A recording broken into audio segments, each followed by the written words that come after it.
Namaste. Please join us this Sunday on a free global online episode, Yoga and Meditation for Body, Mind and Soul.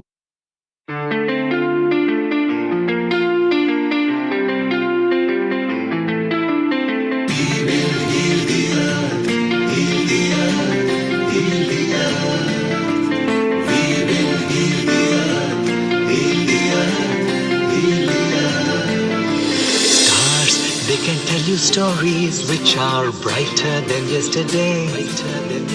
The streets have never been so quiet. The squirrels found a new hideaway. Tomorrow will never be the same. There is so much hope in our hearts. Brick by brick we shall overcome and walk right into a new start. Welcome to the brand new world. Give the children of a mother earth. Reach out your hand.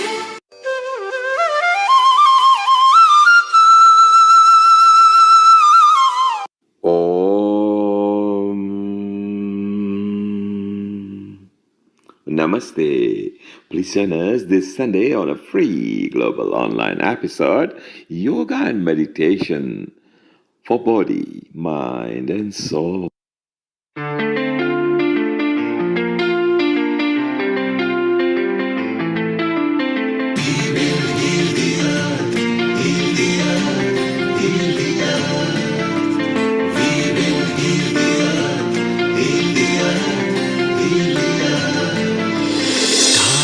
They can tell you stories which are brighter than yesterday.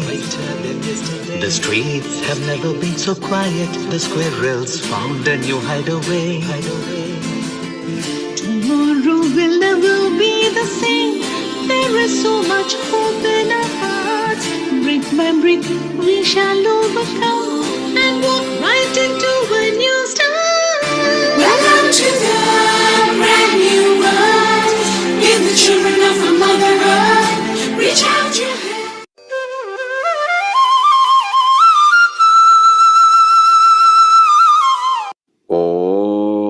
Om Namaste.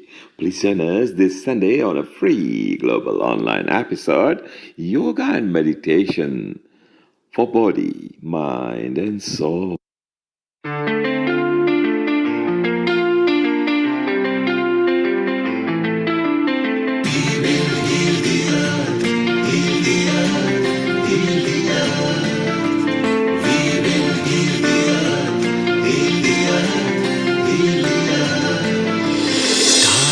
They can tell you stories which are brighter than yesterday. The streets have never been so quiet. The squirrels found a new hideaway. Tomorrow will never be the same. There is so much hope in our hearts. Brick by brick we shall overcome and walk right into a new start. Welcome to the brand new world. Give the children of a mother earth. Reach out your hand.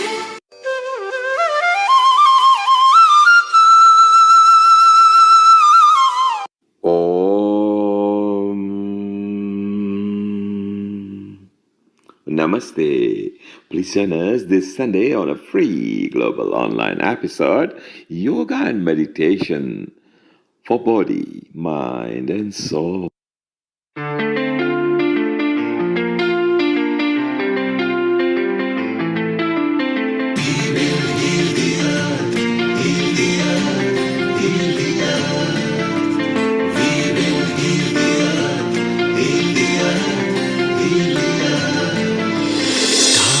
They can tell you stories which are brighter than yesterday. The streets have never been so quiet. The squirrels found a new hideaway. Tomorrow will never be the same. There is so much hope in our hearts. Brick by brick we shall overcome and walk right into a new start. Welcome to the brand new world. Give the children of a mother earth. Reach out your hand.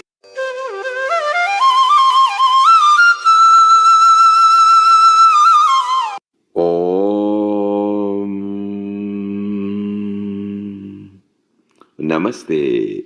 Please join us this Sunday on a free global online episode, Yoga and Meditation for Body, Mind and Soul.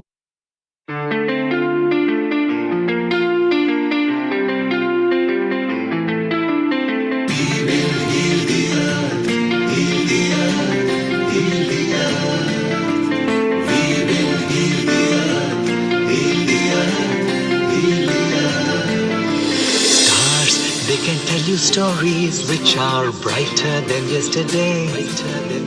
The streets have never been so quiet. The squirrels found a new hideaway. Tomorrow will never be the same. There is so much hope in our hearts. Brick by brick, we shall overcome and walk right into a new start. Welcome to the brand new world. Give the children of the mother earth. Reach out your hand.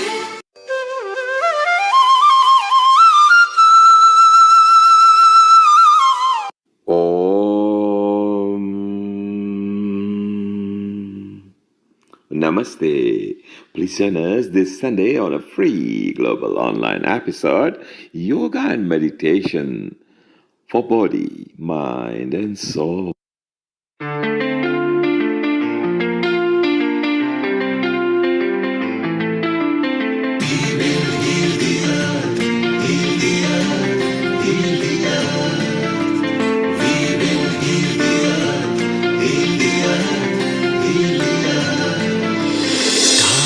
They can tell you stories which are brighter than yesterday.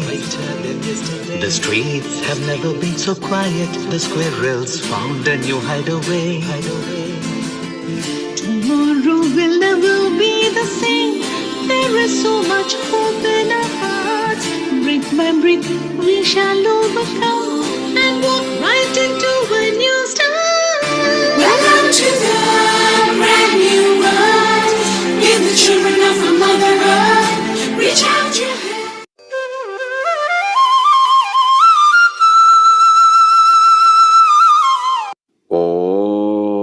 Om Namaste.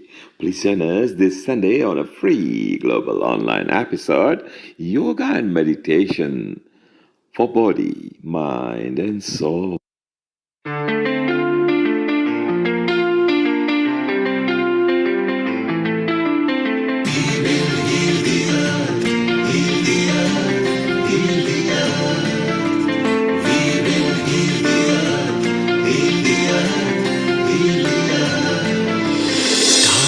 They can tell you stories which are brighter than yesterday. The streets have never been so quiet. The squirrels found a new hideaway. Tomorrow will never be the same. There is so much hope in our hearts. Brick by brick, we shall overcome and walk right into a new start. Welcome to the brand new world. Give the children of the mother earth. Reach out your hand.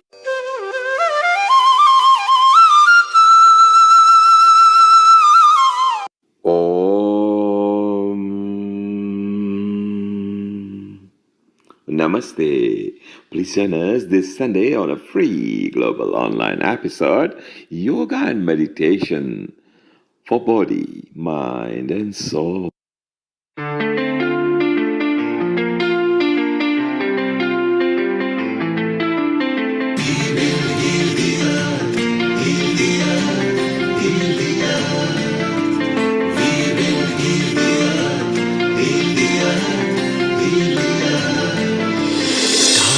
They can tell you stories which are brighter than yesterday. The streets have never been so quiet. The squirrels found a new hideaway. Tomorrow will never be the same. There is so much hope in our hearts. Brick by brick, we shall overcome and walk right into a new start. Welcome to the brand new world.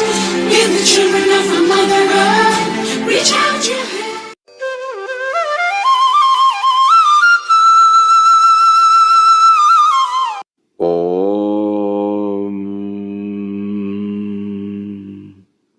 Namaste. Please join us this Sunday on a free global online episode, Yoga and Meditation for Body, Mind, and Soul.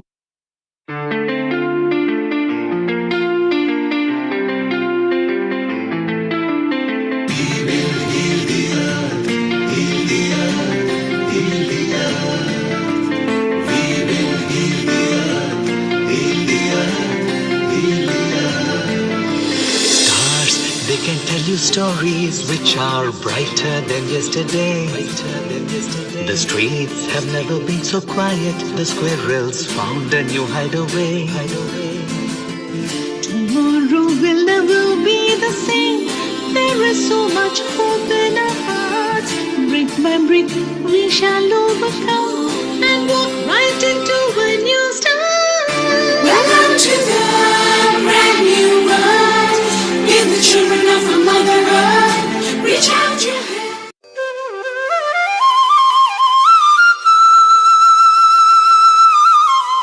Om Namaste. Please join us this Sunday on a free global online episode, Yoga and Meditation for Body, Mind, and Soul.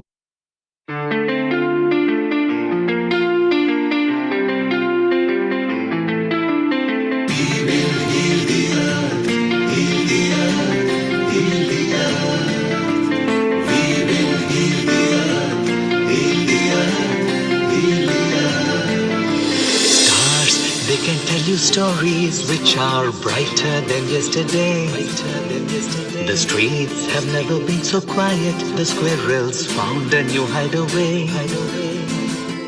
Tomorrow will never be the same. There is so much hope in our hearts.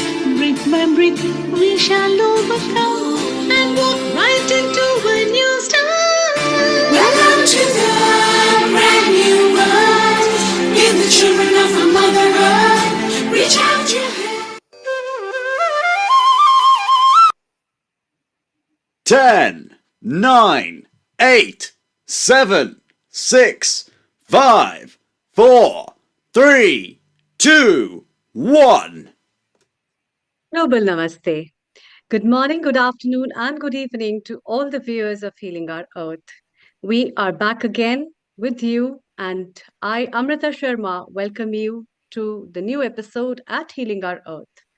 Today's episode is on yoga and meditation. As we move further, I welcome you to this immense dive on the spiritual journey of life through this yoga and meditation episode, where our experts will be giving you a lot of tips, some insight into yourself, well being, restoration of physical, mental, and spiritual health, and a lot more chit chat about well being status. But before that, let's start with Gayatri Mantra. Closing your eyes, taking a deep breath inside. Let's chant. Om.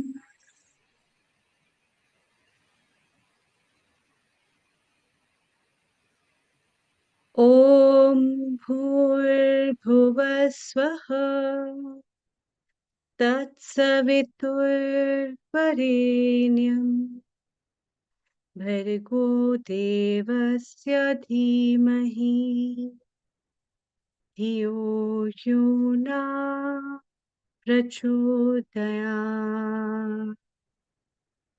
Om Bhur Swaha Tatsaviturvarenyam Bhargo Devasya Dhimahi Dhiyo Yona Prachodaya. Om Bhur Swaha Tatsaviturvarenyam Bhargo Devasya Dhimahi Dhiyo Yona प्रचोदयात्। Om Shanti, Shanti, Shanti.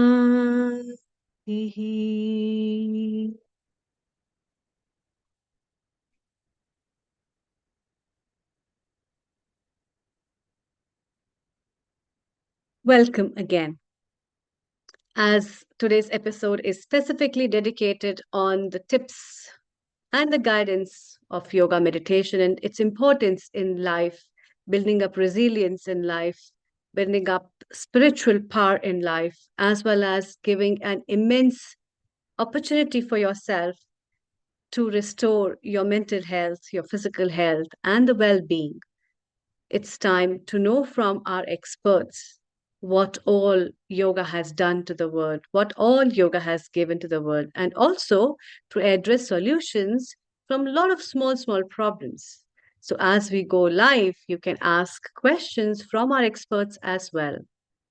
And therefore, we'll have our expert from our integrated health, who is our episode producer, as well as our expert medical physician, who is very much into yoga, meditation, and integrative health, none other than Dr. Rajiv Gupta. Global namaste to you, Dr. Rajiv Gupta. A very good afternoon as well. And we are really happy to have you today at this episode. Thank you so much, Amrita, and global namaste to all for the opportunity to connect to the world and spread the seeds of yoga, which is integrated part of the health. Thousands of years ago, yogis lived hundreds of years.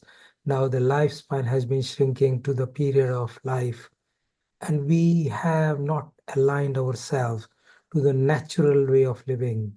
And yoga is uniting yourself with the universe. So it's great to share that opportunity to demystify the myth that yoga is not just physical postures or breath control. It's a holistic way of living life, mind and body practice, which originated from India. And I always say it is a three-legged stool.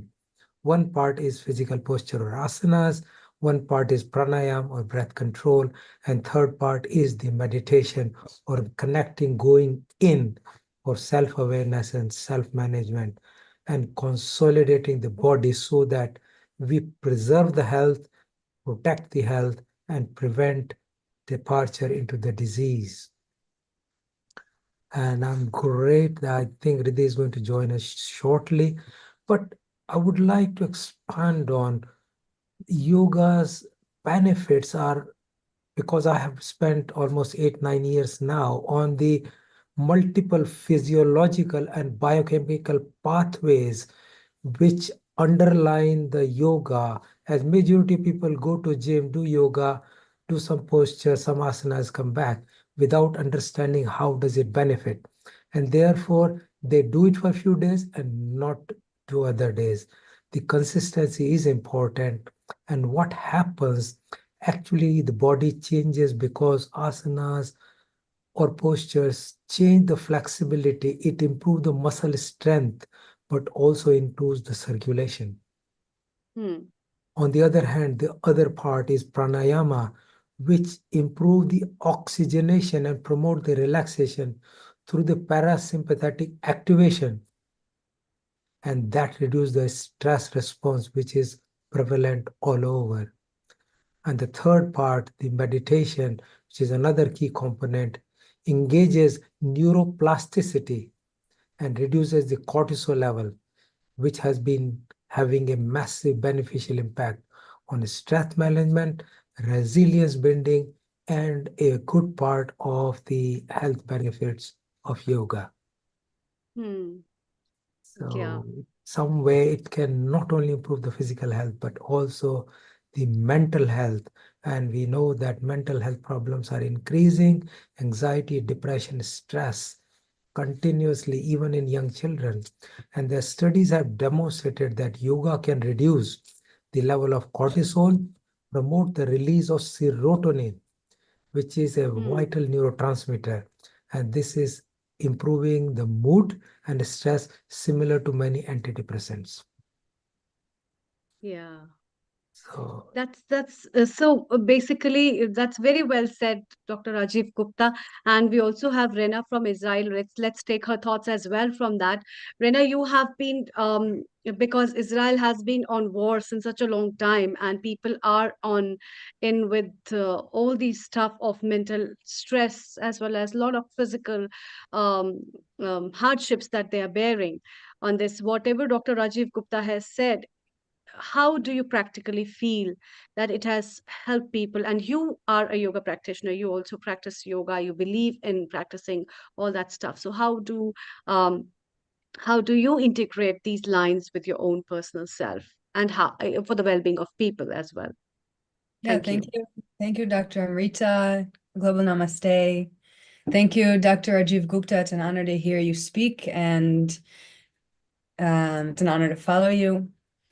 And I very much agree with what you said, that yoga is a scientific method for relieving ourselves of internal suffering. And Dr. Amrita, like you mentioned, here in Israel, there is no shortage of suffering, lots of work to do.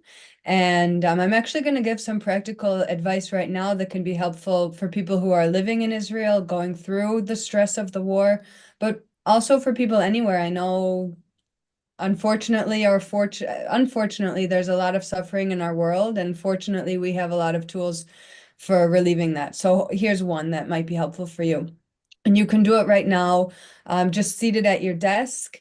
And it's also something you can take with you for anybody who, like here in Israel, yeah, there's a war going on, but most people are still needing to show up and work every day. And that's the same no matter where you are in the world. If you're going through a stressful situation, it's likely you also need to show up and work. So this tool is yoga at your desk. You can do it in as little as 5 minutes. I would even invite you to, like, as you make the transition from whatever is causing stress in your life to needing to sit down and work at your desk, this is something that can help with making that transition. So it starts with, first of all, just acknowledging how you're seated. What are the soles of your feet touching before we move anything? What are the soles of your feet touching? What direction are your knees facing? How do you feel the weight being held in your pelvis? How do you feel your spine? Is it touching? Is it being supported by something behind you? Does it feel like it's leaning in one direction, to the side or forwards? Where do you feel that your ears are in relation to your shoulders? I can feel mine are forward. My neck is definitely inching forwards just a bit. I'd be surprised. I imagine a lot of yours as well. So now that I have brought awareness into how I'm sitting, I invite you, and I'm going to do it myself, to sit more consciously. And again, we'll start with the feet down at the roots. So I'm going to invite you to bring the soles of your feet onto the ground, about the same distance as your hips, and check in that your knees follow suit, that they're also about as wide as your hips.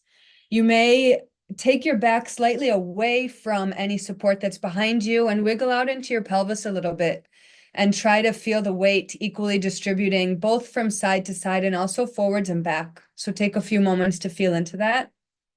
Maintain the grounding through the soles of your feet. So we've got the soles of our feet, knees, hips distance. Our pelvis now is equally holding our weight. And let's imagine there's a cord at the crown of our head. As you inhale, feel that cord being pulled up, creating length through your spine. And then let your shoulders waterfall down your back, feeling the openness that comes through the front of your chest. And finally, feel your ears come over your shoulders. You can even bring a hand to the back of your neck and feel if it needs to straighten out. And then just sit like that for a moment. Once you're seated like that, let's take a deep breath in through the nose, fill up your body with fresh new air. And exhale through the mouth, let go of anything that's not helpful right now. Squeeze the belly, get all the air out. And once more, a deep inhale through the nose. And exhale fully out the mouth. Squeeze all the air out, making space for new air to come in, and then breathe normally. And you can continue with your eyes open, maybe finding a point to stare at, or maybe close them. And acknowledge all the parts of your body that are touching something below.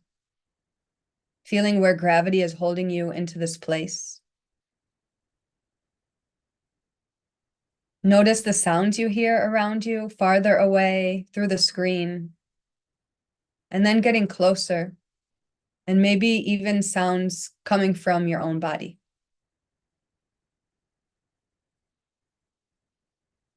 Notice if there's a smell in your space or a taste in your mouth.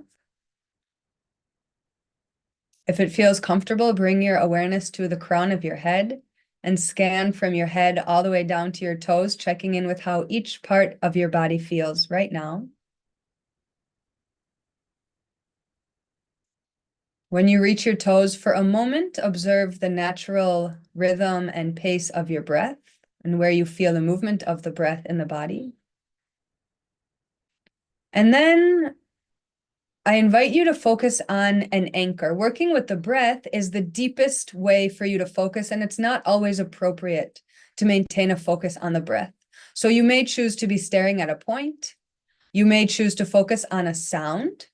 You may choose to focus on a part of the body, like the soles of your feet, or you may choose to focus on the breath. Go with whatever pulls your attention. You can just keep the breath natural if that's what you're working with.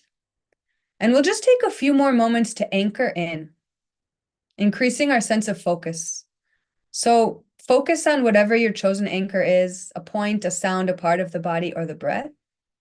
And you may already notice stories coming up distracting you from this anchor. They may be stories in the mind, and they may be things you're feeling in your body. Either way, imagine these stories as branches floating down a river, and choose to refocus on your anchor. And let's take just another couple moments to anchor in like this.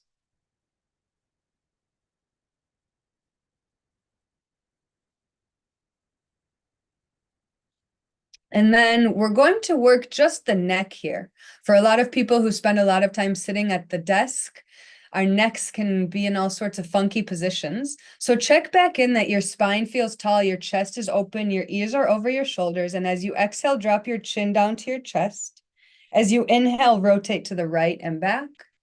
And as you exhale to the left and forwards. Continue like that. Inhaling back, exhaling forwards. Imagine that your nose is what's moving in a circle here. And keep these circles as small as feels comfortable for you. Let's do 2 more rounds. Full exhale, 1 more round. And the next time your chin comes to your chest, exhale fully. And then inhale to reverse the direction. Inhale, left and back. Exhale, right and forwards. Continue 4 more rounds on your own. Again, keep these circles as small as feels good for you. Imagine it's the nose moving in a circle. And maybe turn the corners of your lips up just a little bit, smiling with gratitude for this opportunity to sit with some awareness. Full exhale, 1 more breath.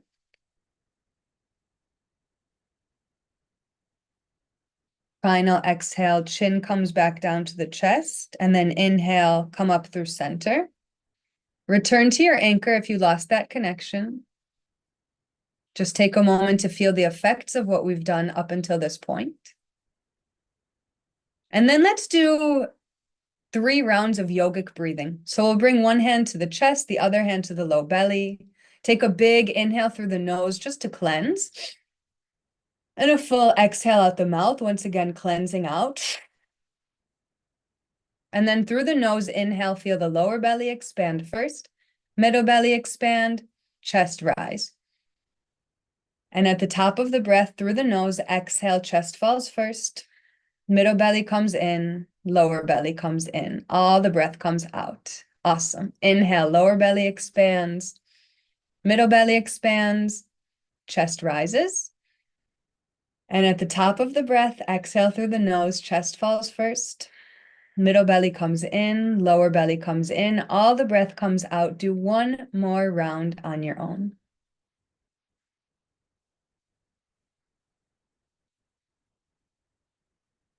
Exhale, fully get all the air out, and then breathe normally. And you can release your hands to wherever it's comfortable. Return to your anchor. Let any stories float on by. Stay present with your experience. Taking a moment just to integrate the effects of this yogic breathing. And then to close out this practice, keeping in mind that it's something you can do maybe at the start of your workday when you're transitioning to work, or anytime you just need a little boost of energy. We'll bring our hands together in front of our heart and rub them together. This first time, we'll rub our warm hands all over the body. And then once again, rub your hands together. This time, you'll place your warm hands on a part of the body that still needs some extra attention. Maybe offer some gentle massage. Let this part of your body know that you see it and that you can always come back to it.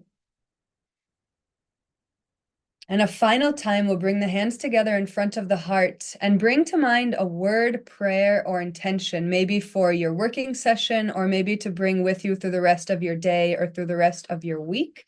And then imagine rubbing the quality of that word, prayer, or intention between your hands. Feel it warm up your hands, and then place your warm hands over your eyes. Fill yourself up on the inside with this energy of this thing as if it already is. And feel the warmth fill you up on the inside.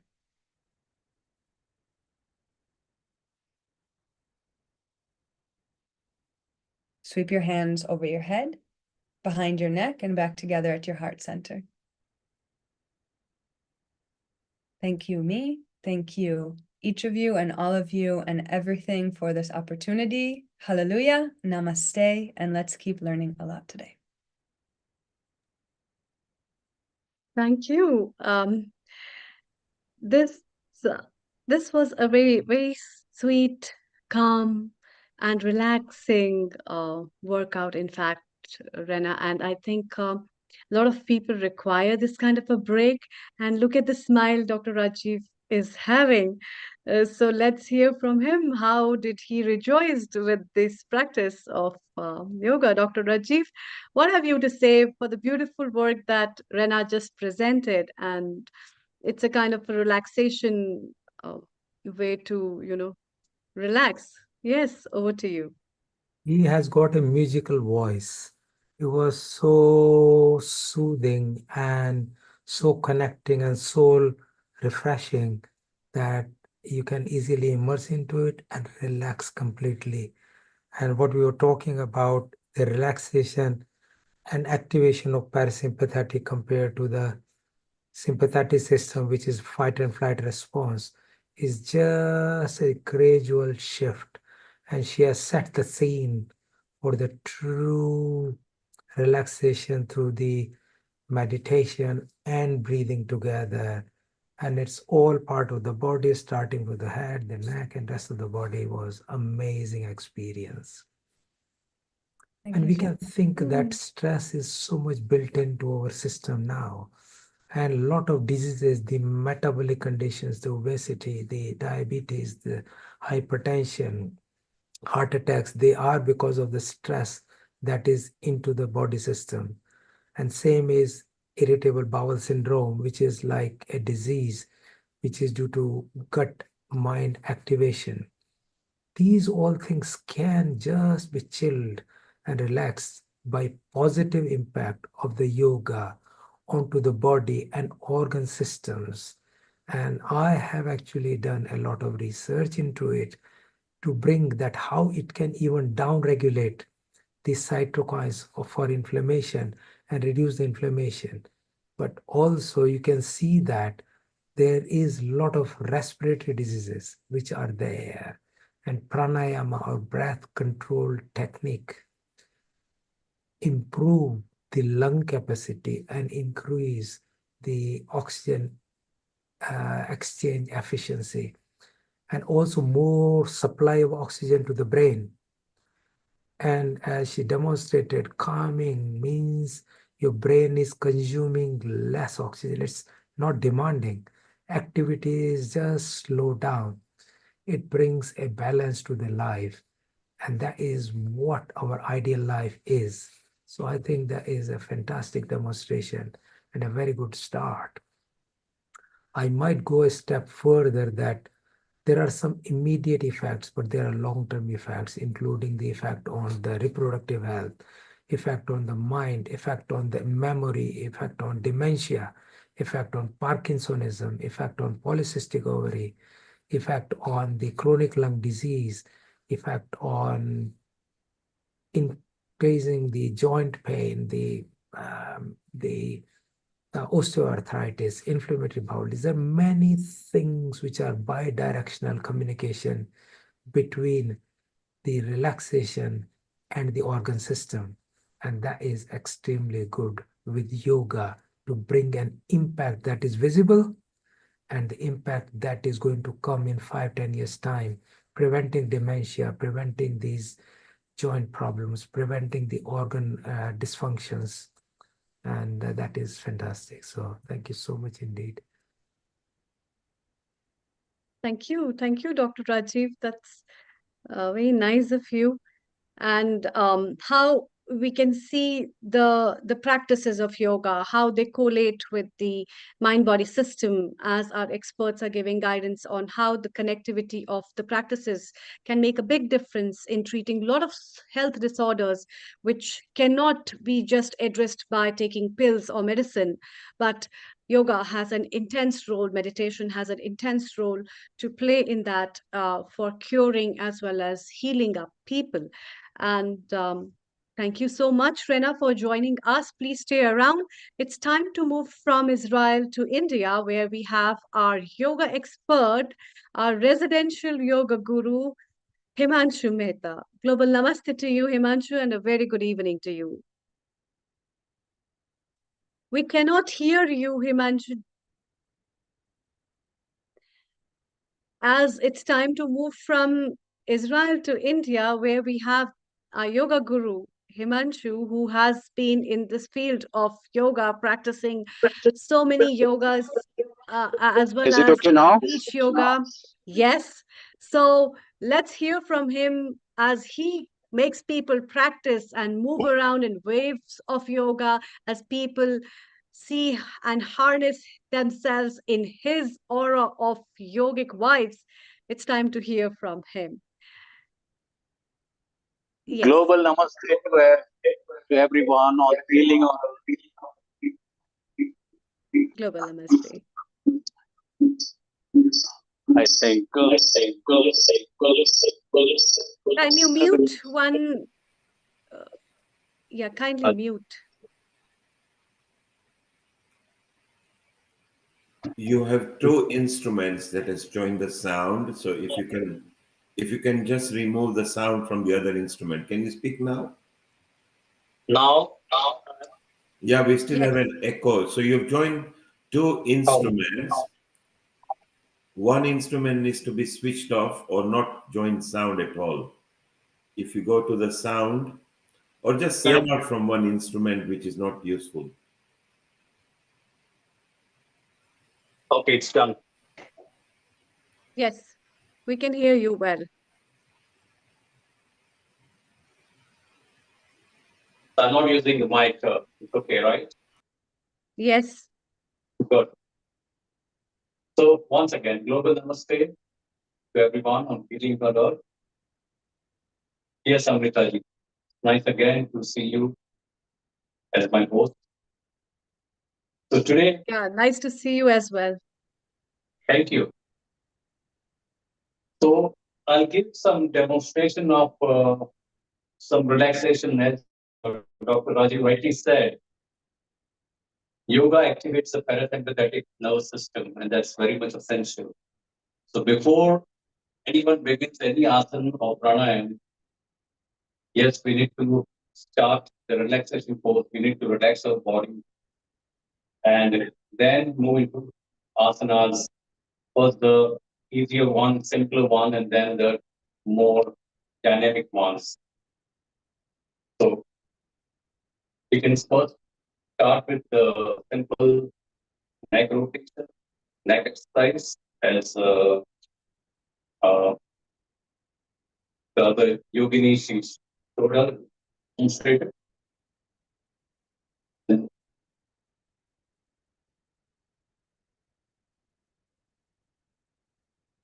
So when you raise your neck up, breathe in, then when you turn the chin to the chest, breathe out. Then on the right, breathe in,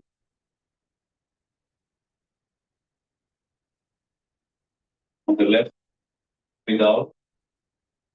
One more time, breathe in,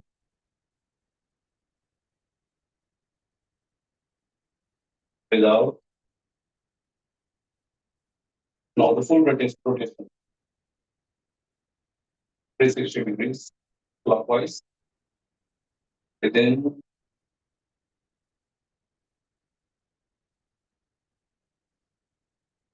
and breathe out.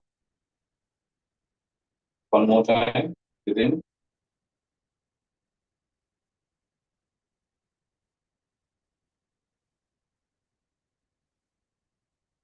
breathe out. Anti-clockwise, breathe in,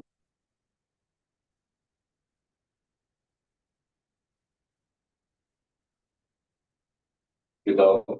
One more time, breathe in,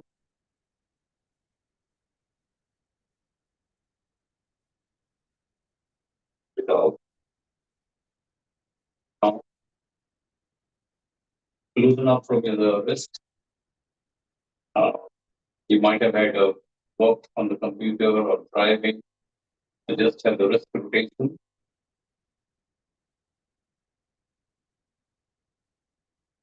The other side.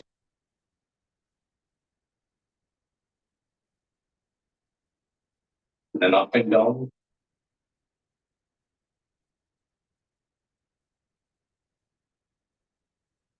Okay.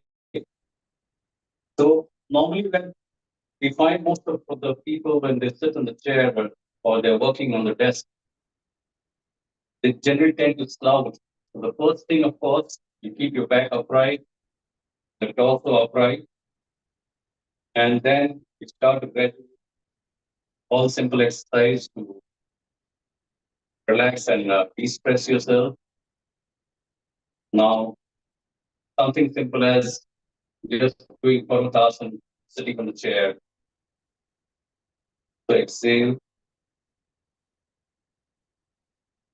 elongate your body.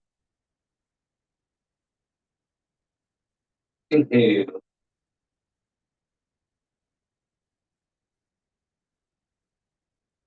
One more time. Exhale.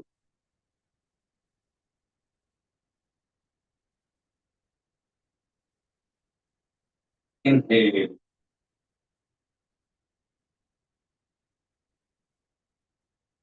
Now sitting on the chair, you can even do Ardha Chandrasana. Simple one. Moving on the side, on the right. Here you open up your chest, look up. You feel the stretch on the other side. Feel an amazing stretch.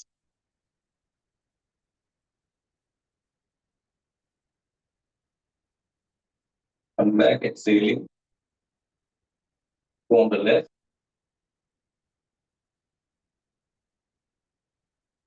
Inhale, open up your chest like a flower left pattern blooming.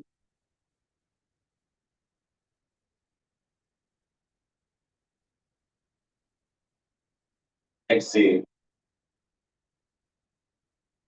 You can even do the forward bend, release your back and the shoulder pain.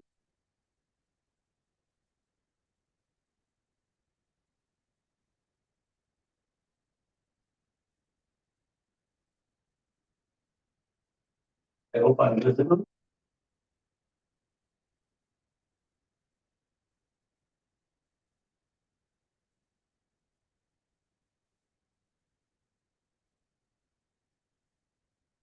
and you can do Yoga Mudra.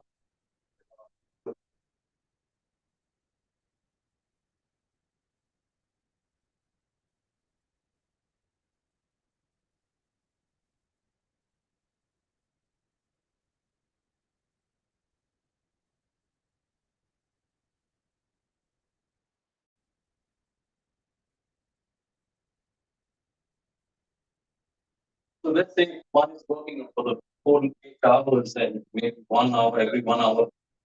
If one does this kind of a stretch, one stretch every hour, then I think he or she is going to feel very lively at work, relaxed, not at all stressed. So same way, place both the palms around between the feet. Now raise the right arm up, look up.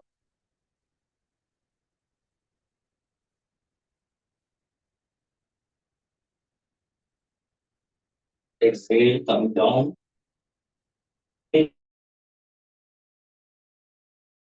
Go up.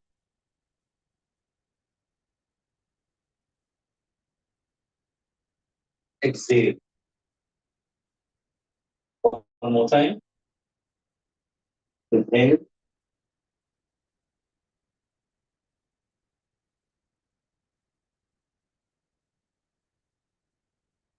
Exhale. Inhale. Look at your palm.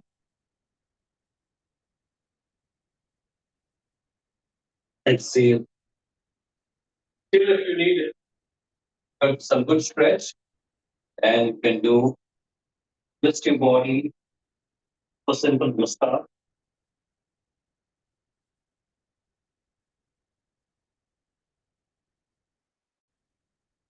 Again on the left.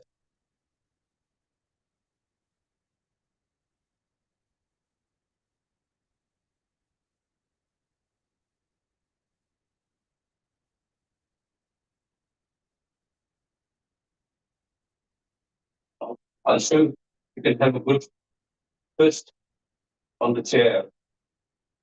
These are all the props that Iyengar students first taught when we start doing yoga. I'll show you some of the props. This is the back chair. There's the yoga wheel. And then we have the blocks.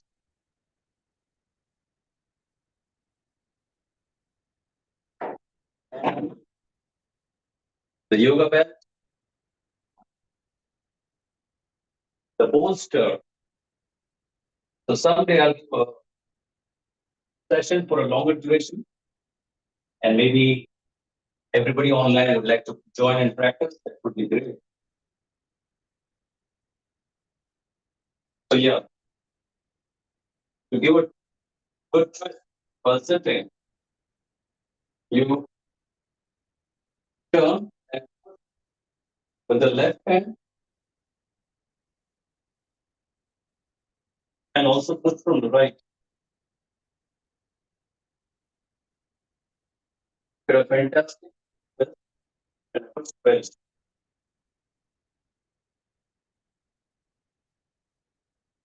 Same way from the other side.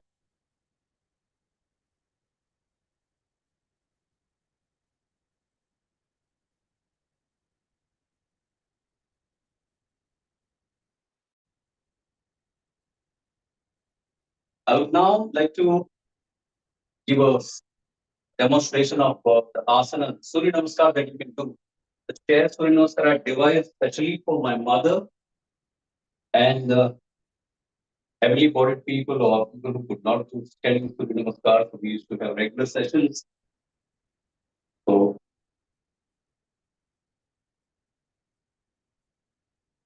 my audible and visible, I believe. Yes.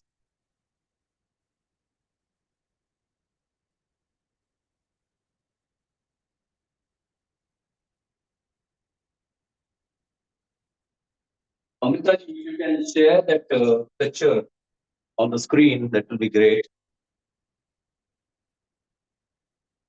or the Surya Namaskar? Yeah, Surya Namaskar, Chair Surya Namaskar. Can you tell our viewers about more description on that? Yes. So this Chair Surya Namaskar, normally we do standing Surya Namaskar. Every Saturday, it's ongoing on June Beach for last 10 years. So we have introduced this Chair Surya Namaskar for elderly people who could not stand to the posture. So, and that was especially more for my mother, and she used to do 108 Surya Namaskar. And we used to have events, organizing challenges, and we had both the people doing together. So, and that too with mantra music. So it becomes a very holistic spiritual workout. Mm-hmm. And what are the mantras that you chant for the Surya Namaskar? Can you tell our viewers what is the importance of those mantras that uh, are Yes. chanted with the Surya Namaskar? The first one is, and also give the meaning of that. So first one is Om Mitrai Nama, which means salutations to the friend of. That's for the sun, of course. The sun is the life giver, as we all know. Sun goes for already for a 1 day. The whole universe is finished, right? So the second mantra is Om Ravi Namaha. That's salutations to the shining one. The third mantra is Om Suryaya Namaha. That's salutations to he who induces the activity. The fourth mantra is Om Bhanve Namaha. Salutations to the bestower of beauty. The fifth one is Om Khagaya Namaha. Salutations to the stimulator of senses. The sixth one is Om Pushne Namaha. That's salutations to the giver of strength.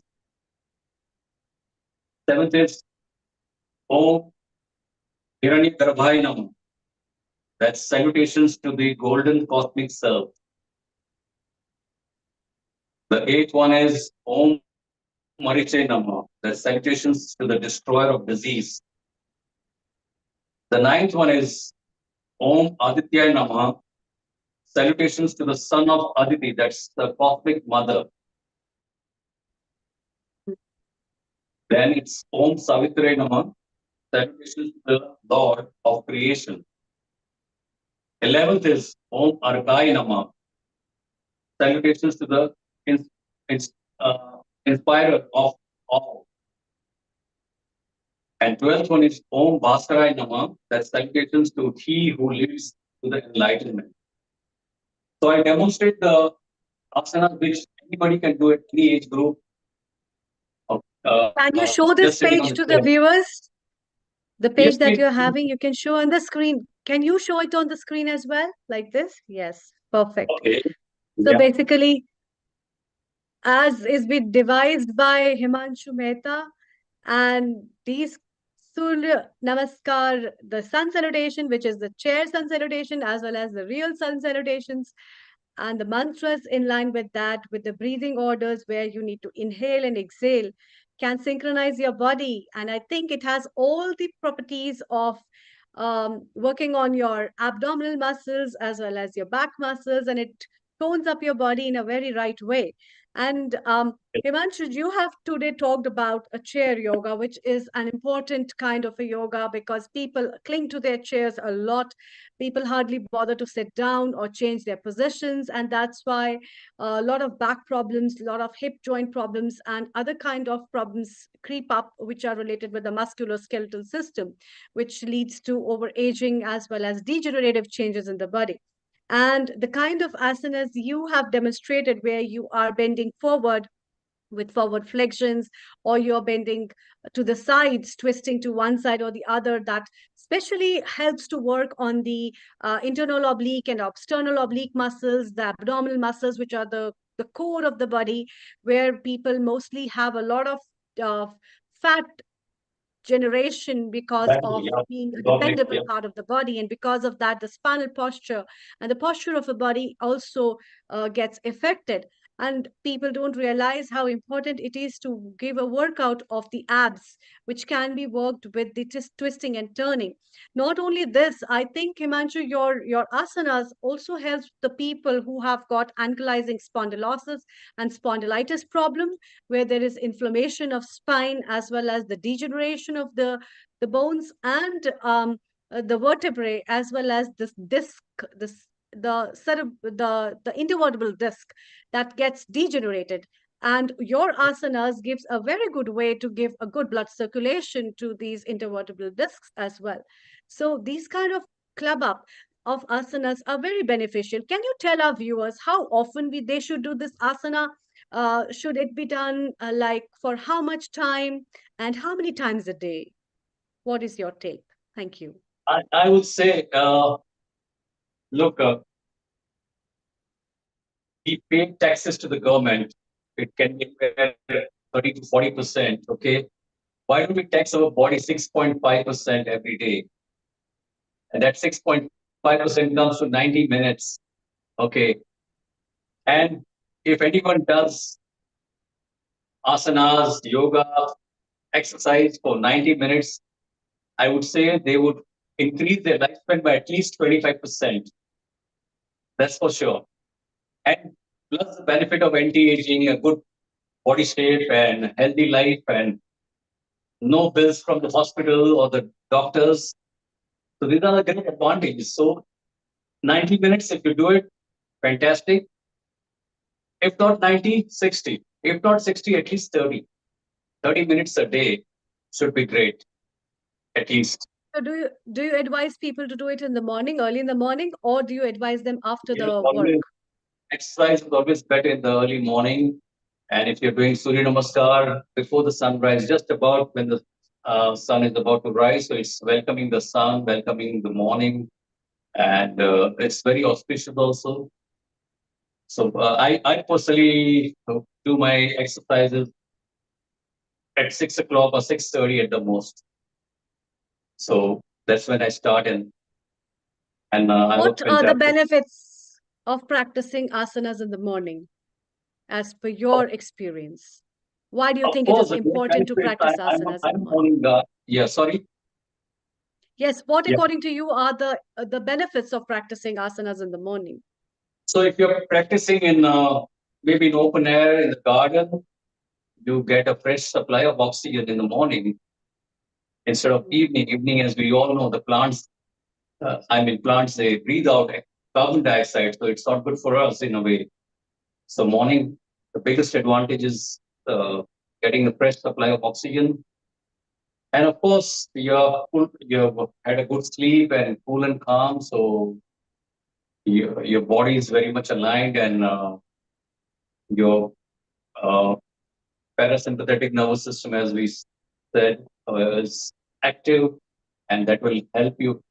Personally, I find it's more helpful to do asanas in the morning than in the evening, because evening you're tired, you've done your work for the whole day, so your focus will not be that good enough as it will be in the earlier hours.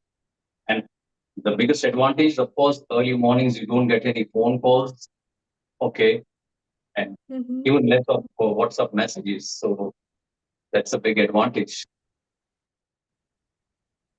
I see. Okay. Yeah, So that's one of the good add-on things. And I think that kind of a time where the morning people rise up, the mind is pretty calm, the body um,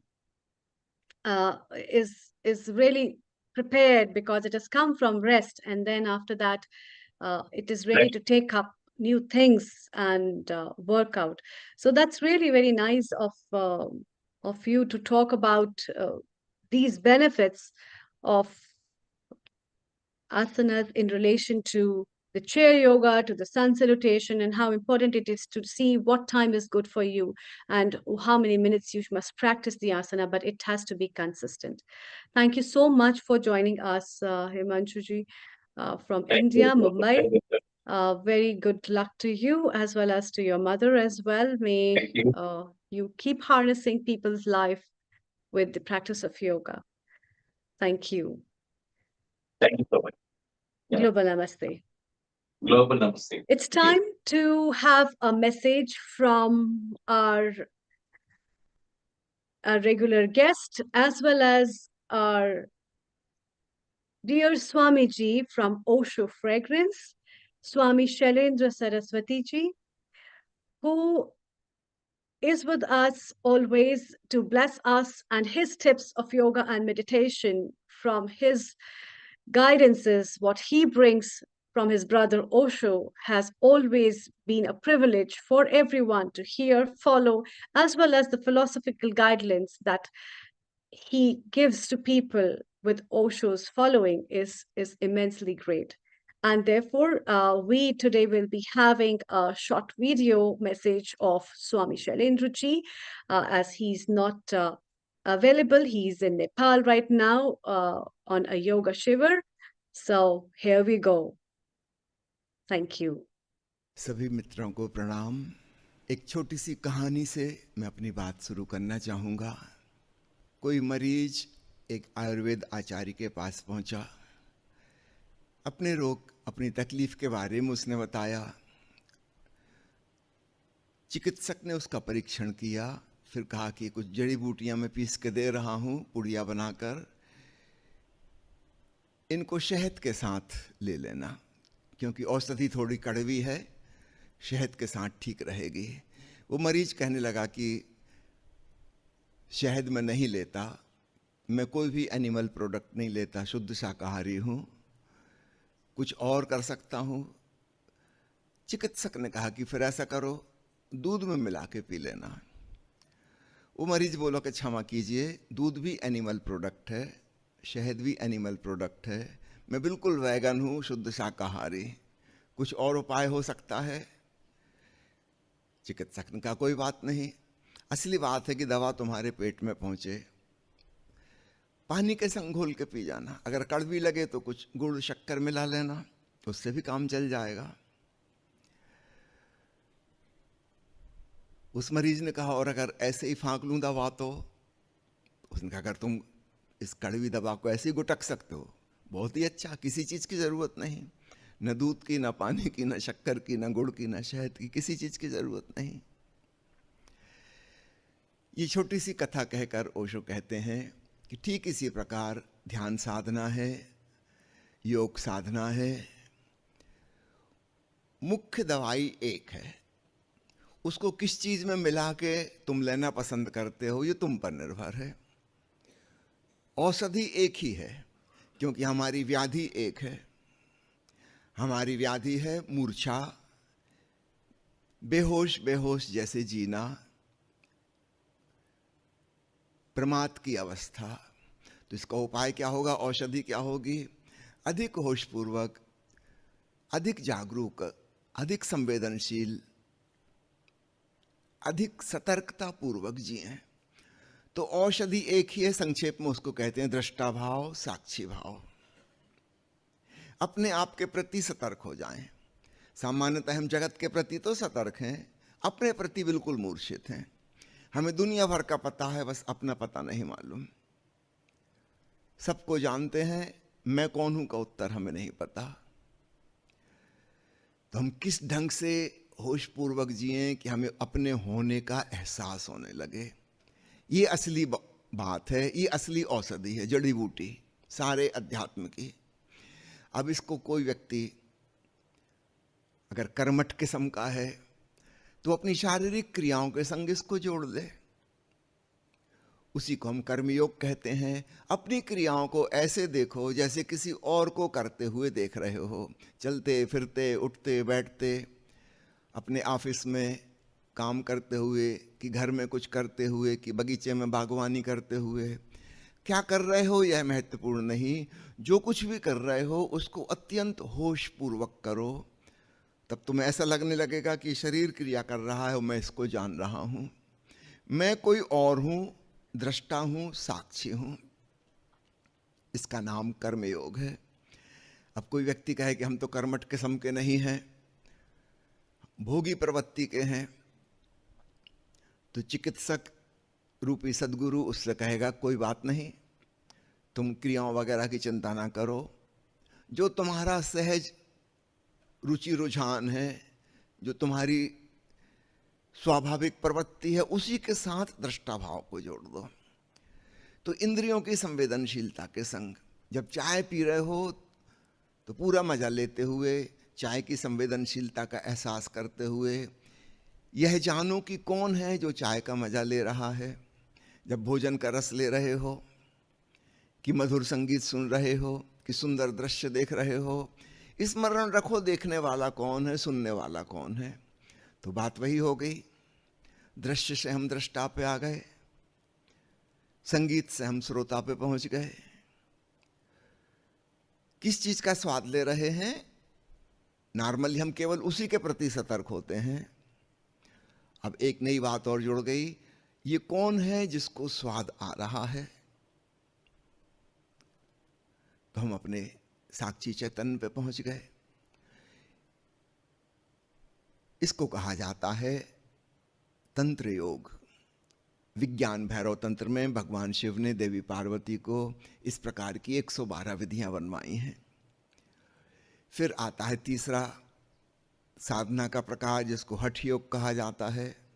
स्मरण रखिएगा, हठ शब्द का मतलब वह नहीं जिद्दी, आग्रही, जोर जबरदस्ती करने वाला, इसको हम हठी आदमी कहते ना, यहाँ वो मतलब नहीं है।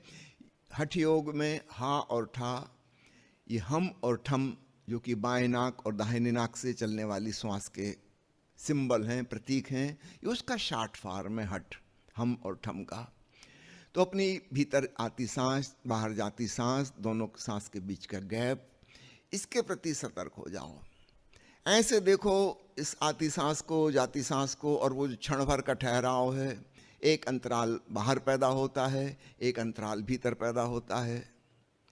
फ्रैक्शन ऑफ सेकंड के लिए जब सांस न बाहर जा रही न भीतर आ रही, क्षण भर को थमी हुई है, चुपचाप इसे देखो, इसके दृष्टा बन जाओ। भगवान बुद्ध ने इस विधि को बहुत प्रसारित किया। आनापानसति योग, विपस्सना, जापान में अलग प्रकार की विपस्सना होती है, बर्मा में अलग प्रकार की होती है, श्रीलंका में अलग प्रकार की, क्योंकि श्वास के किस बिंदु पर विशेष ध्यान देना है वो बिंदु अलग अलग हो सकते हैं। इन जनरल पुरुषों के लिए नासाग्र पर ध्यान देना आसान है, जहाँ से हवा भीतर प्रवेश कर रही है।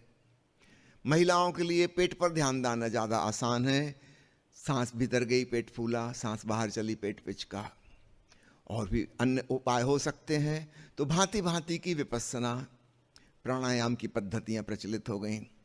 महर्षि पतंजलि ने कहा 4 प्रकार के प्राणायाम हैं। पहला पूरक यानी इनहेलेशन, दूसरा रेचक यानी एक्सहेलेशन, तीसरा कुंभक यानी सांस का ठहराव। कुंभक 2 प्रकार के हो सकते हैं, बहिर्कुंभक, अंतर्कुंभक। तो एक तो स्पॉन्टेनियस ब्रीदिंग प्रोसेस में अपने आप हो रहा है, 1 सेकंड से भी कम देर के लिए, जानबूझकर हम उसको थोड़ा बढ़ा भी सकते हैं। और चौथा प्राणायाम उन्होंने कहा सूक्ष्म आंतरिक प्राणायाम, जिसमें बाहर से किसी को कुछ पता नहीं चलेगा कि आप क्या कर रहे हैं। सहज सांस प्रकृति जैसी चला रही थी वैसी चलती रहेगी, और चुपचाप आप उसके दृष्टा बन जाएंगे, आप अपने साक्षी चैतन्य में रम जाएंगे।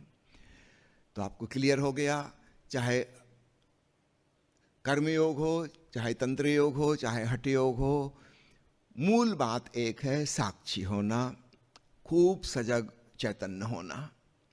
अब किस चीज के प्रति कहाँ से हमने शुरुआत की वो बिंदु अलग अलग हो सकते हैं, पर फाइनल एक बिंदु हमारा खुद का होगा। ऐसा समझे एक डबल एरोड कॉन्शसनेस का तीर, जिसमें दोनों तरफ फलक हैं। तो एक तीर बाहर की तरफ है, एक तीर स्वयं की ओर है। तो कर्मयोग में तीर शारीरिक क्रियाओं की तरफ था, एक तीर अपनी तरफ था। तांत्रिक साधना में एक तीर इंद्रियों की संवेदनशीलता की तरफ है, दूसरा तीर अपनी तरफ है। हठ योग में, जिसको प्राण योग भी कहते हैं, एक तीर श्वास की तरफ है, एक तीर अपनी तरफ है। तो एक चीज कॉमन है, वो है एक तीर अपनी तरफ है। उसी का नाम दृष्टा भाव है, साक्षी भाव है। योग का चौथा प्रकार भक्ति योग। अब कोई व्यक्ति कहे कि ना तो मुझे कर्म में रस है, ना मैं भोगी प्रवृत्ति का हूं, और ना कोई बहुत प्राणवान साहसी प्रवृत्ति का हूं, प्राणायाम में मुझे रुचि नहीं आती, लेकिन भावुक किस्म का हूं, इमोशनल, सेंटिमेंटल, उससे कहेंगे कोई बात नहीं, चलो इसी द्वार को तुम मार्ग बना लो, यहां से भी प्रभु तक पहुंच सकते हो, अंतरात्मा तक जा सकते हो। उपाय क्या होगा? भावनाओं के साक्षी हो जाओ। कभी तुम प्रसन्न हो, ऐसे देखो इस प्रसन्नता को जैसे ये एक ऑब्जेक्ट है और तुम उसके जानने वाले हो, और एहसास करो कि मैं जानने वाला हूं। कभी प्रसन्नता चली गई, उदासी आ गई, कोई बात नहीं, तुम देखने वाले हो, तुम वही के वही हो। ये हृदय के पर्दे पर कहानी के दृश्य बदल रहे हैं, कभी ट्रेजेडी, कभी कॉमेडी, उसकी चिंता ना करो, तुम याद रखो कि मैं दर्शक हूं। अब सिनेमा के पर्दे पर जो भी दृश्य चल रहा है, ठीक, मैं स्मरण रखूंगा कि मैं दर्शक हूं, और मैं नहीं बदल रहा। कहानी के दृश्य तो बदलेंगे, कभी सकारात्मक भावना आएगी, कभी नेगेटिव इमोशन आ जाएगी, कभी क्रोध आ गया, कभी करुणा आ गई, कभी कठोरता आ गई, कभी दया आ गई, चलता रहेगा खेल, चलने दो। तुम बस इतना ख्याल रखो कि मैं भी हूं इन सबको जानने वाला, और तुम अचानक उनके पार हो गए। अब वो दृश्य तुम्हें वैसा प्रभावित नहीं कर सकेंगे जैसा पहले कर रहे थे। अब तुम मूर्छित नहीं हो, तुम्हें स्वयं का बोध हो रहा है। तो भाव से भी हम आत्मबोध तक पहुंच सकते हैं, दृष्टा भाव का इस्तेमाल करके। कुछ लोग हैं विचारक किस्म के, उन्हें चिंतन मनन का रस है, अध्ययन मनन का रस है, वाद विवाद तर्क में उनकी रुचि है, वो भावुक भी नहीं है, कर्मठ भी नहीं है, ठीक। चलो, मन की इस प्रक्रिया को, जिसको हम कहते हैं ज्ञान, हमारे भीतर एक स्मृति आलय है, जो हमने पढ़ा लिखा सुना यहाँ वहाँ से इकट्ठा किया, वो हमारे स्मृति में जमा है। चलो इसके साक्षी हो जाओ। अपने विचारों को ऐसे देखो जैसे किसी और को देख रहे हो। राह के किनारे खड़े तुम गुजरते हुए राहगीरों को देख रहे हो, तो जैसे अपनी भावनाओं को देखा था आते जाते, ऐसे ही अपने विचारों को देखो, स्मृतियों को देखो, कल्पनाओं को देखो। ये मन का खेल चल रहा है, कुछ लेना देना नहीं, निष्पक्ष, कोई निर्णय भी नहीं करना कि अच्छा कि बुरा, कि हो कि ना हो, अरे ये विचार कहां से आ गया, कुछ लेना देना नहीं है। एकदम उपेक्षा पूर्ण होकर चुपचाप तुम सड़क के किनारे देख रहे हो कौन गुजर रहा है, अनकंसर्न्ड, इंडिफरेंट। तब तुम्हें स्वयं का बोध प्रगाढ़ता से होने लगेगा, और धीरे धीरे विचारों का जो सिलसिला चल रहा था, ट्रैफिक, वो कम होने लगेगा। बड़े बड़े गैप आने लगेंगे, एक विचार गुजर गया, दूसरा भी आया नहीं, बीच में एक गैप है। लेकिन आपको अपने होने का बोध तो होगा। सड़क पे कोई नहीं है मगर आप तो हो किनारे। इसको कहते हैं ज्ञान योग। मंत्र योग भी ज्ञान योग की एक शाखा है, जिसमें हम जानबूझकर अपनी तरफ से एक शब्द या एक वाक्य का उच्चारण कर रहे हैं, वो भी काम देगा। एक ही लाइन को हम रिपीट कर रहे हैं भीतर भीतर अब, और चुपचाप उसे साक्षी बन के देख रहे हैं, ये पंक्ति रिपीट हो रही है और मैं इसको देखने वाला हूं। और फिर 2-4 मिनट के बाद उसको छोड़ दिया। उस एक पंक्ति ने अन्य विचारों को मन से बाहर कर दिया, और 2-4 मिनट बाद हमने उसको भी छोड़ दिया। अब एक निर्विचार अवस्था आ गई, जिसमें बस स्वयं के होने का बोध है। ऑब्जेक्ट कोई नहीं बचा, केवल सब्जेक्टिव कॉन्शियसनेस बची। इसका नाम है ज्ञान योग। 5 प्रकार के लोग हैं, जिनको हम कहें कर्मठ, भोगी, साहसी, भावुक और विचारक। दुनिया में 5 प्रकार के लोग हैं। लेकिन एक बड़ा वर्ग ऐसा है जो इन 5 कैटेगरी में फिट नहीं होता, जो मिश्रित प्रकार का है। उसकी जिंदगी में बारी बारी से सब चीजें होती रहती हैं, कभी कुछ है ना। कभी वो भावुक भी हो जाता है, कभी चिंतन मनन भी करता है, कभी भोग विलास में रहता है, कभी कर्मठ भी हो जाता है जरूरत पड़ने पर। एक फिक्स्ड कैटेगरी में हम उसको नहीं बांध सकते। और ऐसा वर्ग दुनिया में बहुत बड़ा है जो आवश्यकता पड़ने पर जैसी जरूरत हो, जैसी परिस्थिति हो, वैसा व्यवहार करता है। ना हम उसको कह सकते कि बहुत कर्मठ है, ना हम कह सकते कि बड़ा विचारशील है, ना बड़ा भावुक है। सब कुछ उसमें मौजूद है, थोड़ा थोड़ा थोड़ा थोड़ा, 20-20% पांचों चीजें हैं। ऐसे व्यक्ति के लिए छठवां योग है जिसका नाम है राजयोग। उसी को ध्यान योग भी कहते हैं। इसमें हम विशेष आग्रह नहीं करते कि तुम क्रियाओं के साक्षी बनो कि सांसों के बनो। इसमें चिकित्सक रूपी सदगुरु कहता है कि जिंदगी में जब जो हो रहा है तुम उसी के साक्षी हो जाओ, क्योंकि तुम्हारी पर्सनालिटी, तुम्हारा व्यक्तित्व कोई स्पेसिफिक टाइप का नहीं है। तो जब जो हो रहा है तुम उसके साक्षी रहो। असली बात है साक्षी भाव। औषधि तो वही है। ये बड़ा आसान। इसलिए राजयोग का साधक जो है, जो भीतर ही भीतर ध्यान को साध रहा है, बाहर से हमें पता नहीं चलेगा कि कोई विशेष ढंग से जीवन जी रहा है। हमको लगेगा ये तो साधारण जीवन जी रहा जैसे हम सब जीते हैं। भीतर भीतर कुछ विशेष उसको हो रहा है। कर्मयोगी हमें नजर आ जाएगा, हठयोगी हमें नजर आ जाएगा कि कुछ खास प्रकार की चीजें करता है। भक्त को हम पहचान लेंगे, राजयोगी को पहचानना मुश्किल है। कोई सूक्ष्म चीज उसने भीतर ही भीतर साधी है, वो है दृष्टा भाव। जिंदगी में जब जो कुछ हो रहा है उसमें परिवर्तन वो नहीं कर रहा है, लेकिन उसके प्रति साक्षी हो गया है। इसमें नीचे के पांचों प्रकार के योगों का समन्वय है, ऑल इंक्लूसिव। सभी विधियां इसमें समाहित हो गई। फिर आता है सातवां योग जिसे सांख्य योग कहते हैं। ऑल एक्सक्लूड कर दिया, सब छोड़ दिया, कोई विधि विधान नहीं। सांख्य योगी वो है जिसने कि उस आयुर्वेदाचार्य से कहा कि मैं ऐसी दवाई खा लूं, तो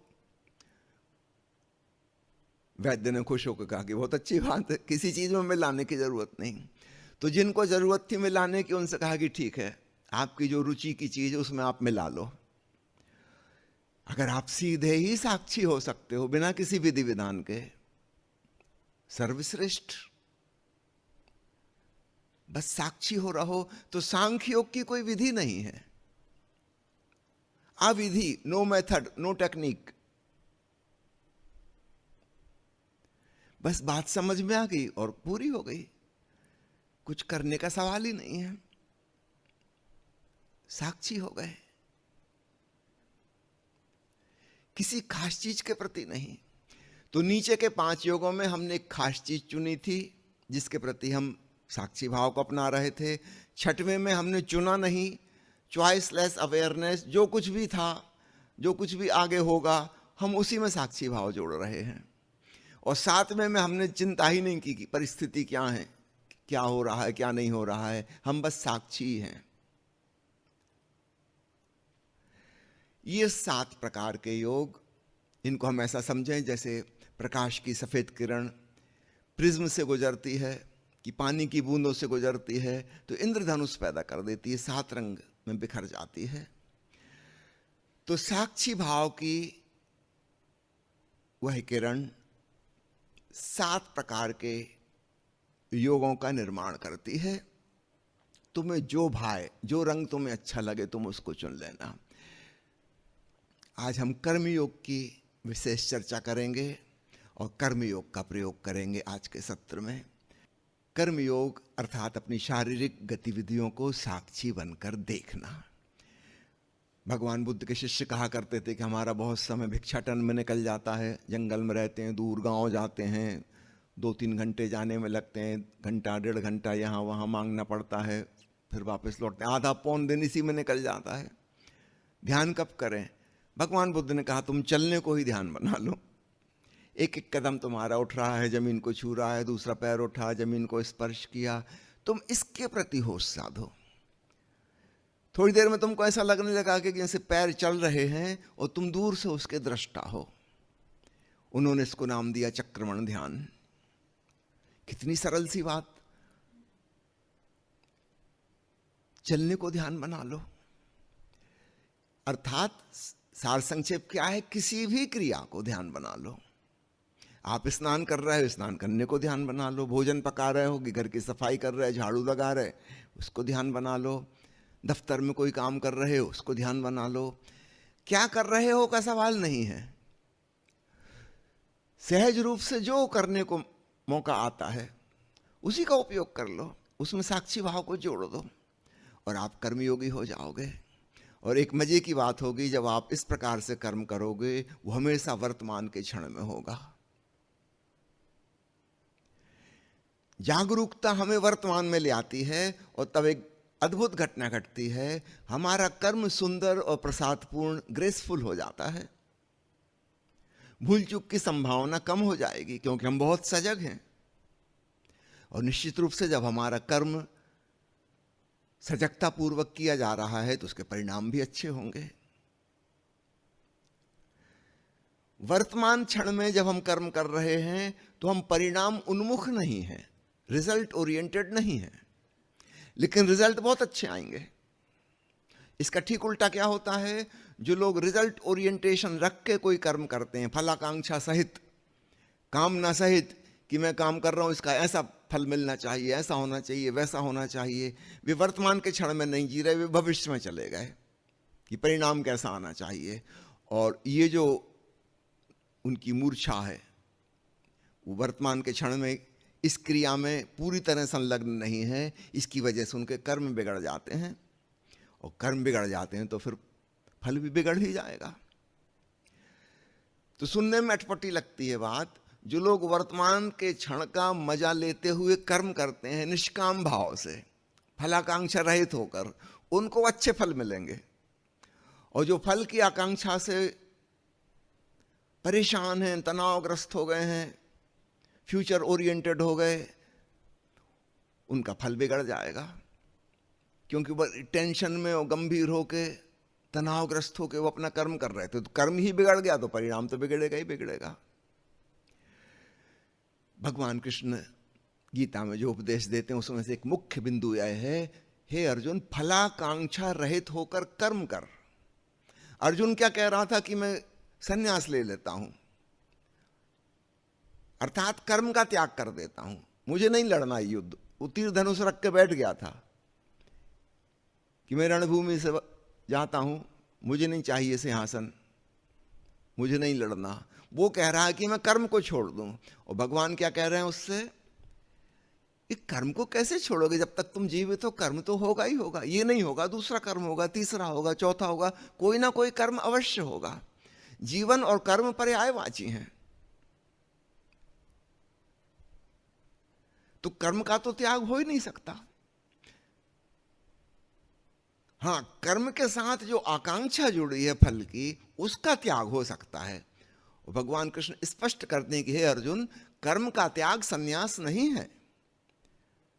कर्म की फलाकांक्षा का त्याग असली संन्यास है। कितना महत्वपूर्ण बिंदु। भगवान कृष्ण को हुए कहते हैं 4,500 साल हो गए, लेकिन उनकी बात किसी ने सुनी ही नहीं। आज भी सन्यासी अपने घर को, परिवार को, दुकान को, खेत खलिहान को छोड़ के वो सोचते हैं कि हम सन्यासी हो गए। अपनी जिम्मेवारी छोड़ के कोई सन्यासी नहीं होता। अपनी जिम्मेवारी को साक्षी भाव से करने से सन्यासी होता है। छोड़ना है फल की आकांक्षा, कर्म नहीं छोड़ना। दो प्रकार से कर्म के छोड़ने की बात दुनिया में चली। एक, पूरब में सन्यासियों ने कर्म का त्याग कर दिया कि हम दुकान नहीं चलाएंगे, खेत खलिहान नहीं करेंगे, हम जंगल में जाकर चुपचाप गुफा में बैठ कर ध्यान करेंगे। कर्म से बचने की कोशिश की, लेकिन याद रखना परिणाम कुछ नहीं हुआ। वो केवल काहिल, आलसी, तामसी, पहले से भी ज्यादा मूर्छापूर्ण हो गए। सजगता हासिल नहीं हुई। दूसरा उपाय पश्चिम के लोगों ने किया विज्ञान के द्वारा कि हम मशीन से काम लेंगे, रोबोट से काम लेंगे, एआई से काम लेंगे, ताकि हमको कुछ ना करना पड़े। हम बस बैठे बैठे टीवी का रिमोट कंट्रोल की बटन दबाते रहे और कुछ हमको ना करना पड़े। याद रखना, इन्हीं लोगों ने फिर फर्स्ट वर्ल्ड वार किया था, इन्हीं लोगों ने सेकंड वर्ल्ड वार किया था, और भविष्य में यही थर्ड और आखिरी वर्ल्ड वार करेंगे। आदमी कुछ तो करेगा। उसके साधारण जिंदगी के काम खत्म हो गए।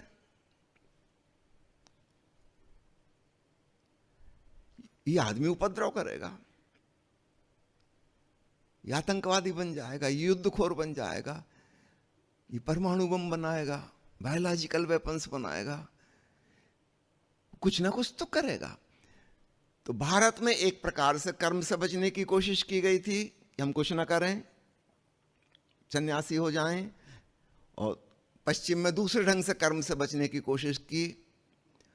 सफल कोई भी नहीं हुआ, किसी के जीवन में शांति और आनंद फलित नहीं हुआ। आज हमें वापस समय आया है भगवान कृष्ण की बात को समझने का, और ओशो ने वही किया। उन्होंने कहा कि तुमको संसार और परिवार छोड़ के जाना नहीं है, अपनी रिस्पॉन्सिबिलिटी पूरी निभानी है। हाँ, सन्यासी होने का अर्थ है फलाकांक्षा छोड़ दो। वो जो तनाव है भविष्य का कि ऐसा होना चाहिए, वैसा होना चाहिए, वो आग्रह तुम्हारे मन में ना हो। तुम अभी का मजा लो जो कर रहे हो इसका, भविष्य की बात ही नहीं करो। ये है असली सन्यास। आपको शायद पता हो, जब भगवान कृष्ण के ऊपर ओशो प्रवचन माला दे रहे थे कुल्लू मनाली में, उस समय उन्होंने नव सन्यास का सूत्रपात किया। ये संयोग नहीं है, बिल्कुल लॉजिकल है, क्योंकि भगवान कृष्ण ने 4500 साल पहले यह उपदेश दिया था, लेकिन किसी ने नहीं सुना।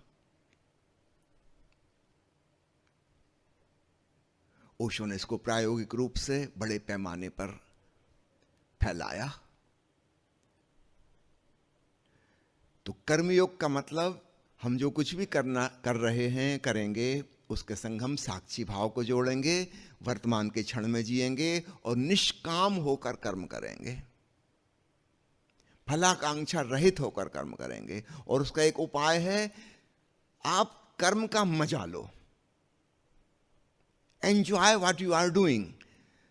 जब हम एंजॉय करते हैं तो हम वर्तमान के क्षण में आ जाते हैं, भविष्य हमारे लिए कोई मायने नहीं रखता। आम आदमी किस ढंग से जी रहा है? भविष्य उन्मुख होकर जी रहा है। वो अपने कर्म का मजा नहीं ले रहा, कर्म के द्वारा क्या प्राप्त होना है वो उसका मजा ले रहा है कल्पना में। अगर वो फल भी आ गया तो उसका भी मजा नहीं ले पाएगा, क्योंकि इसकी आदत पड़ गई, ये हमेशा फ्यूचर में जीता है।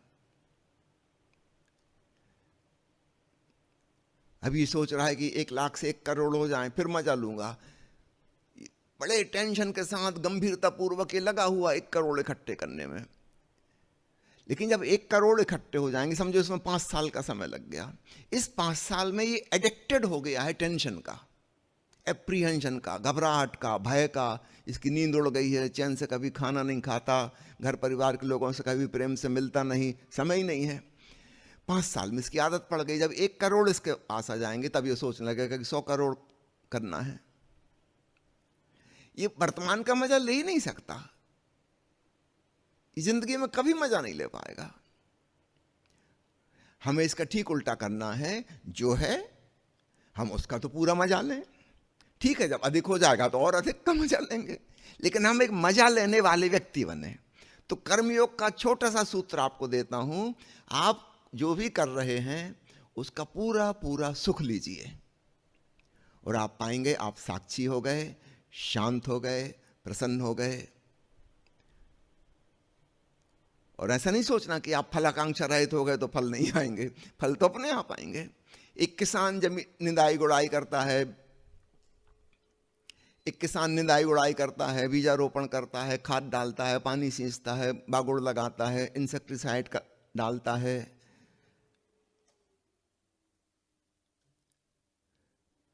पौधा तो अपने आप बड़ा होगा। फसल अपने आप आएगी। कोई खींच खींच के फसल थोड़ी निकालता है वो बैठ के, कि टेंशन में बैठे हैं कि गेहूं आएंगे कि नहीं आएंगे। अरे भाई, गेहूं का बीज वो यहाँ तो गेहूं की फसल आएगी, चने की थोड़ी आ जाएगी, सरसों की थोड़ी आएगी। इसमें चिंता करने की जरूरत ही नहीं है। तो ठीक इसी प्रकार हम अपना कर्म करें विश्राम पूर्वक। बीज के ही तो फल आते हैं, कोई चमत्कार थोड़ी होता है। सब चीजें नियम पूर्वक चल रही हैं। तो कर्मयोगी को इस बात की समझ में आ जाती कि चीजें एक नियम पूर्वक चल रही हैं और वो वर्तमान के क्षण का मजा लेता है। तो कर्मयोग सारांश में क्या हुआ? निष्काम कर्म, फलाकांक्षा रहित कर्म, वर्तमान के क्षण में होश पूर्वक दृष्टा भाव से किया गया कर्म। और उसका बड़ा सा सरल सा सूत्र है, enjoy what you are doing. Simple सी बात, सबको समझ में आ सकती है, और आप पाएंगे आप कर्मयोगी हो गए।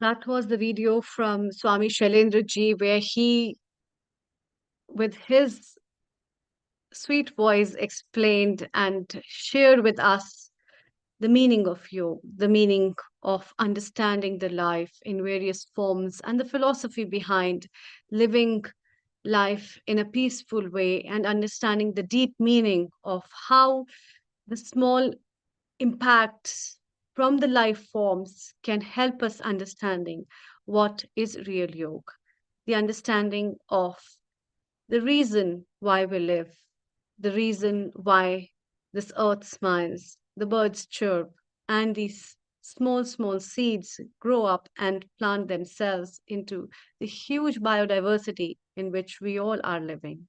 And all this is connected with our mind. It's all this is connected with the peace within us. And that's where the yoga starts. The yoga that is the hidden philosophy of life on the earth that not only restores peace to us, but to everything in this universe. And with that philosophical meaning and the light that he keeps spreading through his preachings worldwide has given an enormous help to a lot of people who come to his shelter and learn the Osho fragrance, the healing power behind yoga and meditation. So that was our Swami Shailendra Ji, and now it's time to move from there to South Africa in Johannesburg, where we have our next guest, Chantel. Global Namaste to you. Namaste, And a very everybody. warm welcome. Thank you very much. I hope It's you're a all good. pleasure to have you. Yes. Thank you. And I'm really glad to see you after such a long time. And I never thought I'll be seeing you like this, which is again a big pleasure for me too. It's a great pleasure to be here. Thanks for inviting me. So I'm basically just going to share the importance for me of yoga on a daily basis. Yes, and you have been practicing yoga since so many years. You follow it and you are having great plans of building up some retreats on and around with this base of yoga, as well as other kind of holistic healing therapies. So here you go. Yes, I am. So I've been practicing yoga for more than 10 years. And just a little bit background as to how I got involved into yoga. I started having a lot of health problems, which meaning like at first nobody could really understand what was the problem.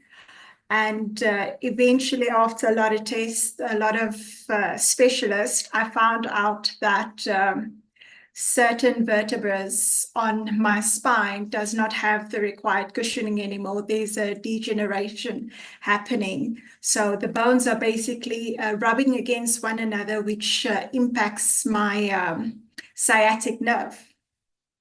And so the doctor said, no operation, you're too young to do that. And then eventually they said, do a lot of training. And one of my go-tos was yoga and Pilates. And I just started falling in love with yoga. And it became a daily routine up until the time I've basically met Dr. Amrita through training at City. And so now I find that yoga has become a massive, massive, massive daily routine for me, whereby I implement early morning meditation, pranayama. I do the asanas on a daily basis, and that has literally improved my health a lot. Every asana that I do, I find that the improvement is phenomenal, whereby a forward fold for me at the beginning was such a mission, because I had to learn to basically breathe through my practice, make sure that I'm present. The importance of the asanas is making sure that you're present in your practice on a daily basis, and you breathe through each and every pose that you're doing. And for me, that's the most fundamental aspects of actually doing yoga. I found that I had not just improved my back pain, I've improved my migraines. I suffered from migraines all my life as a child.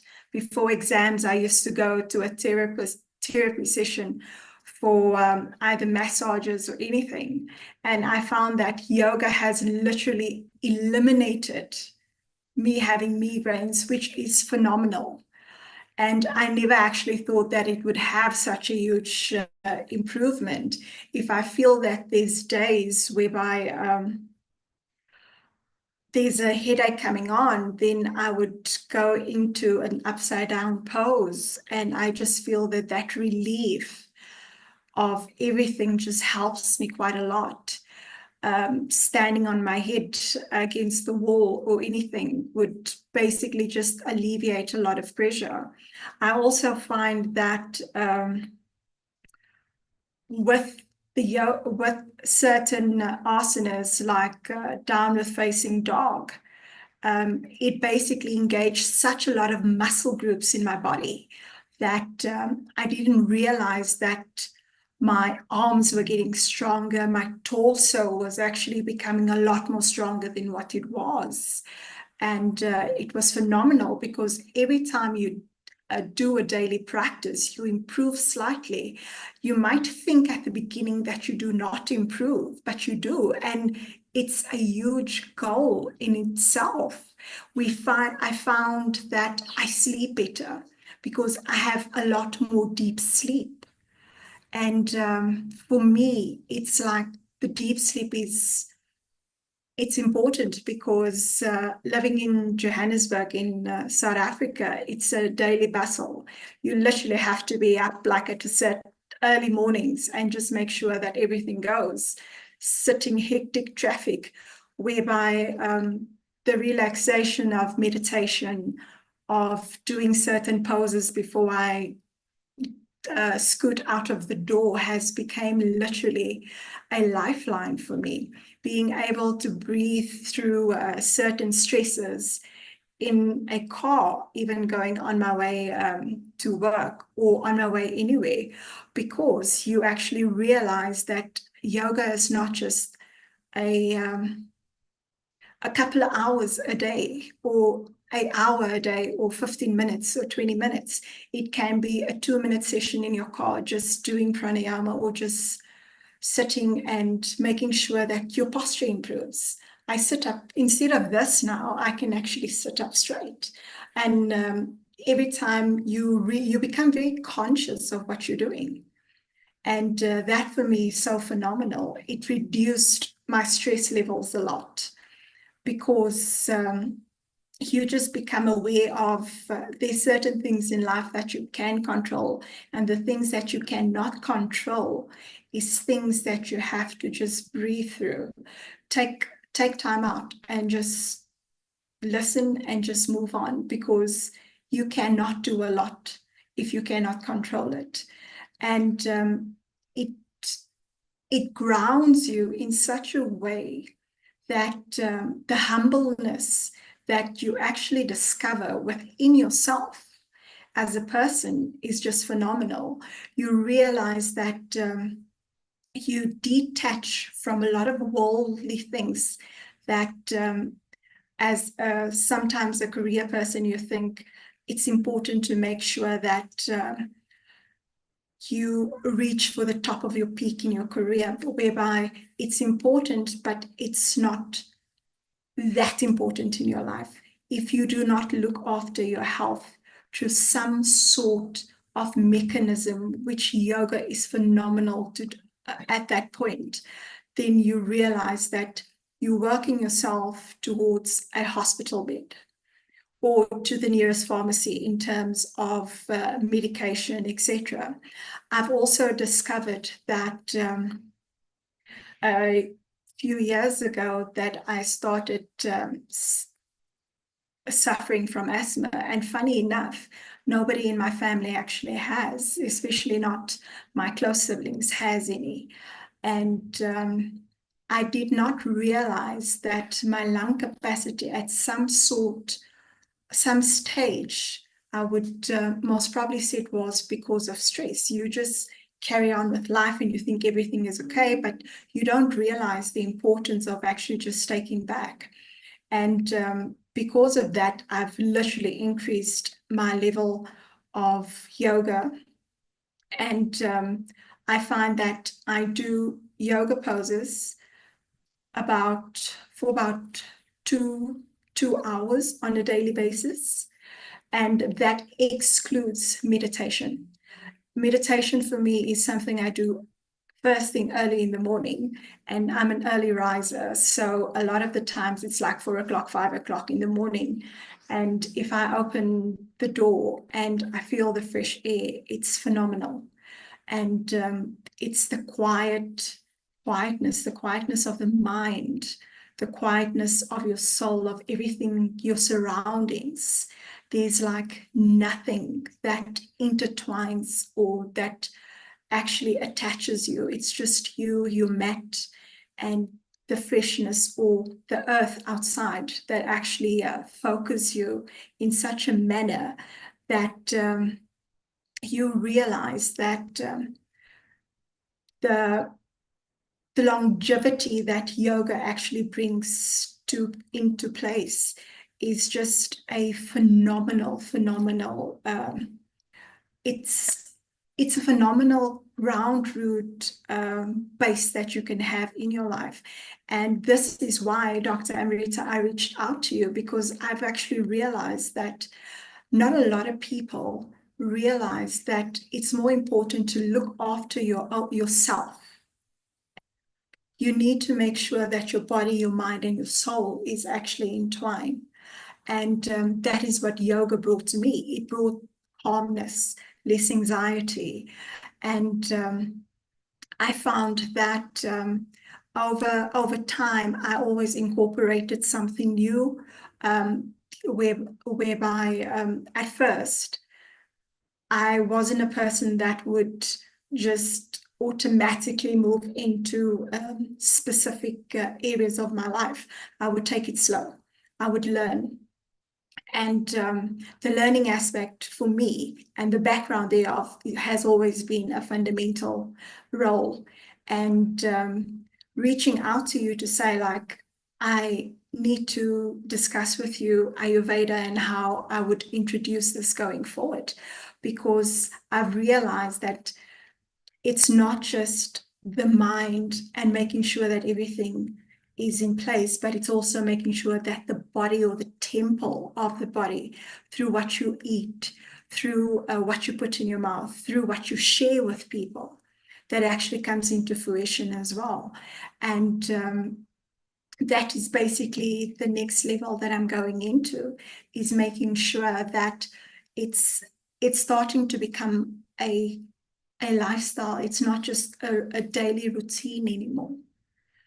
There is simplicity in making sure that you as a person or let me say there's an honor in making sure that you as an individual can share what you have and contribute it to everybody else around there that's not aware that their daily lives or what they actually have can be enriched in such a way that it's a blessing to have everything that we do have. And it's not a matter of what's the next step? What am I going to reach next? Yes, I'm academic, but there needs to be a balance. And yoga finds balance. Yoga finds peace. You can reach your academic goals through actually making sure that you as a person, as a whole in yoga is fulfilled, is healthy. A daily practice of a yoga routine, just doing a downward facing dog, make sure that you engage all the various muscles in your body, making sure that you actually stand up tall. When you sit in a meeting, you don't need to slouch. You can still sit up. It shows confidence. But your posture doesn't have to portray that you've basically not, your posture says a lot about you. And it needs to make sure that if you sit up straight and your spine is straight, you feel wonderful. At first, you don't realize that, but the benefits thereof is long-term. It's not just the short-term retrieve. And finding, I think being in a city like Johannesburg in South Africa, that's so chaotic, finding balance, finding peace, finding a fundamental connection with yourself through sharing, through experiencing, and knowing that even though I work a 9-to-5 job, I can still do a nice meal when I get home that actually enriches my body as well, and not just the hustle bustle to the nearest takeaway shop. And making sure that everything else in our lives is fulfilled to a manner of full fulfillment and contentment as a whole. So I found that yoga for me personally, a lot of people think it's about flexibility, but it's not. Yoga brings flexibility. Yes, it does. And that flexibility has major benefits in your life. You'll find that certain roles or certain things that you actually want to achieve. If I want to go climb a mountain, I would be able to implement my daily pranayama breathing through climbing that mountain because I'm in one with nature and I can endure everything else that basically comes into play.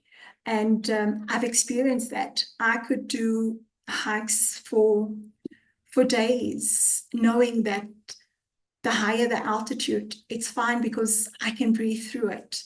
And my mindset is that of, I can do this. And I can stand up tall when I do that. And once I reach the peak of where I need to be on that hike, I can clearly just go down and say thank you and stand tall in mountain pose because I've done it. I've done it in a different way, but through a yoga practice. And that for me was important because I found that my energy levels has spiked. If I tell you spiked, I mean, people will think sometimes I'm on drugs because my energy levels has peaked and it's phenomenal. And I love it. I found that I can't even remember the last time I've had flu because yoga has made my immune system stronger. And with what I put into my body, it basically, the two goes hand in hand. I found that I've become more aware of my body. I know my body better. I know what's good for my body. I know what's not good for my body. If I twist, I would know how far I can twist. I would know if I breathe in a certain way and twist, I might not get the same leverage that I would if I actually do proper yoga breathing and actually twist in that manner. I've found that the biggest benefit for me is actually through the lifestyle in itself. And that is what I'm looking forward to sharing. So yeah, so that's it. Oh, amazing, amazing. That is so amazing. I remember when you visited, but then these kind of experiences, the lifetime experiences that comes from one's own way, that teaches one that yes, this thing is really a right medicine for me, and that's how it is working. And you have been mentioning a lot on so many things about your self story, how from a particular disease state you have recovered and passed on with so many things, and then added up to your lifestyle which has come up to be in a bloom way for your own self is really nice. And that's what yoga brings, I think. And today's episode is especially dedicated to all those people who have found a great resilience in their life, not only the physical flexibility, but also the mental flexibility to harness themselves, and also the right thing, which is about the posture that not only makes you go straight and it corrects your spine, but also helps to make you feel good, elegant, as well as confident about yourself. And all these things are tremendously very important.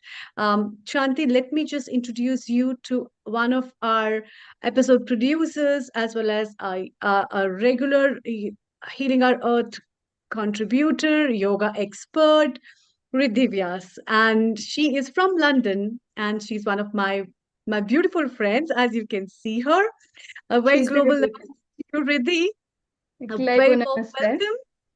And please say hello to Chantel from Johannesburg in South Africa. And how does she align with you and your tips of life for yoga? Over to you. Thank you. First of all, Amrita, thank you so much for doing a fantastic job with anchoring and hosting today's episode. It's been fantastic to be working with you as well. And a global namaste to Chantel. Thank you for being so brutally honest about yoga and the benefits behind it as well.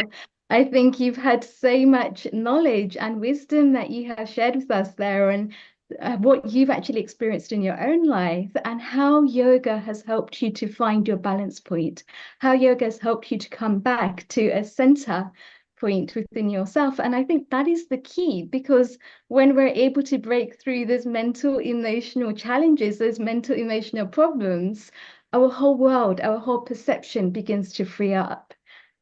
And I think that's what you've been experiencing, where you've had your spine being straight, you've had your spine being aligned. Well, having an alignment balances your left and your right nadis, which is your Ida and your Pingala nadis, into your Sushumna nadi, which is your central point. And so then you've got a free amount of energy that's moving through the spine. So of course, that's going to help you to feel a lot more energized. It's going to help you to feel a lot more in yourself. So it's fantastic. Thank you so much for sharing your experience. It's a pleasure. Thank you for having me today. Thank you, Chantel. Please stay around. I will do that. And Thanks, Doctor. thank you.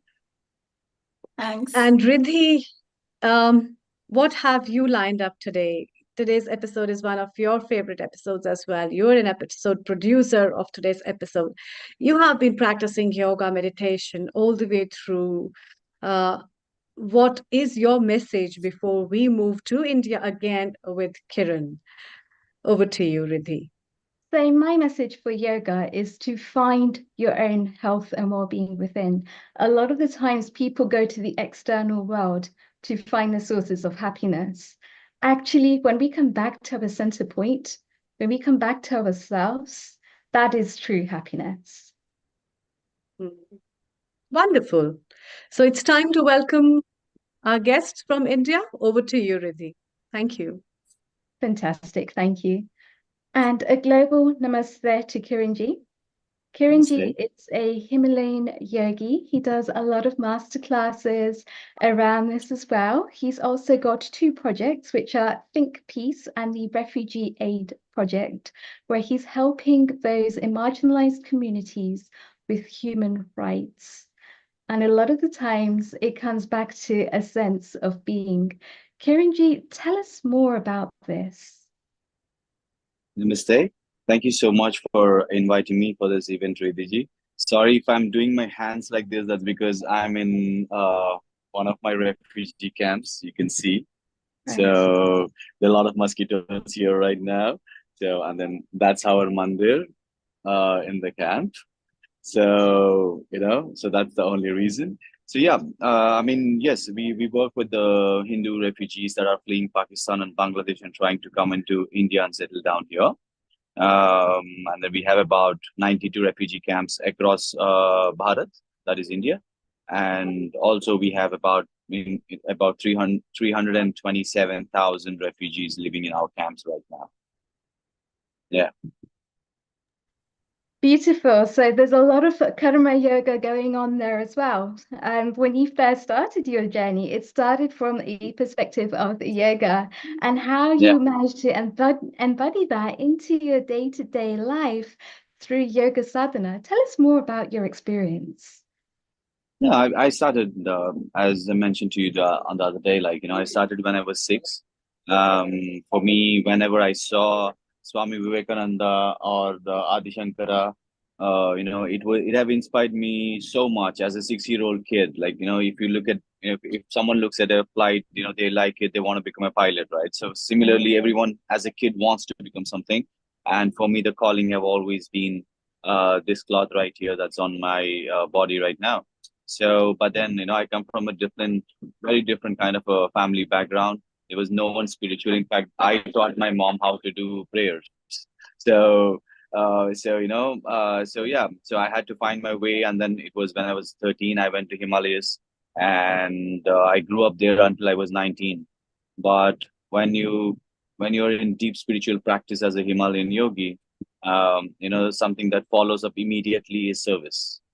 Yes. So service and spirituality is something that I've decided to take up. But from 13 to 19, it was a very hard journey for me to realize what I want to be. And yeah, since then I've been doing this. First it was tribal areas, and then now it's refugees. So what I do, like you said, is I do yoga workshops in US, UK, and Australia. And in return, whatever bhiksha I get, I bring it back and serve my people back home here. Fabulous. Sounds amazing. And a lot of the work that you do Yeah. is with children because you've had that in your own life where you've had to find your way. You haven't actually had somebody show you, but it's through your life experiences that you've been able to shape that. So I've got Right. to ask you, from the perspective of a Himalayan yogi, what does Yog Sadhana mean to you? And how can we help our viewers today to step further into Yoga Sadhana?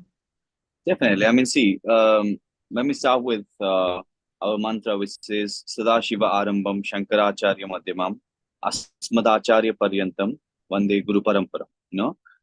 Basically, we all believe that our yoga, there are many kinds of yogas across the world.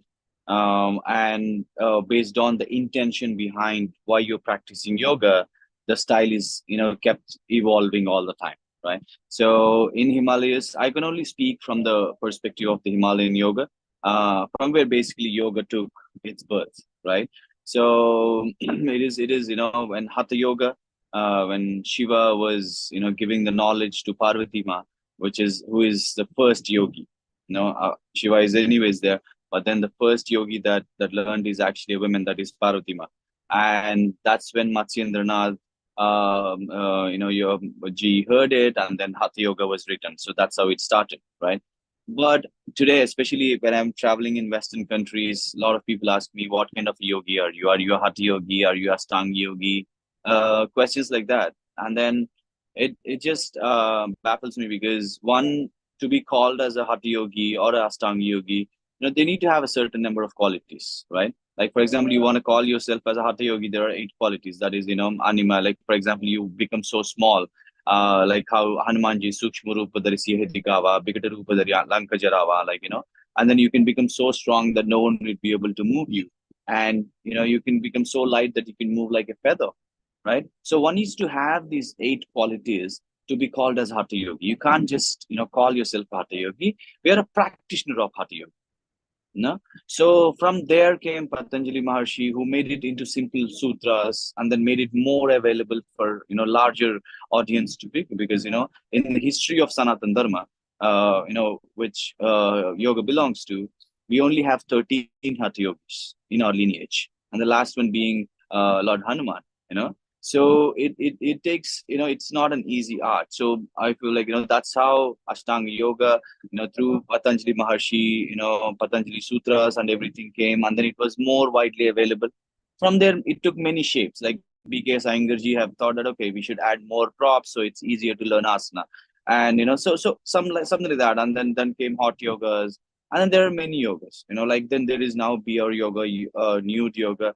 There are so many different kinds of yogas now. But in Himalayas, I would only say that we have never criticized any of them, because someone's doing beer yoga, someone's doing something. After a few days, right, after a few months, what we believe is at least they have taken that step towards spirituality. So after 3 months, 4 months, there will be a sense of emptiness that seeps into it, and then the search begins. And So that is the and then they life will that they are creating for themselves as well. It's the life of the yogi. It's exactly. the life So that they at want to least they create their own. started there. At least they started there, but then ultimately they will everyone have to merge into Himalayas.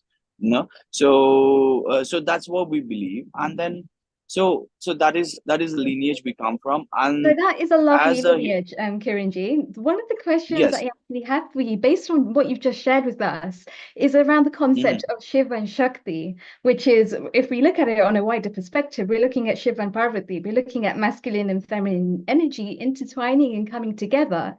So how can we actually help ourselves to embed this process on a day-to-day basis? What are some of the tips that you can share with us that help us to really tap into this Shiva and Shakti energy? No, see, Shiva and Shakti energy, we all have that energy within ourselves. So we all do have that energy within ourselves. But I'd like to actually take back to understanding. I'm so sorry. Take back to understanding the difference between, because I think that's what I mentioned to you. Because as a traveler of coming from Hatha yoga, Himalayan yoga, traveling in the Western countries, so there is a narrative, lot of narratives, like yoga gives peace, meditation gives peace and calmness. But in Himalayas, we never believe that.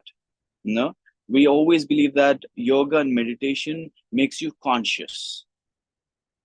It is, and that consciousness will put you in take you to places which are uncomfortable to face otherwise, because you are so deep within you, right? And then, or you're doing asana, so you will see those physical limitations, you will see those mental limitations, right? So tapa, when people say tapas, everyone thinks people are just leaving everything and running away. It's not true. Tapas, it says in Sanskrita, means fire. Fire can never be peace. It burns you from within, right? So it shows you all those uncomfortable places that you don't want to confront, right? So yoga shows you that. So it cannot give you peace, but it is marked, because there is so much stress, so much, pain in the world, and so many fears. So it's a very easy way to bring people, saying that, okay, Ajao, you come here, do a 1 hour session, you feel so peaceful, and then you walk out. So it have become more like a spa, so you enjoy that moment, but when you step out, when in the real world, you can't just take it. So yeah, so that's why it does. So peace and calmness are a byproduct of becoming conscious, confronting those fears. So that is tapa. What I'm talking about. So that is why, even when they say that yoga makes you calm, or no, it's not. Like even Rigveda, the foundation of our scriptures, it very clearly says who is a yogi. Simhavat sarva vegena patantyarthi kiladina. That means a yogi should be like a lion hunting. That means you're at the peak of your stamina. Like one of the sisters earlier said, like, once your energy peaks, so how do you stay balanced, right? So how do you live like that? Not just after meditation, but all your, you, even when you're sleeping, you're so deep everywhere. You're peaking your stamina, peaking your speed, and peaking your focus. So that is how a yogi should be, not weak and meek, and then, just la la la la. So the calmness is within yourself. So this is what the Hatha Yoga in this belief. So the intention behind being a Hatha Yoga, like in the Himalayan Yoga, is to become fearless. You know? So we believe, like even Bhagavan Krishna, when he puts down the virtues, he says, Abhayam Sattva Sanshuddhir Gnana Yoga Vyavastitha. What Bhagavan says is, Abhayam. That means only when you are fearless. Sattva Sanshuddhir Gnana Yoga Vyavastitha. For the first virtue that one needs is to become fearless. Only when you become fearless that the Gnana Yoga, the yoga will start flowing within you. Otherwise, you'll keep fluctuating. One day you feel great, one day you don't feel great. One day you feel connected to something, one day you feel not connected. You know, so that fluctuation that most of us, go through, right? So that is because of fears, if you deeply look into it. So yoga's first thing is to make you fearless. And that fearless brings in balance to you. And that is what in Himalayas we work for. So I'm just trying to clear the narrative between the Western versus the authentic Himalayan yoga, right? So when you find that fearlessness, all those, Shiva, Shakti, the masculine, feminine energy and all of it will automatically interlink. The balance will come into you. And all of this leads to what we call as Vairagya. Again, Vairagya has a very different meaning that the West puts forward. That is like, detachment. Simply, they say detachment. That means like, you're not attached to anything.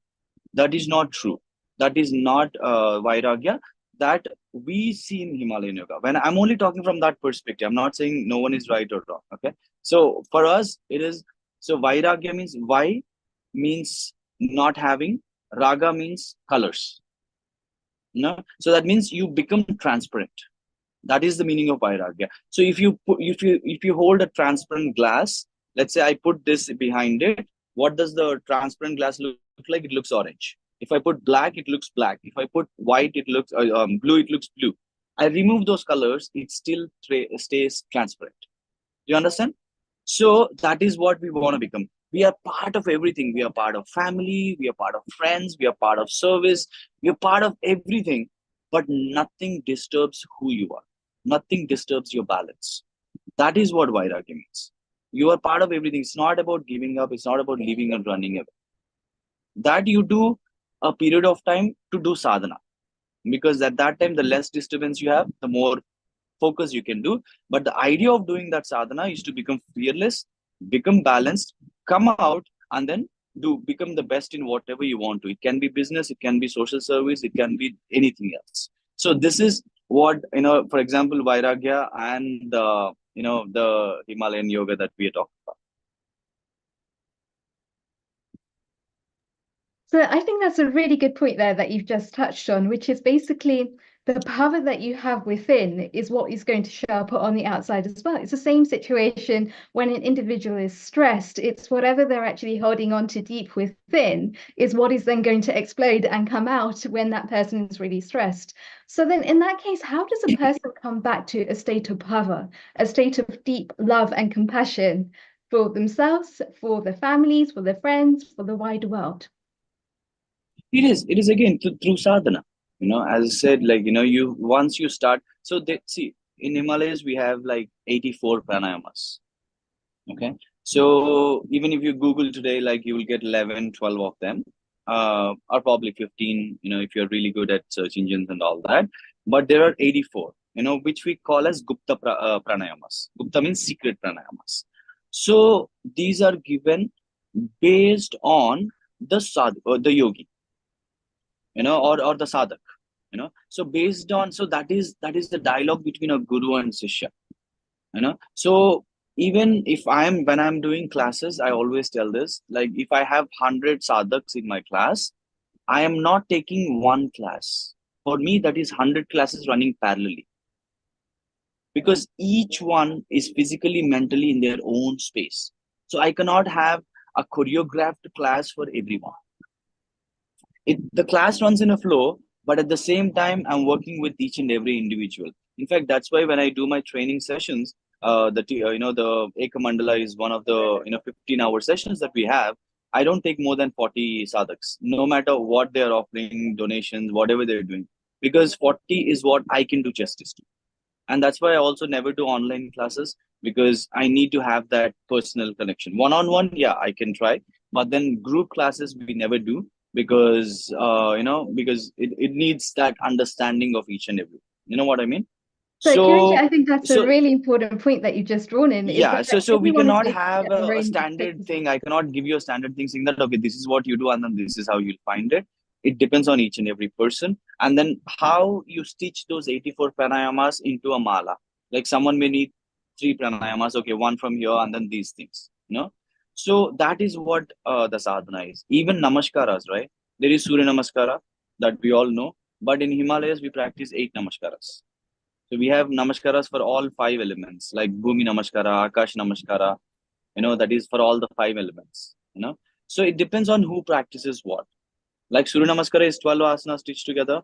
Agni Namaskara is 156 asanas stitched together. Jala Namaskara is 254 asanas stitched together. So just imagine the mind power, the stamina, and everything that we need to do that Jala Namaskara. But if I'm coming and teaching Jala Namaskara today, that won't be justice, because that much of stamina and the memory and that needs to be developed. So that's a relation between Guru and Sishya. So I think that's really important to maintain that relationship between a guru and shikshak, and everyone is at their own stages of life. And I think that's the most important thing for a guru to remember as well, is to take people from where they are to where they want to be. So tell me a little bit more about when you actually take your children through these exercises, when you're teaching classes for children. Is there like a particular thing that you would start off with? I know that everyone's on their own individual journeys, but is there like a base of which to actually begin those classes?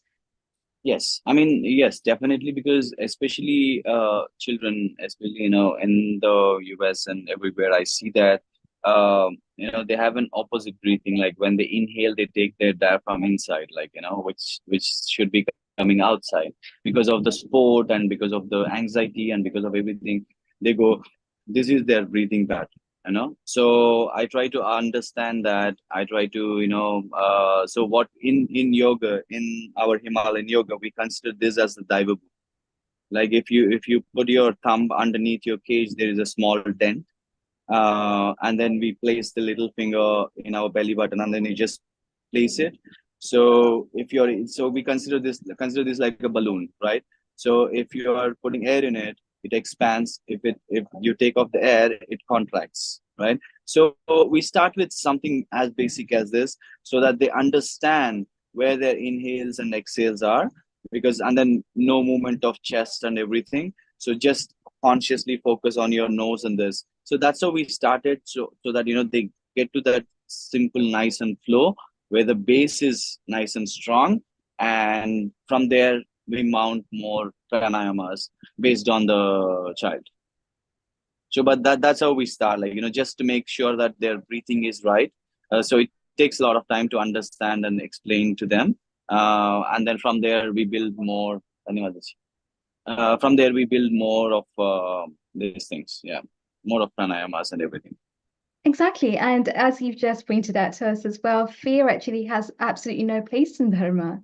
In fact, I think that's why the dharma that we practice on a Sanatan level is really one of the critical factors in which to start to understand ourselves and start to understand others a lot better. So I know from the conversations that we've had, when you actually do go out and you're visiting these families, marginalized communities, one of the things that you do is a lot of shravanam and listening to the individual pain points and the things that they feel. Well, one of the things with fear is that fear tends to be a lot of the sort of chesty breathing, and it tends to stop us from really being able to have the full yogic breath. It tends to have the stomach going inwards. So are there particular exercises that you can do in order to help them in that moment as well? Is there a particular go-to that they can start to practice on a very basic level? Yes, definitely. I mean, we have different numbers that they throw inhales at this number and exhales at this number. But then, again, we all know when someone faces that anxiety in the camps, right? they don't have that much of time to sit and then count and everything. So what we generally say is just simply sit, relax, and then just take as long as inhale as possible, and then we just say that take that exhale little longer than that inhale. And rather than giving that numbers again they're stressing on that. We just try to make it focused on the inhales and exhales, and then you take a deeper inhale, and then exhale is slightly longer than that, things like that. But other than that, it is just sitting with them and talking at that point of time, because what we need to understand is like how Bhagavan Krishna again says, Matra Sparshasta Kaunteya Shitoshna Shukadukadaha Agama Paino Anitya Tansitikshasva Bharata. So what Bhagavan says is, let's just like Shitoshna Shukadukadaha. Shital means winter, Ushna means summer, Sukha Dukha. So Bhagavan says, just like winter and summer, happiness and sadness one goes one after another. It's like Agama the Paino, they come, they go, Anitya, they're impermanent. So what Bhagavan says is, he never, in the whole of Gita you see, he never says you can overcome sadness. Not once Bhagavan says. What he says is, Tan Stitikshasva Bharata. One who knows to stay balanced despite these two coming and going is yoga, is yogi. So that is a stage we try to keep them in, like, just stay balanced, this too shall pass. So it's a dialogue more than the asana at that time. Again, that is also rooted in Vedas. Yoga is not just breathing, yoga is not just asana. Yoga is how you think, what is your intention, how you live on every single minute. Right? So we focus more on the scripture and then try to quote that scripture, and then try to motivate them and then understand them, because that's what goes into them mostly. So different people, different strokes. Absolutely, Yeah. yes. And a lot of that is about human rights and just enabling them to have their voices heard. And I can also see that we've got Dr. Pepe Yago in the audience with us today as well. And he is a phenomenal person that does a lot of work on human rights. And he's actually done a project on international relations in his master's. Dr. G, would you like to come join us live? Thank you so much. Please tell us a little bit more about the work that you do and how it can actually help in a global phenomenon too. Yeah, so I do a range of things. I focus, my background is mainly in international relations, foreign policy. I started my career as a diplomat, and then I moved into the world of think tanks, looking at, in particular, Indian foreign policy and the role of cultural values. And that's what my PhD in my book was on. And I've since expanded to a little bit more on the international law side of things. And I was working in at the International Criminal Court in The Hague as well.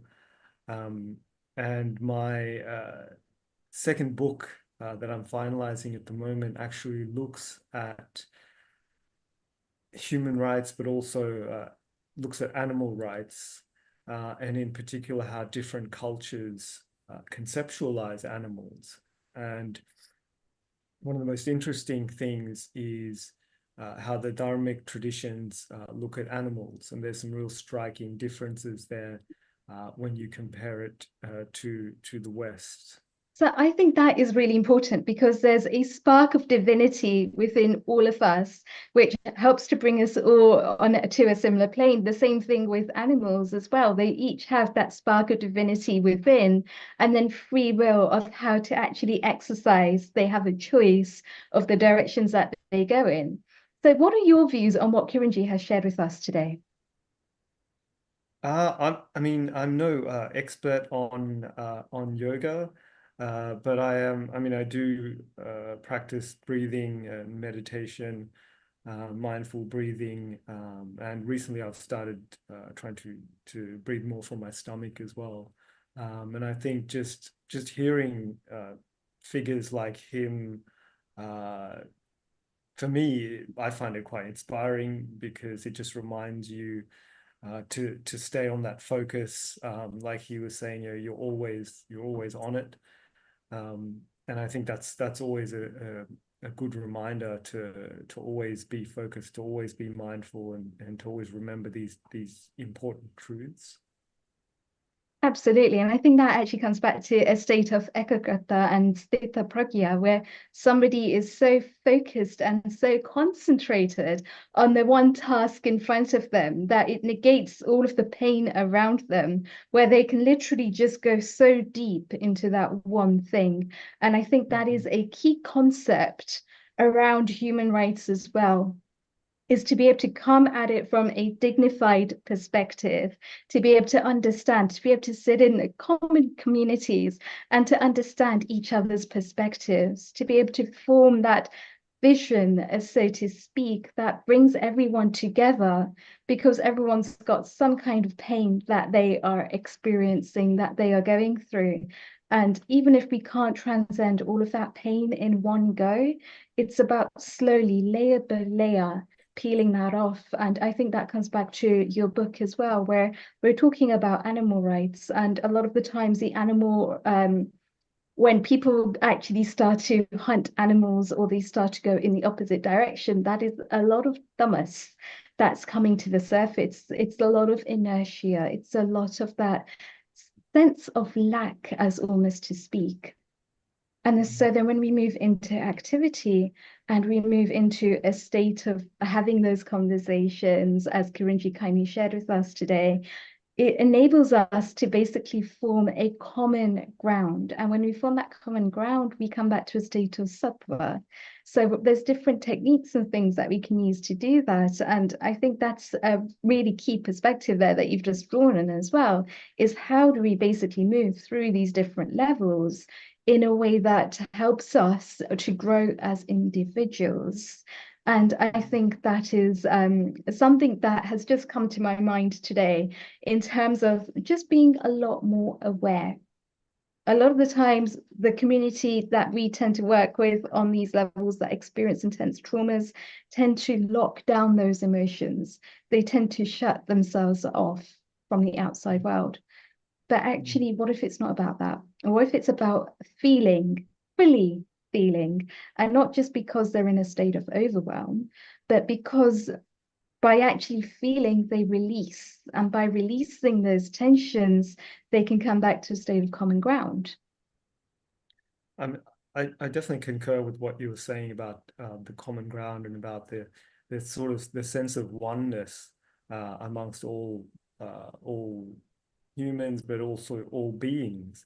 And that's a lot of what my research has really found. Like some of the ancient scriptures and the ancient teachings show this recognition that all beings are united in they all want to avoid suffering.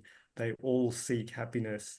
And there is no this barrier that modern society seems to place between humans and other species, modern Western society, and I think that it's good to be reminded that even in science they're finding they're discovering things that we already knew intuitively, which was that animals have sentience, that animals feel pain, fear, happiness, they love their young. It's all things we knew intuitively, but they're finding proof for it now, and it just confirms that whole sense of oneness, that we are all one. We all have these core similar traits, and I think it's important to always remember that.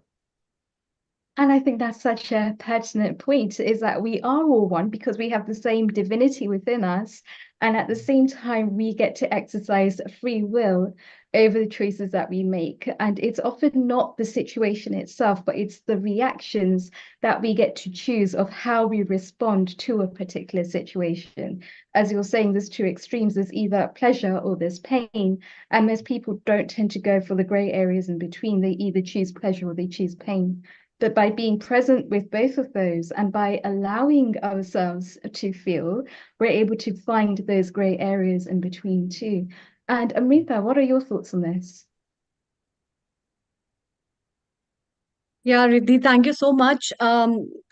This has been a wonderful talk by both Kiran as well as Dr. Pethiago.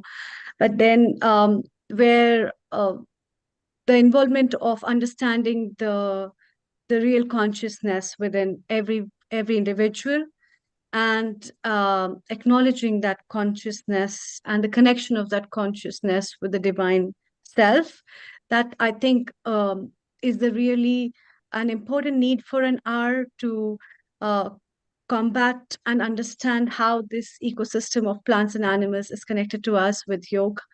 And as Kiran has been talking about, the real essence of yoga comes from the inner consciousness and that connection that you find within yourself, and that energy that collates you with the whole universe around you. And that is the real yoga of the time, which I think is a very, very wonderful thought to be carried up, which is not only addressing your own personal self to find divine peace into, but also harnesses your mental well-being status as well as your power to preserve your life, the ecology around, and having sustainable solutions to harness this earth to live better, I think. So a lot of thanks to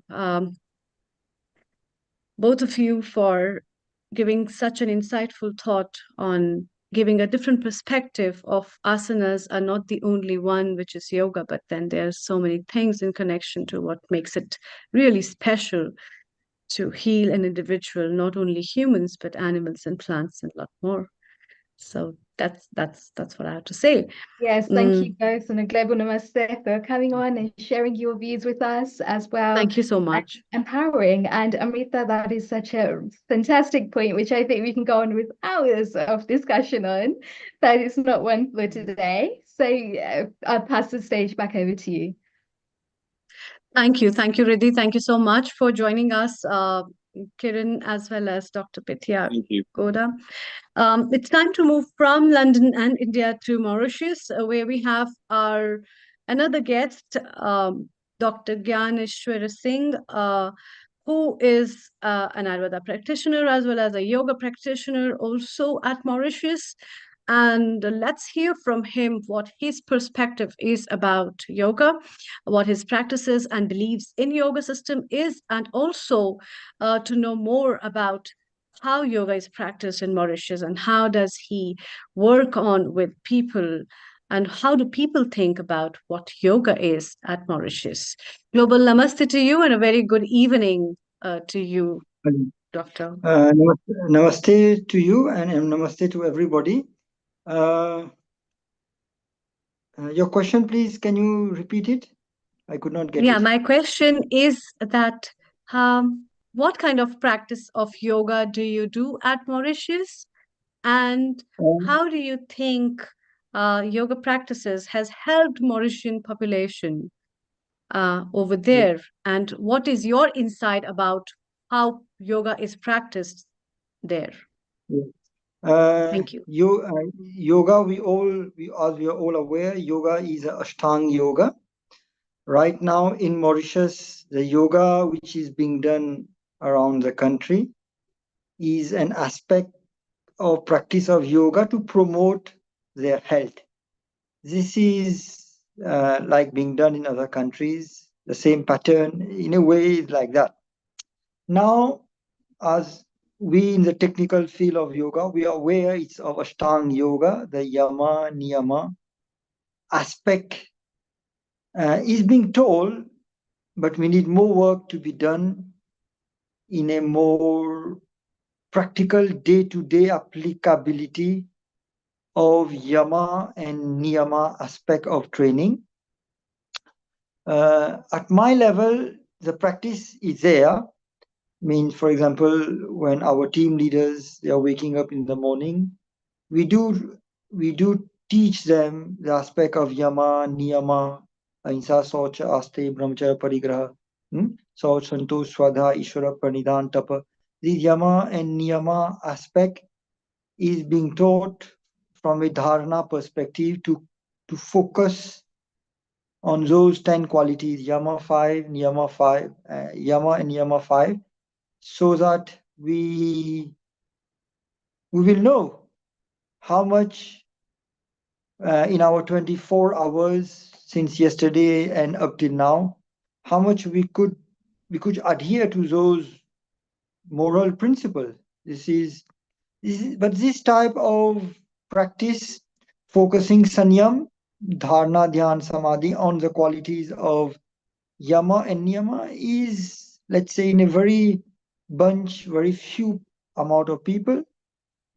And we are trying, our organization Medha Yopik, to take it nationwide because these moral values are very important. There is a scope for it, but it needs to be projected in such a way that it looks applicability in day-to-day life to people perspective, not to my perspective. The people should feel that the way how I shall be doing yama niyama is useful in day-to-day life. Like I just gave you every day in the morning, you can just meditate the sanyam on those qualities and compare in the last 24 hours how much we had been able to successfully adhere on those principles. For example, if you take yama, ahimsa. So I just sit in the morning, I just reflect back, I'll take dharana on my brikuti area on ahimsa. My last 24 hours, have I been violent with some people at the level of physical or mental or speech? If there has been, so I'll just see, today is Sunday, yesterday was Saturday morning till Sunday morning, let's say 24 hours, I've been, okay, my ahimsa has been done. Then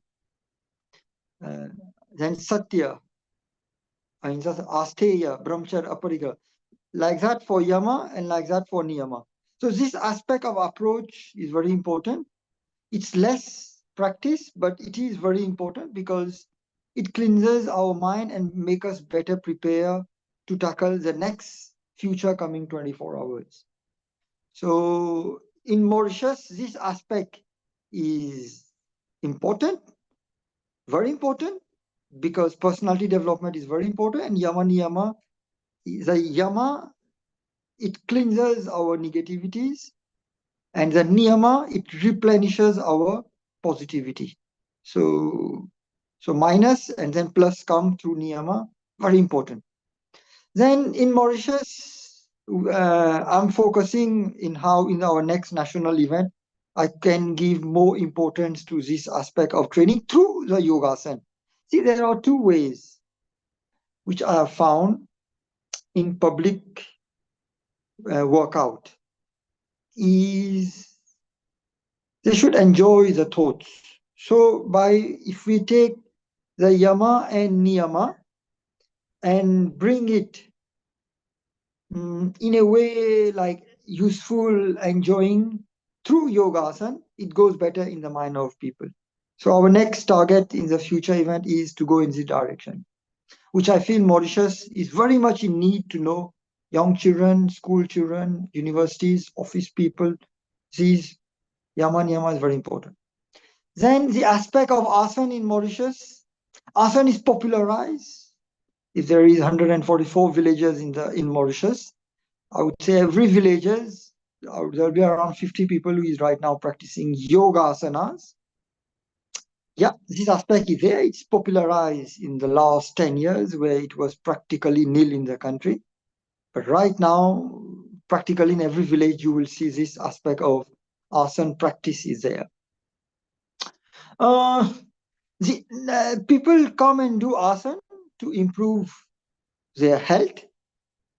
They think they will improve their health, but to what extent?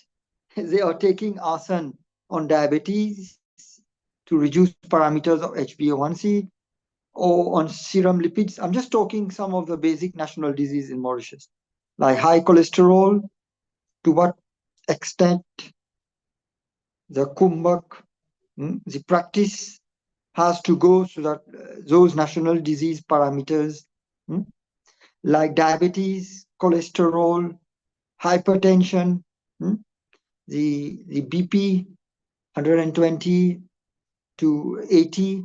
If it's coming 160, 180, in how should we do the asana, how should we do the pranayama? That skill is very much needed in the country, especially in the medical application. As a specialty post, this is missing. But through our organization, we have already launched it at voluntary level.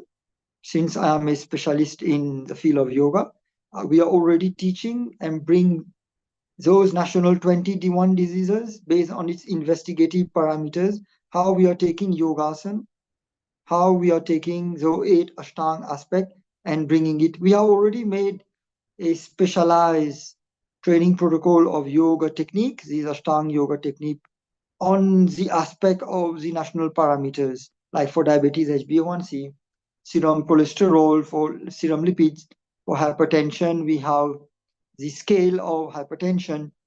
Like that, we have those 21. We have already devised it and we are taking it forward at our NGO level to the public. So yes, people are practicing yogasana, but there is a need to understand how to apply those those parameters, diagnostic parameters, exactly how much and dosage and timing of how to apply asanas, pranayam, exactly to that. That is the most fundamental, scarce part, because right now, out of the 1.2 million, 85% of the country is sick. So there is a huge demand if we know exactly how to take it in the direction from the aspect of asana. Then the aspect of pranayam in Mauritius, people are practicing pranayam. They think they are going to practice pranayam to become thin, lean, and trim. But how many of them are becoming lean and thin or losing weight? That's another question. It's another investigation, another research work, which I doubt. Which I feel yoga people should come to very clear parameters of Ashtanga technique, Hatha technique, and bring successful result on those national disease parameters. So pranayam, we need technician people to bring the techniques of pranayam on national diseases parameters with clear-cut dosage, timing, and this. We already have our parameters, which we have already developed, and we are working on it.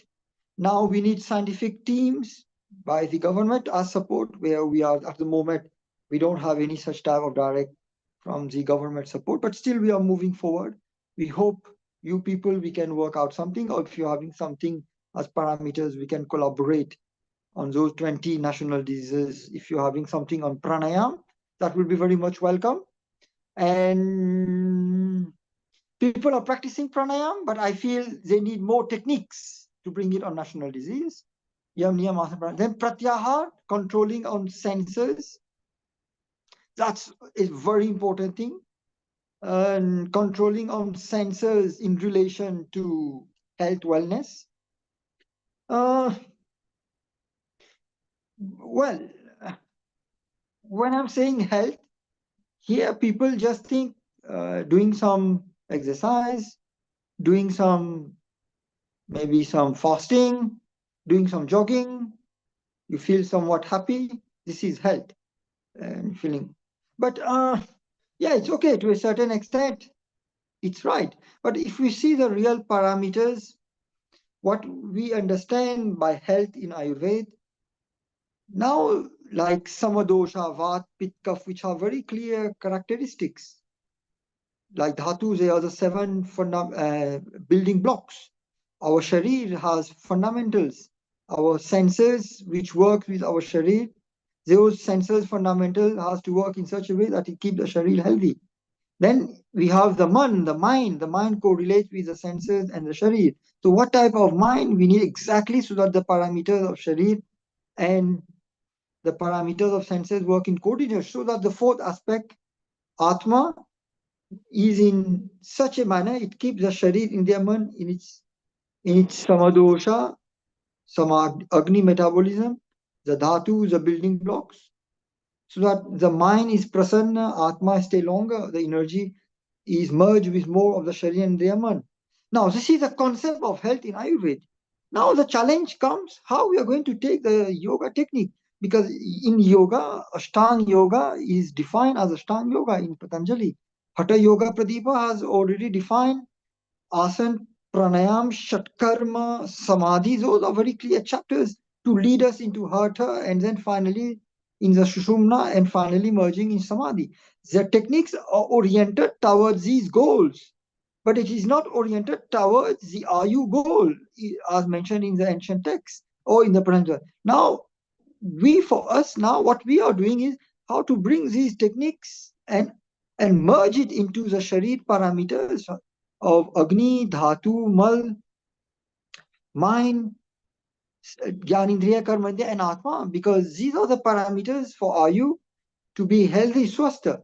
So now our parameters, which we have devised and using the yoga technique, is how to take those Ashtanga techniques and amalgamate it on Agni, on Dhatu, the 7 building blocks, the Upadhatu, the 13 of the senses, 10 senses, the man, Satrajtam, in such a way, Atma ko mind, so that the Sharir and the man works with through the technique of Yama, Niyama, Asana, Pranayama, Pratyahara. This macro chart of yoga, which have the Sharir, Indriya, Man, Atma, so that Samadosha, Samagnishta, Samadhatu, Malakriya, towards Swastha parameters are here. This amalgamation we have done so that the parameters of Swastha is in mergence with the Ashtanga techniques and the Hatha techniques. And once we already have it, we have amalgamated the tools of yoga in the fundamentals of Ayu Swastha, which is very clear there, and we are taking it forward to the public of Mauritius, just I would be saying for the last 3 months. Because all what is being practiced in the Mauritius is you're doing yoga, you do pranayam, you do asana, but how to merge it on health. When we say health, it has a characteristics. Then this characteristic has to be defined by some parameters. It has to be defined by some diagnostic tool. So we take it forward in this direction, which is a new way of, it's there, which is a combined mechanism of how to take it in a very systematic, scientific way towards Swastha. Yeah. So, yeah. So Dr. Gyaneshwar Singh, which organizations work at Mauritius for yoga practices? As you have said, I think your organization is doing a tremendous job for the providing insights for people to heal, and how you are incorporating the Ashtanga yoga and its relevance in terms of lives of people, to know and understand how it can be the yamas and the niyamas can be incorporated in an individual. So what all organizations do you work through, and are you also working with schools or children to teach yoga? What kind of programs are run in Mauritius before we take up our next guest in a couple of few minutes? Thank you. Yeah. Our organization is Medha Ayur Yogpit, Mauritius Education Development Association, to promote the Ayur concept, what is mentioned in the Ayurvedic text, through yoga techniques. Pita means it has a specialized, well-defined program where you intensify and learn these techniques. So this is the organization, Medha Ayur Yogpit in Mauritius. Now the second question is towards education. We have asked for an international Ayu super specialized training bill, where once this bill comes into action, it will merge in 46 ministries, including the education ministry at one go. It is not only the education, but it's the whole system of the country. When I'm talking about that, all the ministries, the parastatal bodies, it's a well-defined bill, which our organization has already made it in a draft.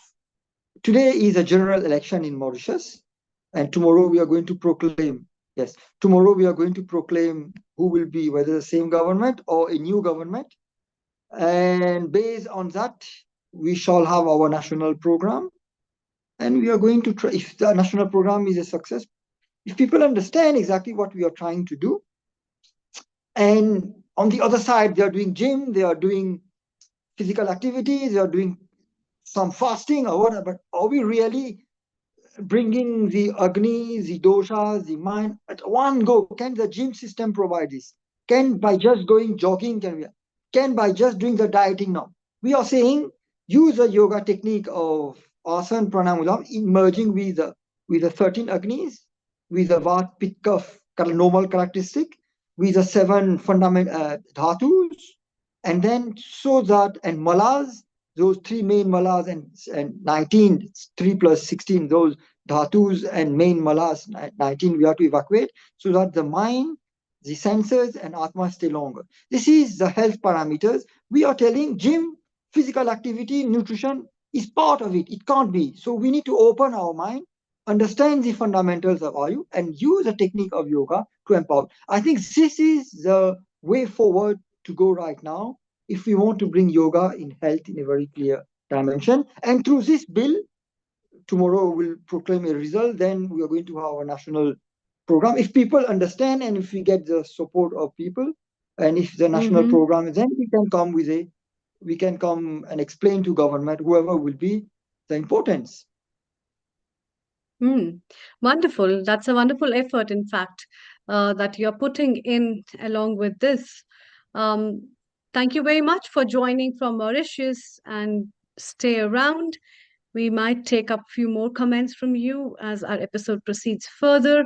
Riddhi, it's over to you for our next guest, and let's welcome our next guest. It's a wonderful way that as we see how people have different perspectives on yoga and how at different parts of the world, may it be South Africa or maybe London or India or Mauritius, the way people are harnessing and helping individuals to understand the meaning of this beautiful science that has taken up its lead from the grounds of India and moved and walked over all over the world.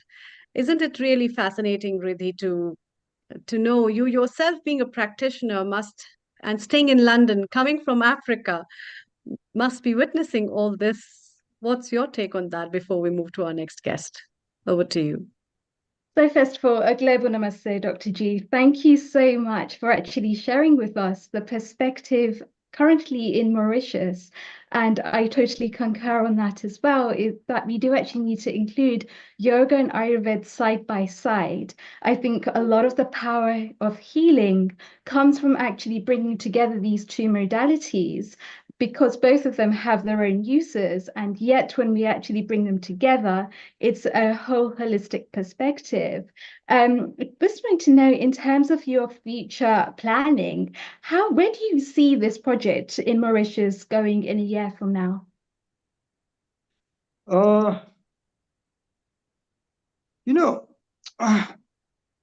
If you want to bring a national change,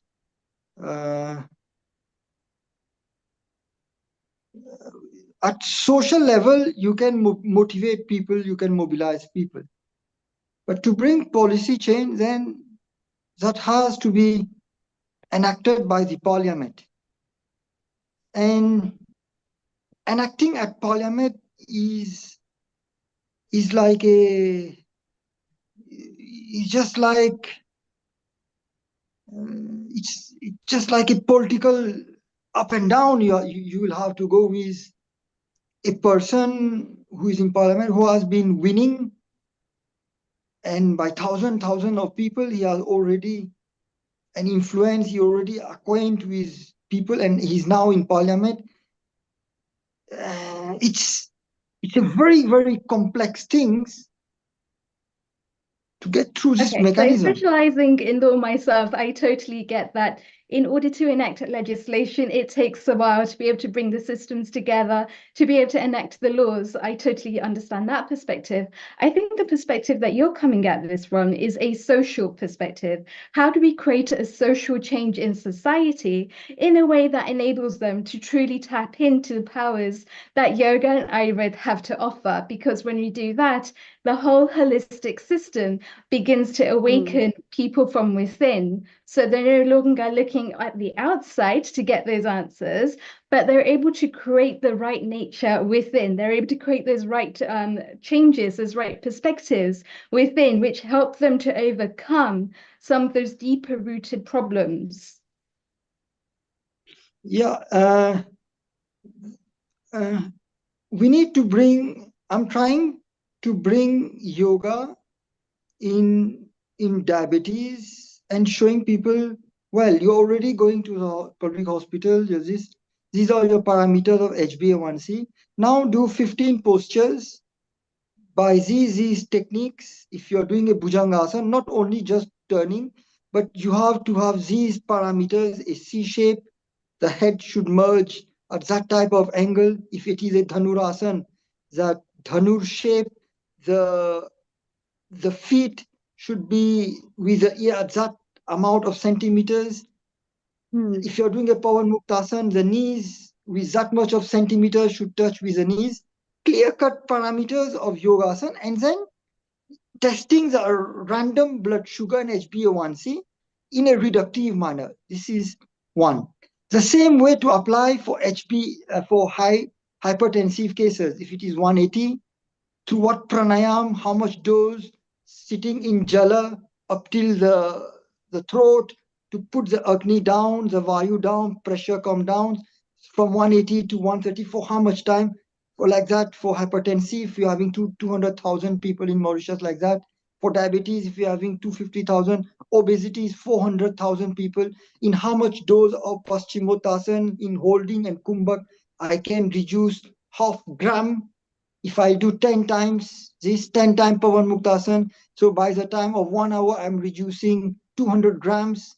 Then in 10 days, 1 kilo through a food combination diet. I go and show some result for 400,000. So like that, I need to go and get groups of 20 of those 20 national disease, get it a coordinated way through a laboratory, and we work in collaboration. Well, laboratory are not social voluntary organization, so they won't do it for free, but still we'll have to see and work out, because our organization is a benevolent, it's a free, it's a social activities. So getting those, I'm very aware this is the way and this is the thing and how to achieve, this is a direction I should take. There on the other side, government has the system, the ministry has huge millions, in terms of millions, but still they can't show through their yoga techniques in this directive. So this is the way forward, how we can move. And then I think get a really people powerful thing here is to be able to bring together the nature of these natural sciences together with modern science, and where the two interlink is really the point that the trials can start to take fruition. So a lot of the things right now, we know from a yoga and Ayurvedic perspective that these things work. Now it's about proving it in modern science. Now it's about bringing the two things together in a way that works and satisfies both parties, both tribes, and everyone can start to work together. So I think that is a fantastic initiative to be able to implement in Mauritius to start to create that social change. And thank you so much, Dr. G, for sharing that with us today. Thank you. Thank you very much for joining us. Thank you. Riddhi, it's time to move to Canada with our lovely guest, Jeffrey Armstrong. Kavindra Rishi ji, global namaste to you. And Riddhi, over to you. Thank you so much. Thank you, Dr. Amrita, for doing such a phenomenal job with hosting these sessions as well. Truly appreciate the work that you do and the seva that you bring to the table. Om Shri Guru Bhyo Namaha. That brings us on to the next leg, where we are going over to Canada. We're flying all the way over from Mauritius to Canada to welcome somebody very special, and that is Kavindra Rishi ji. Just to give you a little bit of background about what this talk is about, Kavindra Rishi ji has written The Bhagavad Gita Comes Alive. He has plenty of classes which help to really decolonialize the meaning of the Bhagavad Gita. And why is it important for yoga practitioners to actually embody these sciences in modern day life? This talk that Kavindra Rishi ji will be delivering for us will highlight how the Bhagavad Gita Comes Alive provides the yoga community with accessible, decolonialized insights that are essential for a truly holistic practice. It explores how the Bhagavad Gita teachings enrich the inner life of a yogi, extending far beyond just the physical postures, the asanas, and how this actually helps us to understand the gunas, because essentially everything is within a guna, be that tamas, inertia, rajas, activity, or sattva, goodness, and how to then be able to reach a state of equilibrium and move beyond that. By actually understanding the gunas, we understand the roles that these are playing in shaping the consciousness of the whole community and the role that it plays in modern day living. Aglevo Namaste, Kirandraji. Thank you for joining us today. And without further ado, I'll pass it over to you. It's a pleasure and honor to be here with you all. And this is a part of what I consider to be the Vedic Renaissance of the Sanskrit Vidya. The Vedic Vidya is now reaching out around the world because it's a necessary medicine for the healing of our perspective. And since you were talking about modern science, I think that's a very good place to start, because modern science thinks it's the first science. But in fact, the Sanskrit language is preceded Latin and Greek as the ultimate scientific language and remains that today. So it's very important that we present the knowledge of the Vedas to the world as a library of understanding the process we're going through and why we're here and who we are and where we are. And so let's start with Mata Bhumi. Bhumi is humus, the soil of the planet that we're living on. So Mata Bhumi is the source of the word humus and human. We are not human beings, we are Bhumi beings. She is our mother. Yasyam samudra bhuta sindurabo yasyam bandam prashtaya sambhavu yasyam idam jinvati paranadeva sano bhumi puru mehe dadatu.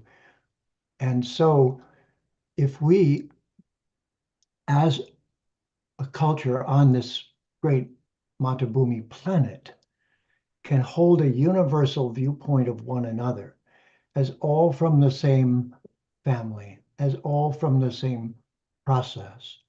And this, to me, is one of the great secrets. This is, I see you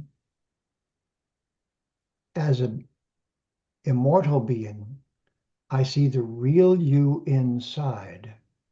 I'm not looking at your surface, but I'm looking at the real you, and I'm honoring you.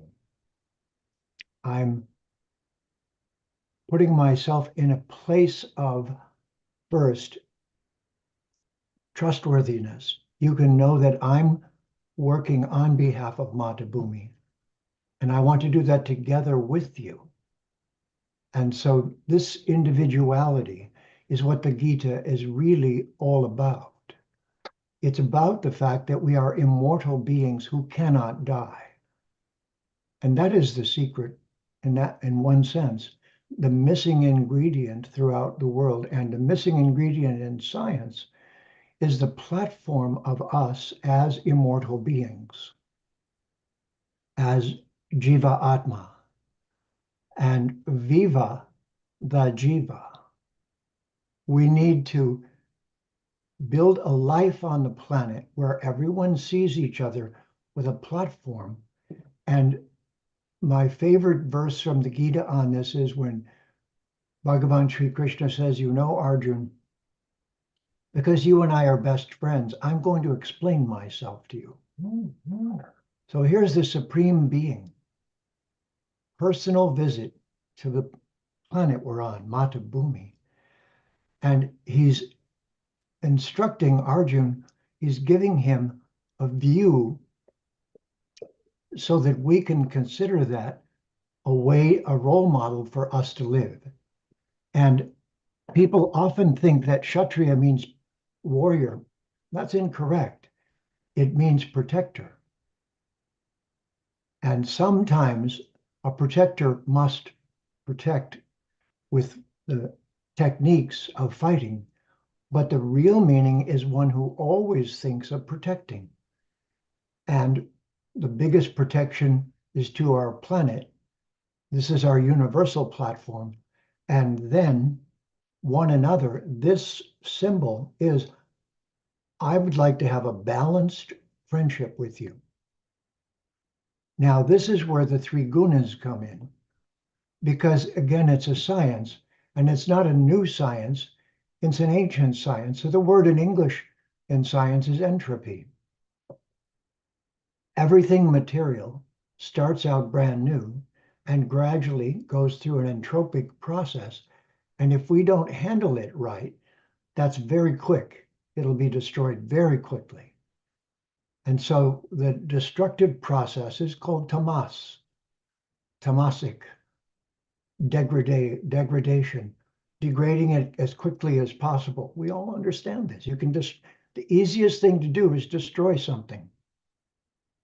And then creating things is an art. We really respect this in one another. The creators bring things forth out of a lump of clay, or it's suddenly a beautiful statue. So that's the rajas. The tamas is the easiest thing to do. So it's trying to happen. So that's why we clean the house, because tamas was happening all night. And dust was here, and dirt was there, and things were out of place. So then if we have a friendship with one another, based on our common friendship with Bhagavan Sri Krishna, this is the essence of the Bhagavad Gita. It's a friendly conversation. It's not pointing a finger and telling you what to do. It's not a sectarian religion who's afraid of you going to hell, but it's a scientific dharma, and dharma is the revolution. This is not a religion. This is a dharma. It's a way of doing things. It's a way of being. I really love the 4 core verses of the Bhagavad Gita. It's chapter 10, verses 8, 9, 10, and 11. And it begins, Aham sarvasya Bhagavan uvacha, Aham sarvasya prabhavo, matak sarvam pravartate, iti madva bhajanti mam, buddha bhava samanvita, machchita madgata prana, bodhayantak parasparam, kathayantascha mam nityam, tushanti cha ramanti cha, tesham satata yuktanam, bhajatam pritipurvakam, dadami buddhi yogam tvam, yena mam upayanti te, tesham evanukam partham, aham agyanajam tamaha, nashami atma bhavasta, jnana dipena bhasvataha. Which means in English, I am the source of everything. Bhagavan is speaking. From me, the entire creation flows. Knowing this, the wise adore me with all their heart. Their thoughts dwell in me. Their lives are surrendered unto me. And they derive great satisfaction and bliss, enlightening one another and conversing about me. To those who are constantly devoted and adore me with purest love, I give the understanding by which they may come to me. Out of compassion for them, I, who am dwelling within their heart, destroy the darkness born of ignorance with the shining lamp of Vedic Vidya, the shining lamp of knowledge. If this becomes our program, then we are making friends with the whole world. I would like to propose to you that if you reduce the Bhagavad Gita to a single concept, it is global friendship. And it is everything that needs to be done to make life sattvic or sustainable. So sattva is our slogan, a sustainable future, please. For our children, for everyone, for all creatures, how do we live in such a way that we stay at the balance point and maintain life on the planet? How do we leave it cleaner than it was when we got here? More balanced, more nourished, more likely to have a future. So science isn't the problem. It's science without a long view. Science is short-sighted one lifetime worldview. It came out of the one lifetime religions, who I don't speak negatively of. They have beautiful thoughts and emotions and ideas, but they don't see more than one lifetime. And this is the problem, to go from Duratma to Mahatma. We need to have that big worldview.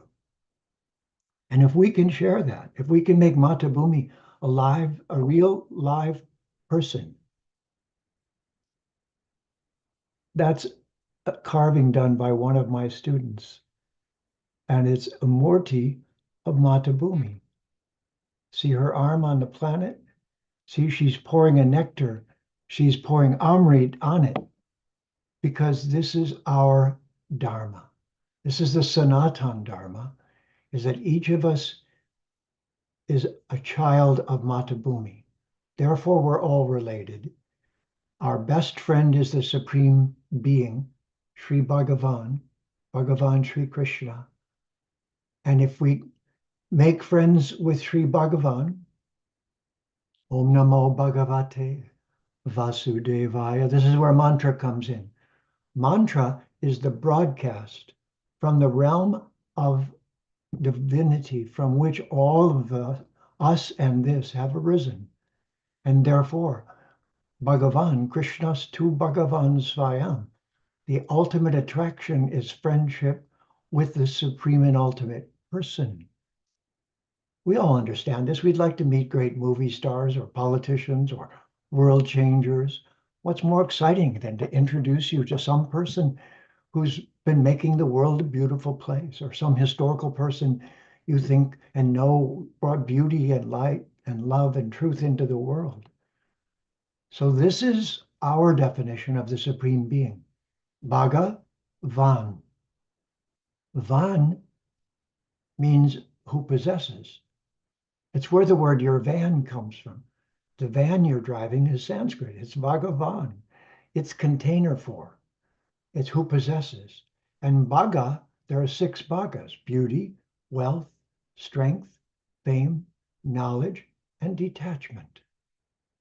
The being who has those to an unlimited degree is Sri Bhagavan, the supreme and ultimate being. And again, this is our best friend. If we can behave in that best friend mood, I propose to you that this is what Shanti really means. It doesn't just mean peace, because peace means no war in English. That's not the point. It's better than that. Peace is a given because we're friends. Why would I hurt you? Why would I harm you? I want to protect you. I propose that this is how we talk about the new paradigm, so that people see the Vedic worldview as the leader in holding a Mahatma view. The whole world knows the word Mahatma from Mahatma Gandhi. I would say, politically speaking, he was halfway to paradise. And I appreciate the fact that he did what he did. But what he did do is give every English speaker the word Mahatma. So what if we have become a Mahatma program? How do you do that? Not by being better than everyone else, but by taking care of everyone else. This is the Vedic Dharma. This is the Vedic Vidya. This means I'm not going to harm you.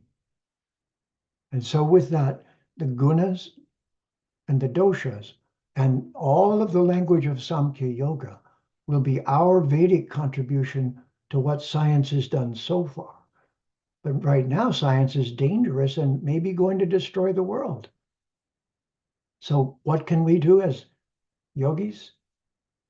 Remind them not to destroy this beautiful planet, not to harm one another, not to let superficial differences make us tamasic, to be rajasic so that we can be sattvic. And what is the word to go from sattvic to rajasic to tamasic? Entropy. Entropy is tamas. What is rajas? Creativity. Yes, all right. And what is sattva? Intergalactic security. We're immortal beings. We cannot die. Each of us is beautiful. Each of us has a magic inside if we can just learn to see it. And with that, it's an honor for me to be here with you today. And just a few words on the Bhagavad Gita and the message it keeps alive in our hearts. If you read a chapter every day, the Bhagavad Gita will come alive to you also. And then you will be able to give not artificial, but true respiration, true pranayam to an ailing planet. Thank you for this opportunity. Namaste.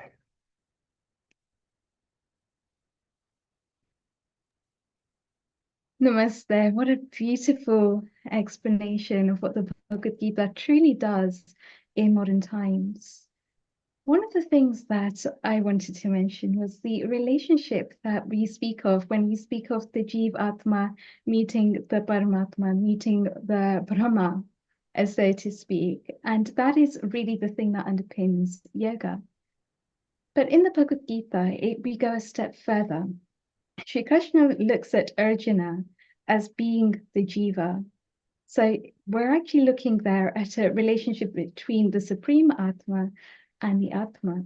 But what if we could actually form that relationship within ourselves on a daily basis, where we can have that discussion between our Manomaya koshas and our Vijnanamaya kosha to be able to lead ourselves from a state of fear or despondency to a state of true bhava, love, acceptance, compassion. And would that actually be possible in a state where a lot of the times we are feeling those internal battles, we are feeling those internal conflicts? So how do we come back to ourselves in that moment? There are 5 gunas, 5 doshas: Shanta, Dasya, Sakya, Vatsalya, and Madhurya. The moods of love are the next subject for this conversation. And so the Shanti is the minimum. Shanti, Shanti, Shanti. This is the peace movement. Next comes Dasyam. If I'm going to contribute, I need to be of service to you. How can I be of service? What could I do that benefits everyone? And then, if everyone feels this mood, maybe we could all become friends. Sakyam. And then the Madhurya Leela, the highest Leela, is that mood of romance that we feel is supposed to be first exchanged between ourselves and the ultimate lover, the ultimate love affair. Krishna's tu Bhagavan Swayam, but it's also Jivera Surupaya Niter Krishna Das.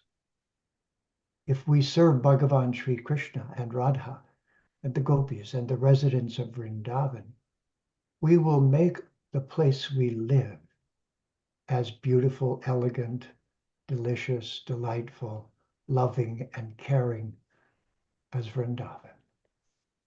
Together, let's try to have Matabhumi remind us of Vrindavan. Beautifully explained. So really finding that elegance of Vrindavan in our day-to-day actions in our day-to-day lives. And I'd just like to remind everyone as well of the Bhagavad Gita Comes Alive Learning Community, which is a community that has been running for a number of years now. having those recordings that we can tap into at any given time. I've always actually believed that the Bhagavad Gita is a book on psychology. It goes a lot deeper because whenever I've actually had a question that I haven't been sure of the answer to, and I've opened a random page of the Bhagavad Gita, I've been able to find that knowledge, that Shakti, that wisdom within. And especially now as well, when Jeffrey G and Sandy G have done this phenomenal seva, where they are guiding us on a weekly basis through some of the most complex parts of the Bhagavad Gita in a way that decolonializes the Gita, in a way where we can start to bring Sanskrit into the Vedas, in a way that we can do that without triggering the manas within all of us. And it makes it so accessible and so practical in our day-to-day lives. So if you haven't had an opportunity to have a look at the Bhagavad Gita Comes Alive, then I strongly recommend that. Something else that Jeffrey G does so well is when he speaks of the ancient India, that is Bharat, and what the Bharat has to teach us. And Jeffrey G, can you expand on that for our audience, please? Certainly. Just as our earth is actually a being, is actually our mother, is actually Mata Bhumi. And so it is that everything in the cosmos and beyond is alive. There are devas and devis. This is not competition with the supreme being.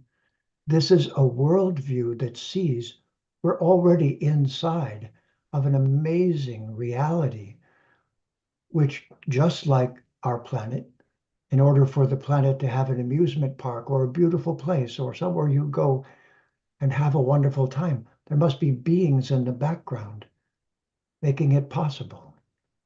So our worldview and the gunas and doshas are also a worldview that there are beautiful beings maintaining everything. And I aspire to be like them. Monkey see, monkey do. Acharya.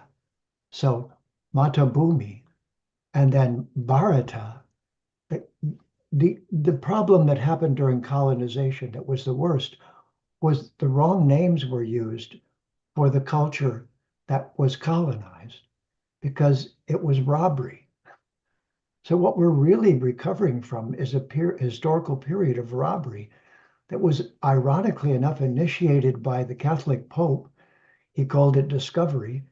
And then the European countries thought they had permission now to go steal beautiful things around the world.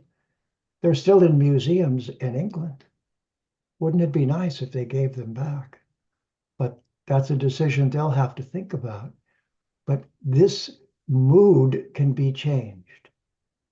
And so the Vedic Vidya does so with a vocabulary of language in the Sanskrit. The Sanskritam is the most perfect, stable, steady language. More perfect than Latin, more perfect than Greek. It's the original programming language, which we now understand. Programming languages are making this show possible right now. So of course we understand them now. So let's understand the ultimate programming language and become intergalactic explorers in our meditations, in the way we see one another. Let's be Mahatma and not Duratma. I think that's the word to keep in your heart. Hold the big view and then protect every tiny little detail. Do that and you will have gotten the Mahatma and the Seva and brought them together. You hold the big view as you do little things to perfect the elegant and beautiful life on Mata Bhumi. This, I believe, is the Vedic Renaissance. And if you think of it and speak of it that way, people understand there's a rebirthing, and it is happening. And right now, we're going through labor pains on Mata Bhumi.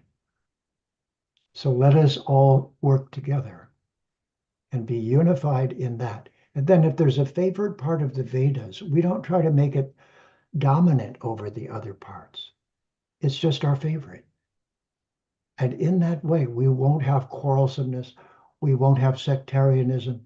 We won't care if it's Ramanuja, if it's Madhva, if it's any of the great Vedanta acharyas, or if it's Buddha, or if it's a branch of. We need to learn to appreciate all of those efforts and create an umbrella under which they live, rather than try to force them out or argue with them over needless details. And this larger worldview is the great gift, in my opinion, that the Vedic culture can bring. Truly, we can say, yes, Mahatma Gandhi brought the word out. Now we're trying to teach everyone how to live it. That's all. How do we heal our planet together? Plant trees, do this, do that, have medicines that don't cause after effects, bring in Ayurveda, live in our body properly. And oh, by the way, there's a feminine divine and a masculine divine. So don't be confused about the male and female. They're both reflections of the divine. We have the answers, and if we say them in the just right way, they'll be attractive rather than repulsive. They won't be sectarian. They'll be an invitation to be Maha Atma. I think that is beautifully explained. And something that you just mentioned there, which really stood out in my head there, was in terms of labor pains. I think there's a lot of labor pains happening all around the world at the moment, all in different colors, variations, varieties. So how can we truly find that rhythm of life, to find that central balanced point in these moments of configuration happening around the world? How do we stay centered? How do we stay balanced? Well, Ashtanga Yoga, this is something people got confused about in World War II when the Germans, whose language is based in Sanskrit, unfortunately misused a symbol, the svastika. May benefit go to the 8 directions, is what that means. We should do this. We should have a campaign and say, here's what it really means. And we need it. Let's send well-being and benefit to all 8 directions. And of course, Ashtanga Yoga, the 8-limbed process of inhabiting a body in a balanced, healthy, perfected way. And here's a secret. The reason I was saying about this, that when the British went to India, they stole everything. They stole Lakshmi and brought her back home. And well, that was the past. We can try to get over that. But Lakshmi and Vishnu can't be separated. So Vishnu came to the West as what? Ashtanga Yoga. Where Lakshmi goes, Vishnu goes. So we really are in a Vedic Renaissance right now. And the reason it's being led by the feminine is that in the indigenous cultures, they were also led by the feminine. Any culture that understood knew the female form is the mother, is the nurturer.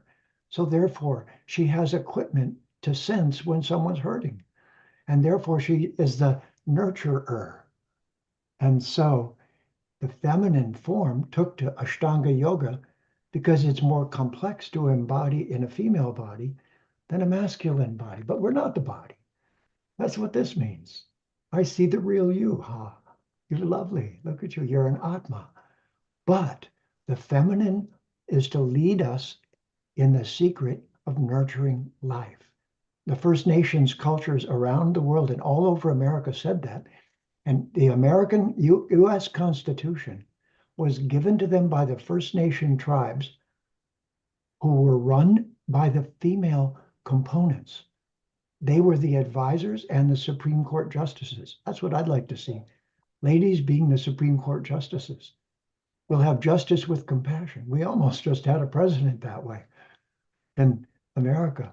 But it's all right. The movement is what's happening.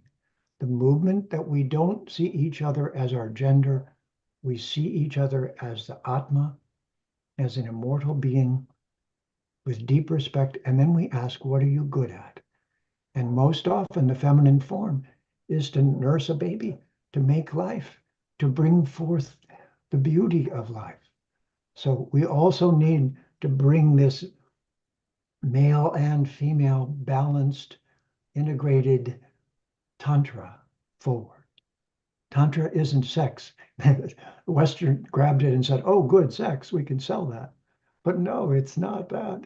It's the harmonious relationship between the masculine and feminine, whether it's the moon and the sun, or whether it's your mother and your father, or whether it's Matabhumi and us. It's all to find Shanti, Shanti, Shanti, Hari Om. Hari Om. Thank you so much for sharing. Wonderful. And in such a phenomenal way with all of us today to really spread those knowledge, wisdom bites, I like to call them, the real sort of gnan that underpins society in modern day life. Dr. Amrita, what are your views? Yeah, it was really very beautiful. I wanted to ask one question. What are your thoughts for people to develop compassion for their self-transcendence? What are the ways people can develop compassion in today's time? And how is that useful? And they can help it out for their own self-transcendence, because in today's time with a lot of rage and wars on global basis, peace seems to be very far away. So what are your thoughts on that? Over to you. Thank you.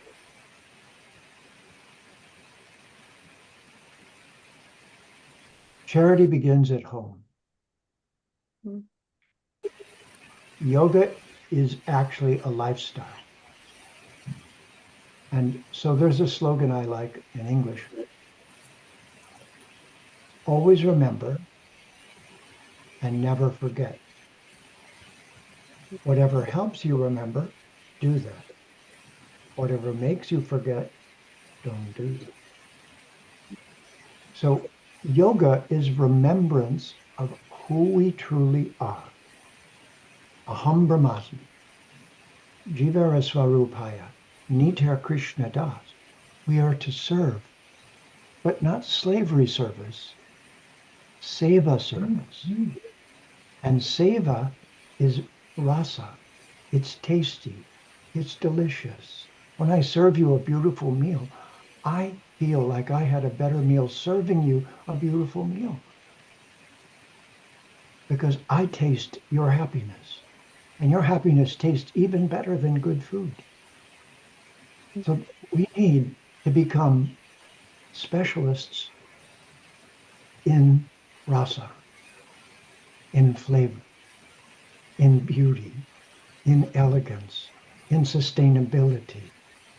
And we need to use words like this so that people understand. First of all, and of course, this is the universal. I see you are an immortal being. I hope you're not forgetting.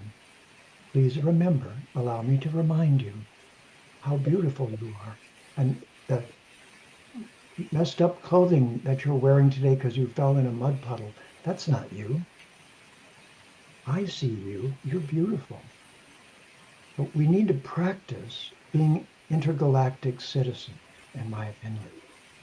And this is why one of my favorite mantras is Om Namo Bhagavate Vasudevaya. Om Namo Bhagavate Va. Oh, it's 12 syllables. How perfect.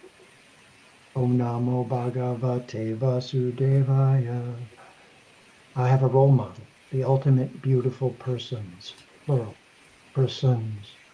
It's where we're from. It's why we miss it. It's why we want it. So, be a Acharya from Bharata, not India, not the colonizing name. Say, can I teach you a word? Bharata. Can I show you by example? Acharya. And again, Bhagavan Sri Krishna says, because we're best friends, Arjun, I'm going to explain myself to you. So there goes the fear of the Supreme. BF, best friend. That we need to talk this best friendedness. Talk this, I see the real you. You're an immortal being. You're so beautiful. You're so full of potential. What can we do? We do to make our planet more elegant and a better place to live for the children we've made. Wouldn't you like to do that? I would. We need to learn how to talk to everyone about immortality without it being a my way or the highway religion. That's the secret. Yeah. It's not Hmm. my way or the highway. It's the skyway. Hmm. Beautiful. And I can also see Neil. that we've got our director, Neil Kumar, here as well. Neil Kumar, welcome. Did you have a question or a comment for us? A global namaste to you, Riddhi and Amrita, and particularly to Jeffrey Global namaste. Armstrong, Kavindra, Rishiji. I like both the names because both of them are very synonymous world over. Those who don't know Jeffrey, not only is he very well traveled in Europe, America, Canada, he loves India, and that's where he has made his own mark. So, Jeffrey, Amrita mentioned about the war, and in the Gita, very clearly it mentions, Kishan ne kaha Arjun se, na pyar jata dushman se yudh kar. Kishan told Arjun, Krishna told Arjun, don't shower your love with the enemies. Go to war with them. And the reason why he said was very simple. If you don't destroy the bad will destroy the good, which is you. So you need to go to the war. So sometimes it only takes war to destroy some bad people. But coming back to Jeffrey, it always, I always wonder, as a Westerner, you had to acquire this knowledge and then you've gone so deeper into it that maybe some of us who were born Hindu know less than you. You were young when you started, not very young, but you were young when you started, and now you are a seasoned a player in Sanatan Dharma. And first, I want to tell people, those who want to follow Jeffrey Armstrong style, then don't forget, if you want to know more about Gita Jeffrey Armstrong style, then remember, Gita comes alive. You must remember that. It's very simple. Gita comes alive. We are just going to share it with you over here. It's very exciting and it's a different perspective, bringing the same knowledge and a culture and religion and the way of life. But Jeffrey, I want to ask you one simple question. If somebody were to ask you, would you say Gita is preaching religion, culture, way of life, or practical reality? I would like to know your perspective. Over to you, Jeffrey Armstrong. What an excellent question. And thank you for all that you said. Well, it turns out I've had three gurus. I've had one of Vedanta, I've had one of Sanskritam, and I've had one of Jyotish. They were actually my guru. I actually studied in a formal way under them. And so I'm a bit of a linguist. In fact, I'm a poet by disposition. And so I've changed my last name. Armstrong was a Scottish clan, and its insignia is a warrior with an axe in his hand. My first guru named me Jamadagneya. He didn't know that it was Rama with the axe. It was the same as the name Armstrong, or maybe he did. So I call myself Jeffrey Dharma Strong. We need to use language. language can be a weapon, but language can heal all.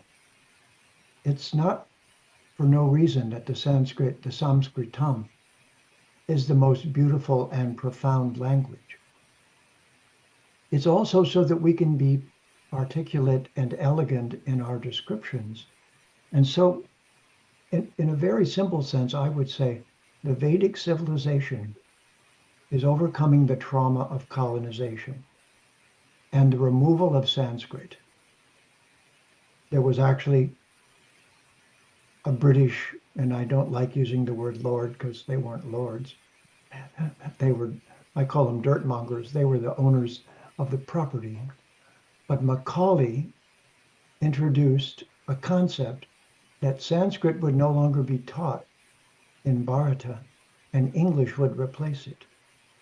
So my proposal to you and the work that I'm doing in the world is to increase your Sanskrit vocabulary and to learn to be more precise in use of English words so that you don't use an English word that creates a second problem, because the English language is not a very profound language in terms of its vocabulary. That's why we say he and him instead of human. We have all of these problems and pitfalls built into our language. So eventually one of my gurus pointed out and gave me a name. That's where the Kavindra Rishi came from. Because I am helplessly a poet. I've written thousands of poems stimulated by the Vedic Vidya and the Vedic culture. And at one point, a friend of mine and I did some albums together. And our guru said to us, you know what happens? The caterpillar just eats and eats and eats and eats. The word is rooted in cater and pillage. So it's just like the world. It's been catered, pillaged, and people want to be wealthy and get catered to. But my guru said the caterpillar eventually changes its mind and becomes a butterfly. So a friend of mine and I wrote a song. A caterpillar changed his mind and woke to find himself refined. His old self had to die for him to be a butterfly. He tired of walking on the ground, and so around himself he wound a screen of silken strands, a veil untouched by human hands. Then something subtle changed within, reflected by his changing skin. He had a change of heart and wished to play another part. If like that worm my Atma can fly, a rainbow-colored butterfly, upon the winds of time, then I with wings of gold will climb beyond this burning dark abyss, up to that land of love and bliss, where grows a flower sweet. I'll fly to Krishna's lotus feet, and there I'll live eternally, my Atma at last from matter free. A song will fill the sky, the love song of a butterfly. Fly away, beautiful butterfly. Jeffrey, we always love your calmness. Your DNS is so calm that you infuse positive energy in humanity, even if it's through inanimate object. Particularly when pandemic struck, people were still able to connect to you with your energy as they meet you in different parts of the earth. I love your backdrop there as well. You got Krishna's favorite peacock feather over there. It's so beautiful. I think some of the earlier you showed a nice mini statue one of your students made for you or something. Let's bring it closer, and if you could keep it slightly away from the camera, but still it was so beautiful and so simple. You know, ivory is always very good way to show. So I think it was, yes, there it is. Look, for those who missed up earlier, if you, yes, that's it. Isn't that beautiful, Amrita? Come on. I mean, isn't that, look at the detail in it. Riddhi, what do you Yes, think of that? yes, absolutely. Very beautiful. And Elegant. it's And to know that that amazing is that Mathabhumi, Mother Earth, which sustains us all. If you like that, I have a treat. This is who we work for.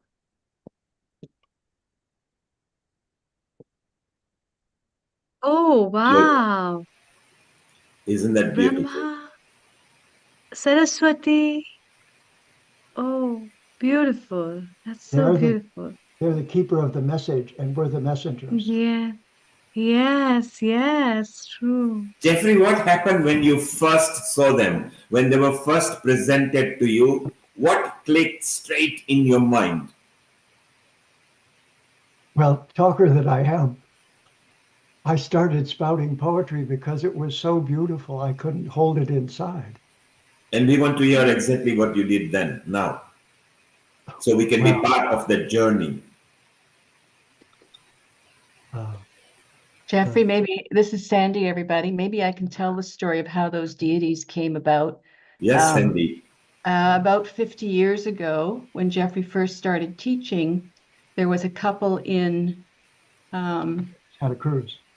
In Santa Cruz who heard Jeffrey chanting on the street, and they invited him to come to their restaurant and do satsang, which he did. And within a very short time, they learned the mantras from him. And it was a couple, Robin, Noel, and Paul. And Paul has a grade 8 education, and Robin was a university educated person. So they were sort of thrown out of their family because, you know, why did she marry down, so to speak? And anyway, when she was chanting the mantras, she started seeing the devas and she started carving them. And he, after chanting the mantras, downloaded a process on how to shrink the molds that she made that were about 8 or 10 inches to any size. Like they even go down to 1 inch and they don't lose the details. And the Smithsonian Institute years later came back to them and said, can we buy this process? And they said no, because we only wanted to make sacred iconography with it.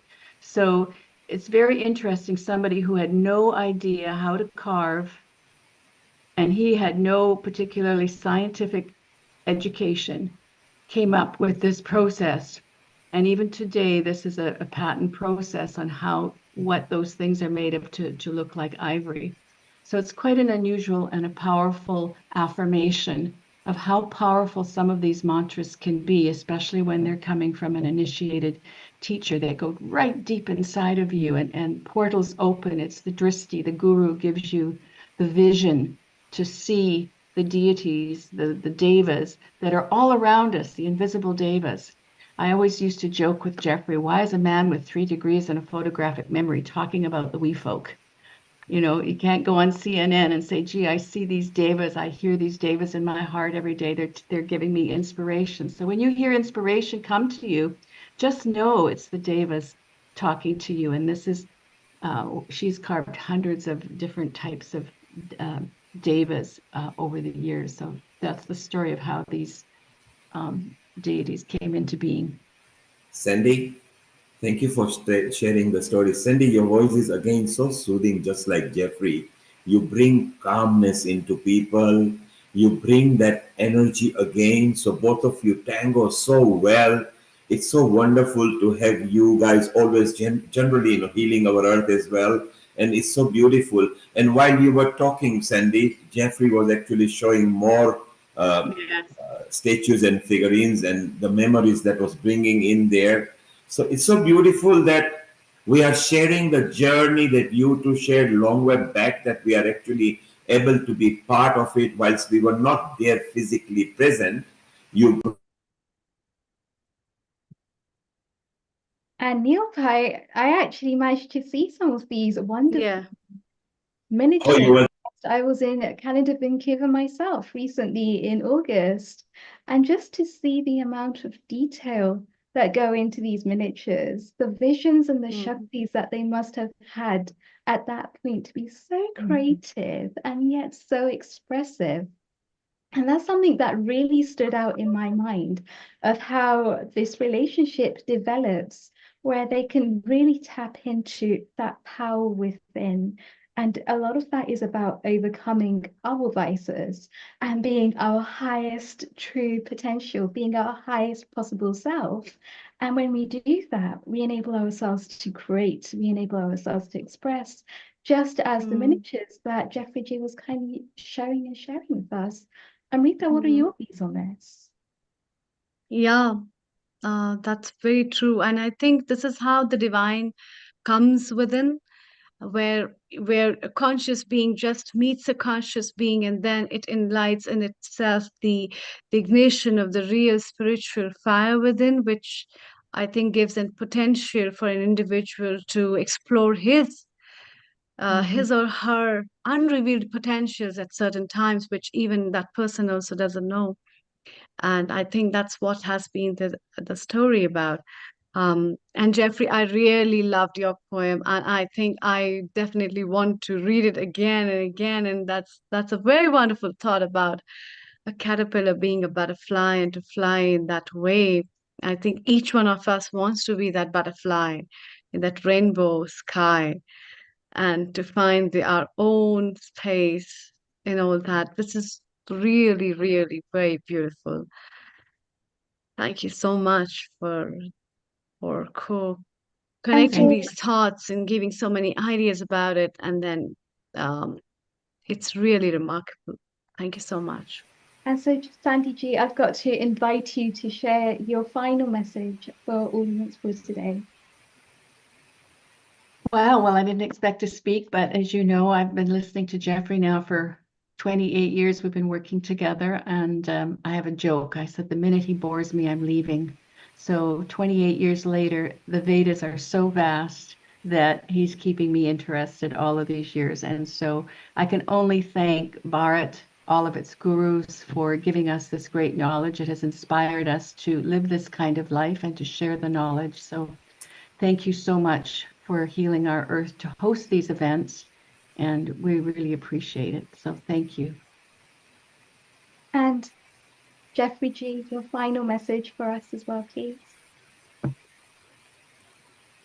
Adi Haraya Namaha Krishna Yadavaya Namaha Yadavaya Madhavaya Keshavaya Namaha Gopala Govinda Ram Sri Madhu Sudan Giridhari Gopinatha Mahadana Mohan. My gurus gave me everything, gave me the pinnacle of life, gave me the ability to save myself from life. I've been given everything by this beautiful culture. And I can only try my best, as Sandhya Devi and I do together, to just represent it in the world. That's all. And in some way that helps it to always be remembered and never be forgotten. And for this opportunity to speak, thank you so very much. It's a joy and an honor for us. And it's a fulfillment of our wish for what we're doing in life. So thank you. And Guruji's, it's such a pleasure to be able to learn from you as well. I always feel like whenever I actually have a wisdom of nugget from your beautiful fountain of knowledge, it's always just scraping the surface, because there's so much deepness and profoundness to everything that you share so beautifully and so intentfully with all of us. And I just want to say a massive thank you for all that you do for us. And from one Guruji to another, Gina Sala, is somebody who I had the pleasure of meeting as well when I was out in Vancouver in August. And she too has had the pleasure of learning with Jeffrey G. Gina, what's your message for Jeffrey? How do you think he did today? Oh, as always, it was just so inspiring and beautiful. We talk about good association. I'm blessed with the good association, and I always learn something, and I love the heart and spirit with which you share, and also with which you and Sandy demonstrate that beautiful mutual respect. So what a blessing to be here and to follow in this moment. And thank you, Riddhi ji, for inviting me. Thank you, Jeffrey ji and Sandy ji. Fantastic. And let me just introduce the wonderfully talented Gina Sala, who's going to be sharing some Sharanan Kirtanam with us all here to teach us more about Bhakti Yoga so that we can go deeper within ourselves. We can awaken that bhava within that is truly magical, that serves us at the best of times. That even if things are actually going a little bit haywire, we can bring ourselves back with the power of the mantra, with the power of the magic within that mantra, with the correct pronunciation. As Guruji just shared, it's the Sanskritam which enables us to really form that powerful connection, not just with ourselves, but with something much larger than life, with the creator behind all. And isn't it just beautiful? We can actually awaken those powers within us. And how do we do that? Through the power of a mantra. So to introduce Gina Sala to all of you today as well. Gina Sala has been chanting since her early childhood ashram years, living in a Hindu ashram herself. Her performance credits include Cirque du Soleil, the United Nations, festivals, and ashrams, and her repertoire spans 20 languages. That's quite an achievement in itself. Blessed with wonderful gurus throughout her life, Gina has been leading classes, workshops, and international retreats for over 25 years in sound, bhakti chants, ragas, mantras, psalms for wellness, sound tantra, and songs. Her awakening, voice, power of love sound school, and other offerings draw powerful from all of these 4 different continents, bringing people together world over. That's quite an achievement. With warmth, humor, and devotion, her passion is helping us through singing and through imagining, through creating that powerful connection within to awaken to where we really are as Jiva Atmas on Matrabhumi. A global namaste, Gina Ji. It's a real pleasure to have you joining us today and for sharing your wisdom and doing what you do best, helping us to awaken to our true selves through the power of mantras. Thank you so much. What a delight to be here. I've been thinking about how in all of the epics there are challenges, and in the challenges when the miracles show up, when heroism and the rasas of love show up so strongly. You know, as Jeffrey was saying, I really believe in what this moment can be in our world, and I'm very excited about it. And this gathering that you've gathered us in is a perfect example of that. I'm just so grateful for every one of you beautiful beings who are here today. And as we've been discussing and listening to beautiful wisdom, maybe now we can start to let this body temple move in whatever way feels right. Listening into this body, just the way we would set the temple with flowers, clear and cleanse it. Attend to the physical body temple for a moment. Let's feel our breath move in, prana shakti. like to invite the breath also to the back body, to the lower lungs. What a gift to be incarnate right now in these bodies.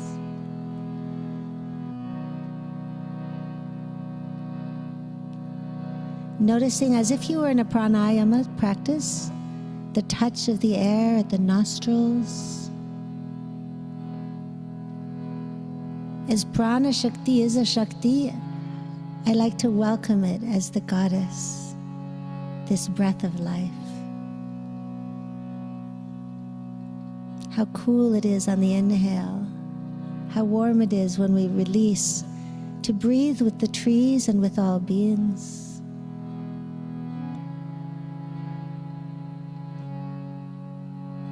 And my friends, please join me on 3 ohms.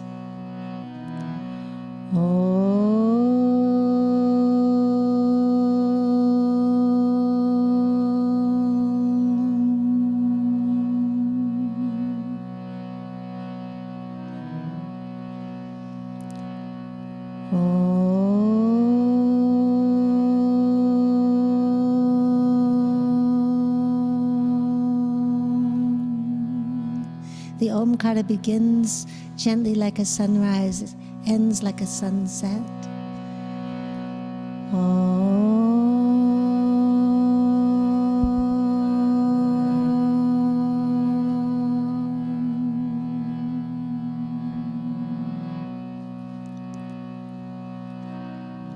Nada Brahma.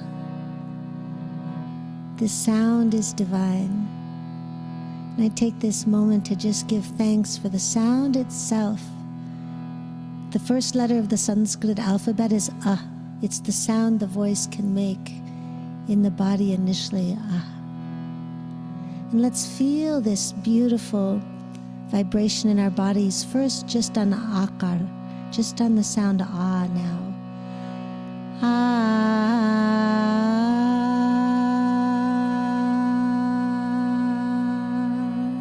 Join me like this.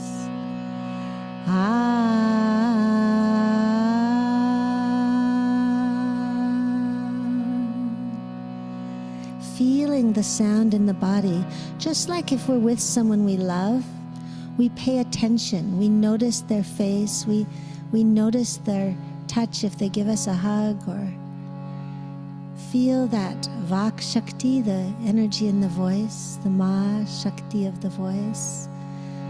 Ma.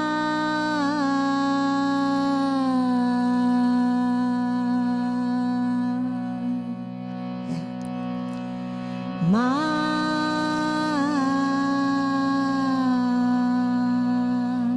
And I'm joined with my friends Paul and Roderick here. Ma.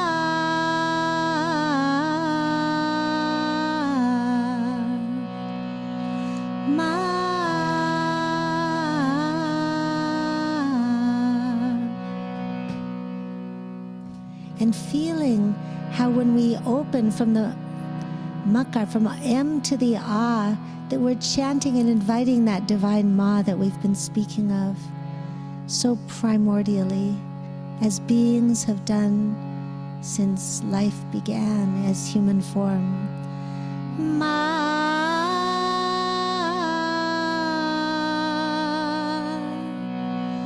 Ma.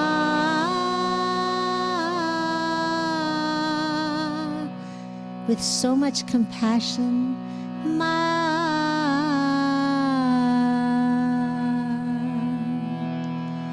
Ma.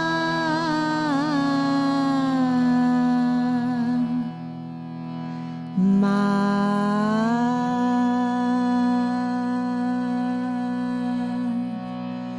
Ma.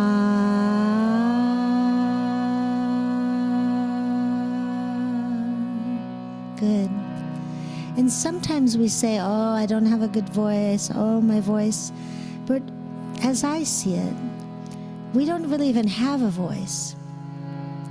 The voice is Vak Shakti, the goddess, the divine energy passing through these forms. And we can just refine, just sometimes with simple tips and help, to make it ever more smooth, ever more free and effortless. So whatever is coming through your voice right now, and I do encourage you to sing out loud if at all possible, see if you can love it and welcome it the way you would welcome the goddess. It reminds me, my grandfather was from French Canada, French Canadian, and when he spoke, he used to say, "It's the goddess truth." Not the proper use of language, of course, but for some reason I hear that sweetness of remembering this power of the divine that lets us sing.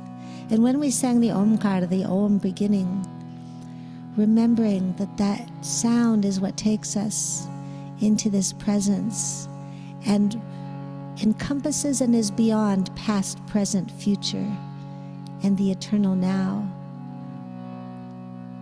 Waking, dreaming, dreamless sleep, and beyond.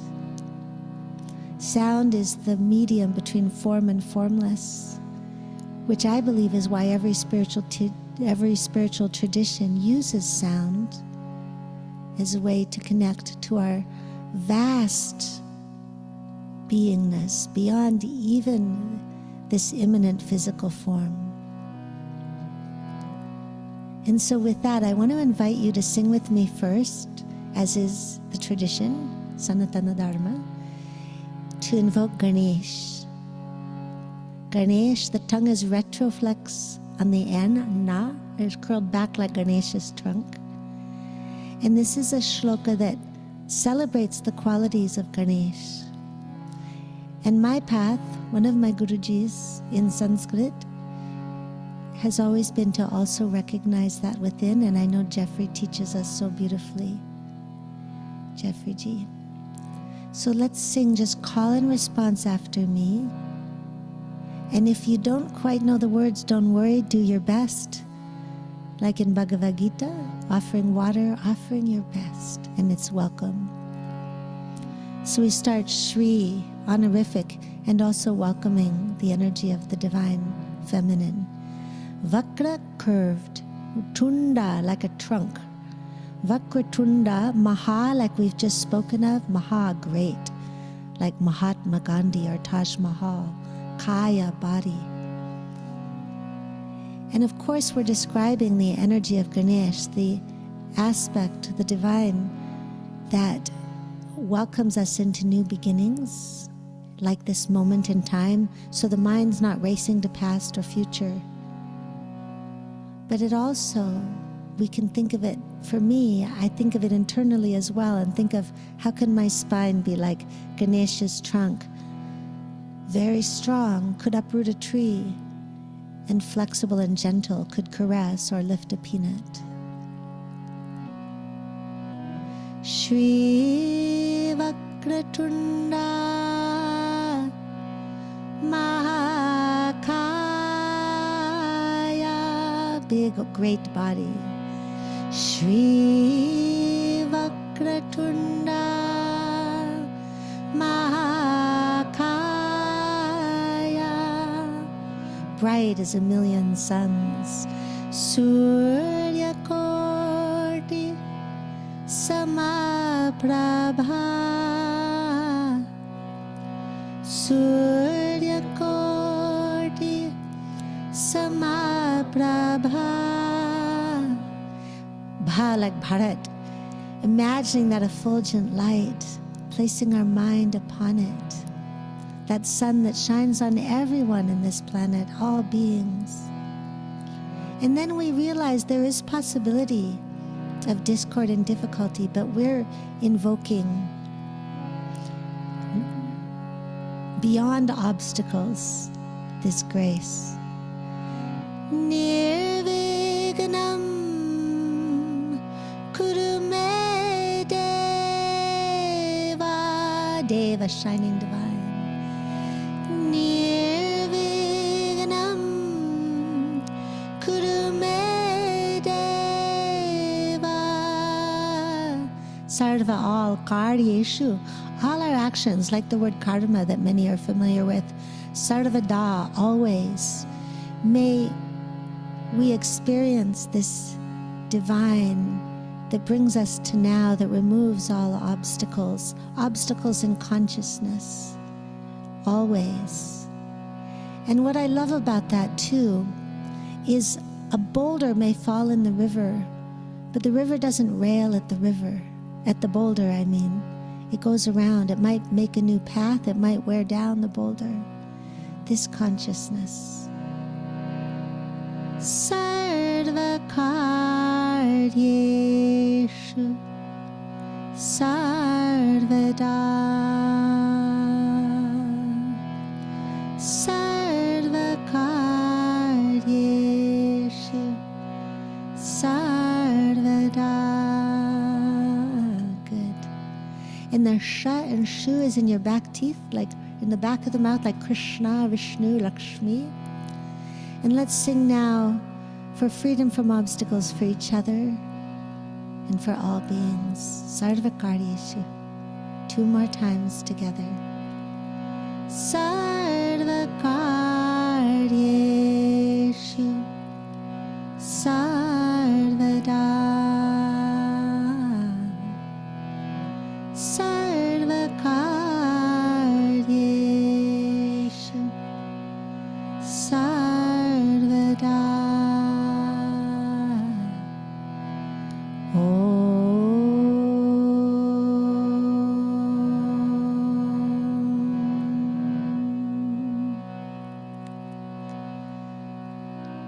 Beautiful.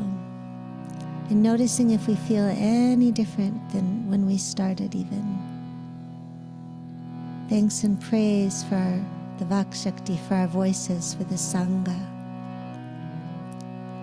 And let's sing a little bit, this time Kirtan style, in gratitude for that which illuminates our consciousness in the form of Guru. All of our teachers and the inner Guru. Guru Deva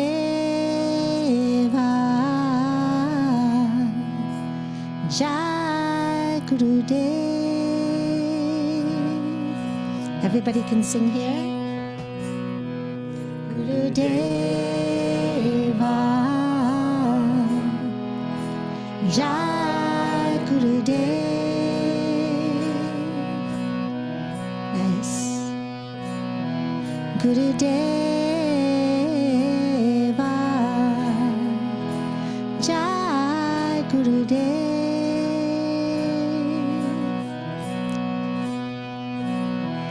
Guru Deva Jai Guru Dev. And maybe in your heart or in your lips, whisper, say, speak the names of any teachers who helped illuminate your consciousness, those you've met or read. Sanyalji, Shastriji, Jeffreyji. And we'll sing like we're offering flower petals with devotion, bhakti. Guru Deva Jai Guru Dev.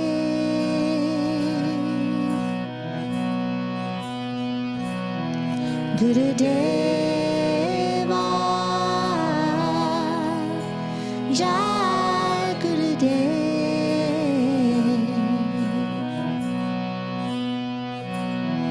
Guru Deva Jai Guru Dev.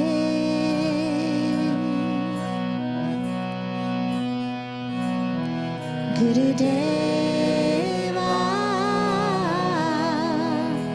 Jai Guru Dev.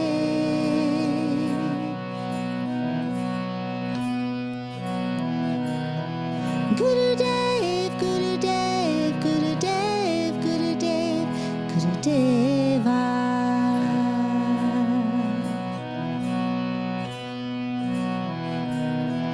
Guru Dev, Guru Dev, Guru Dev, Guru Dev, Guru Deva. Om Guru Devaya Namaha. 2 more times for all the teachers through all the lifetimes. Guru Dev, Guru Dev, Guru Dev, Guru Dev, Guru Deva.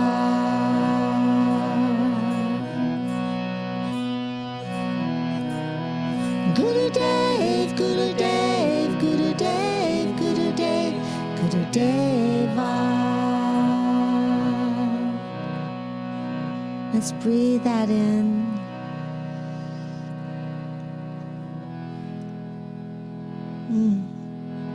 Feel ourselves in a shower of grace and wisdom. Grateful for all the wisdom, all the illuminating presence in the inner Guru within. And this includes great books, including Bhagavad Gita Comes Alive that we've spoken of.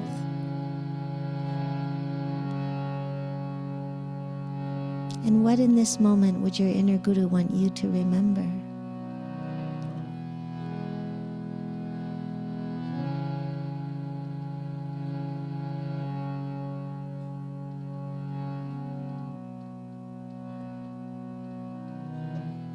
Listening is part of singing and chanting. What is the source of light and what is the source of love? What does the divine within want you to remember now?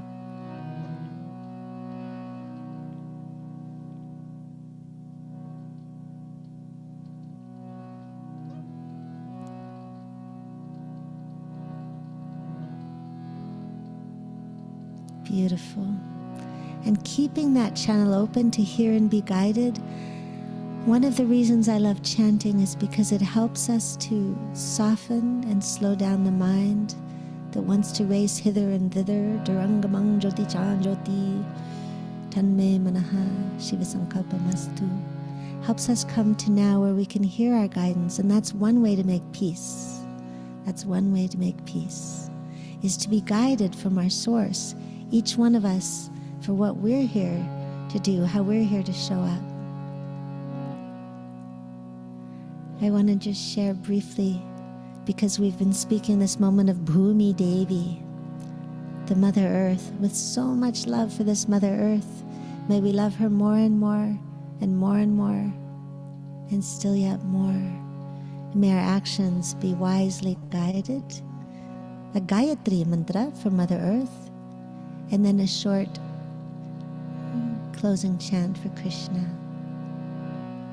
So for now, please just imagine the way that you love the earth, or maybe a specific place on the earth. And as I chant this, you could just say, sing Ma in an ocean of Ma's, letting the voice be simple and straight and clear. A steady voice steadies the mind. Ma, as you focus on how you love the earth, sending love to the earth, our shared Mother Earth. Ma, breathing as you need. Vasundharaya vidmahe, Bhutadatraya dhimahi, Tanno Devi Prachodayat. Om. If you like, you can place your hands out towards the earth in blessing. Thank you, Ma. Thank you, Ma. I'll sing it 2 more times. Every one of us can send blessings. Ma Vasundaraya vidmahe, Bhutadatraya dhimahi, Tanno Bhumihi Prachodayat. Om Vasundaraya vidmahe, Bhutadatraya dhimahi, Tanno Devi Prachodayat.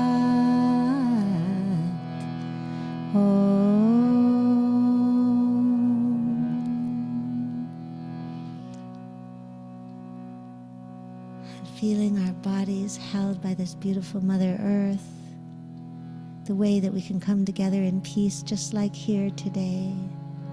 How loved you are, how you belong. How loved you are and how much you belong.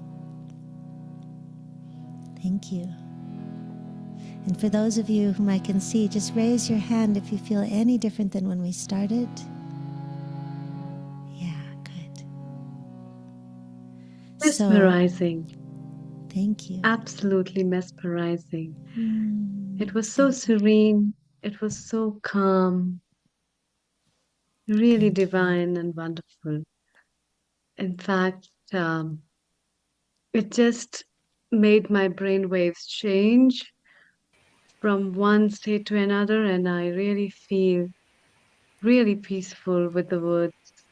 Um, I think the energies that are around us can not just be taken through the words, but it's beyond those words. It's beyond the sound that is just not audible as well. And I think that's what you spread, Gina. This is really remarkable. It's so lovely.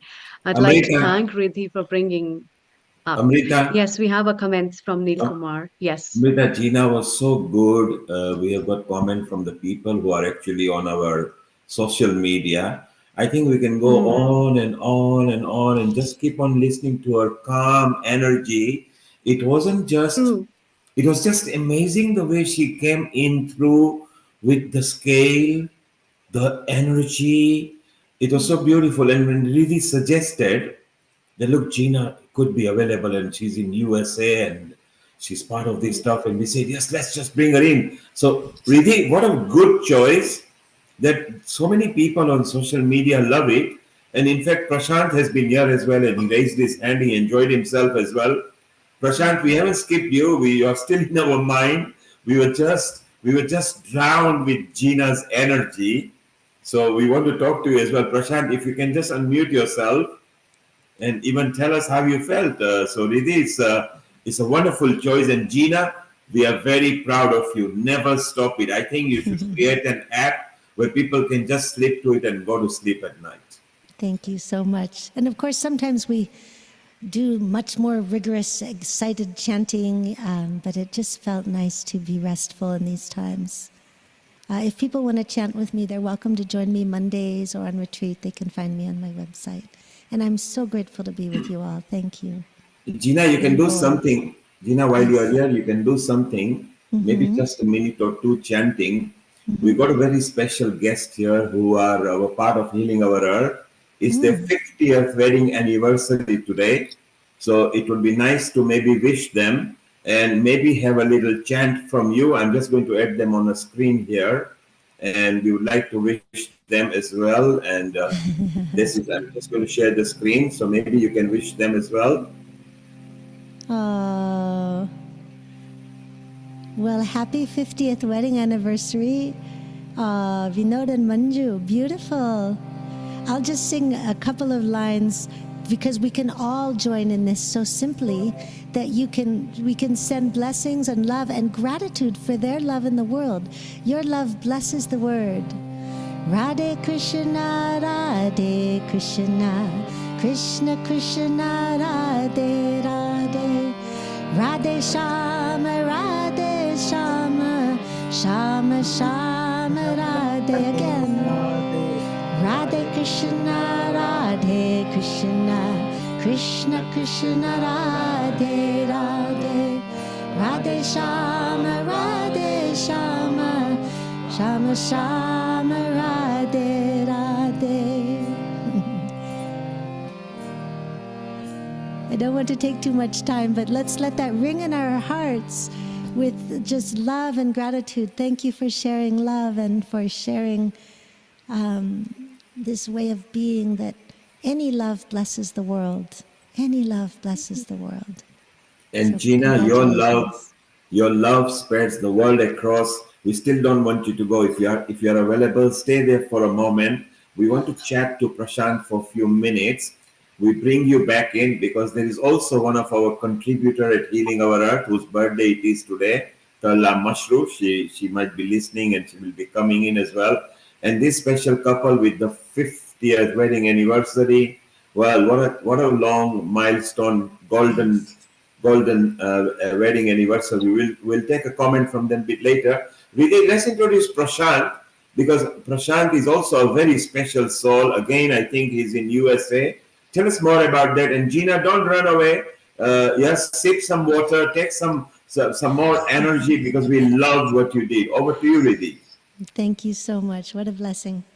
And before we go on, I just want to say a thank you to Gina as well. Please do stick around. We will be coming back to you. But just the energy that you create through these mantras, this powerful vibration, even though it's on a Zoom screen, even though we're going digitally, there's still the vibrations that each and every one of us can feel deep within.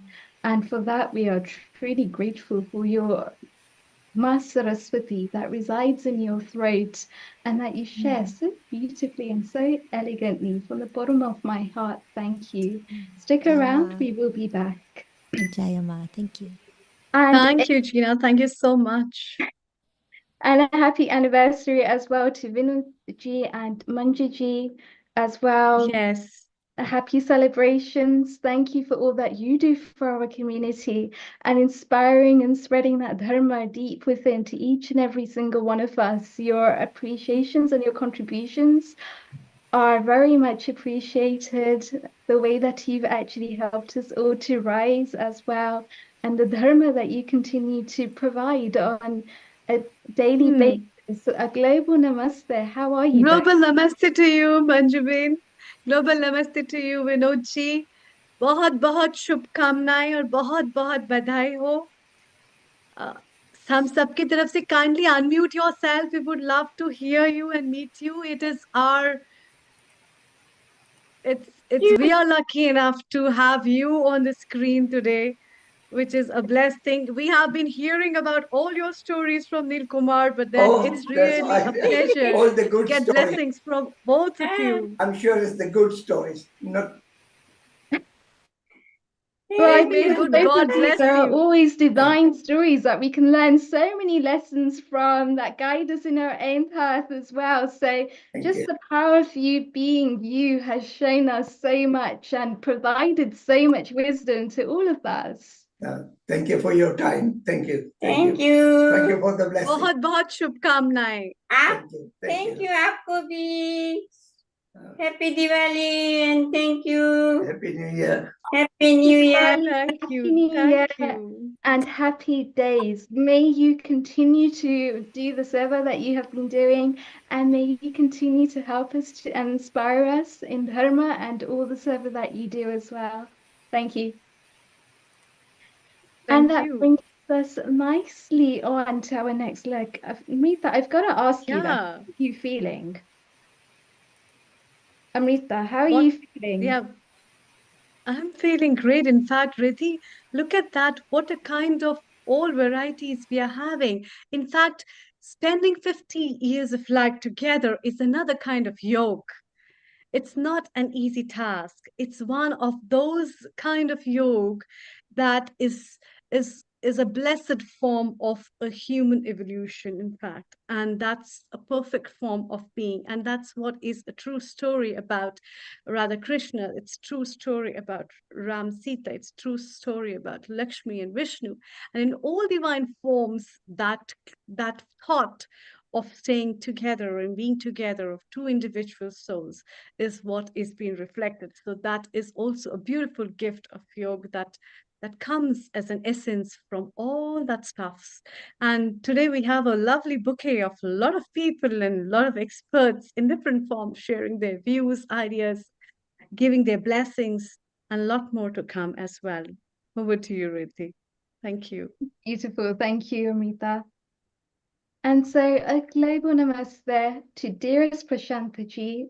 Thank you for actually sticking around as well today. We've had so many wonderful guests and we haven't wanted to let any of them go. So thank you for sticking around and bearing with us today. Prashantji has introduced yogic leadership principles in the academic and the corporate world at all levels of management. He has brought yoga to the tennis courts, he's brought yoga to the executive boardrooms, he's brought yoga to the mental health facilities and institutions of all sizes. So really an all-rounder, wherever we've needed yoga, whichever principle of yoga we've needed, he's been able to provide something very special to us. And through doing this, he has been invited as a motivational speaker, a published author, and a community servant leader globally. Prashant is also a dad. He's a husband and a world traveler, a sports buff with a dry sense of humor. I'm not quite sure I believe that. He lives with his wife Manju and his daughters Veda and Ila in Austin, Texas. A global namaste, Prashantji. Thank you so much for joining us here today. Thank you, Riddhi. And again, this is an honor to be here on this beautiful Sunday. So happy Sunday, you all. As a Texan, so we say, how are you all, as we say. But yeah, so I'm in Austin, Texas. The native land here is of Comanches and Jumanos, so we acknowledge that as well. And again, it's an honor to be here, and thank you, Riddhi, for awesome work. So I feel younger now amongst you, the younger anchors here. So I'll just take a few minutes to share. It's interesting. Jeffrey G talked about friendship. And one of the themes of our life's work with myself and Manju, my better half of 33 years, is Maitri. So we have been conducting Yoga Mitra programs, and I wanted to share, kind of dovetail on that. And Jeffrey G and I met actually in Trinidad in 2010. He may not remember, but he's the one who told me, hey, Joshi comes from joy. So I hope for the next 10 minutes or so, I give you joy, not misery. So that's the idea, that's the plan. And again, I give credit to Jeffrey G for giving me the root of my last name, Joshi comes from joy. So that's something I came to know in 2010. But so the word mitra is such a beautiful word. Again, I'm a student of Sanskrit. My better half is a Sanskrit scholar. And the word mitra comes from mitra, that what's close to your heart. It's a neuter-gender word in Sanskrit. So the cell phone is a mitra. These glasses are a mitra. This Zoom session is a mitra. So everything is a mitra. So how beautiful this is, that yoga is all about creating friendship with yourself. You become a yoga mitra.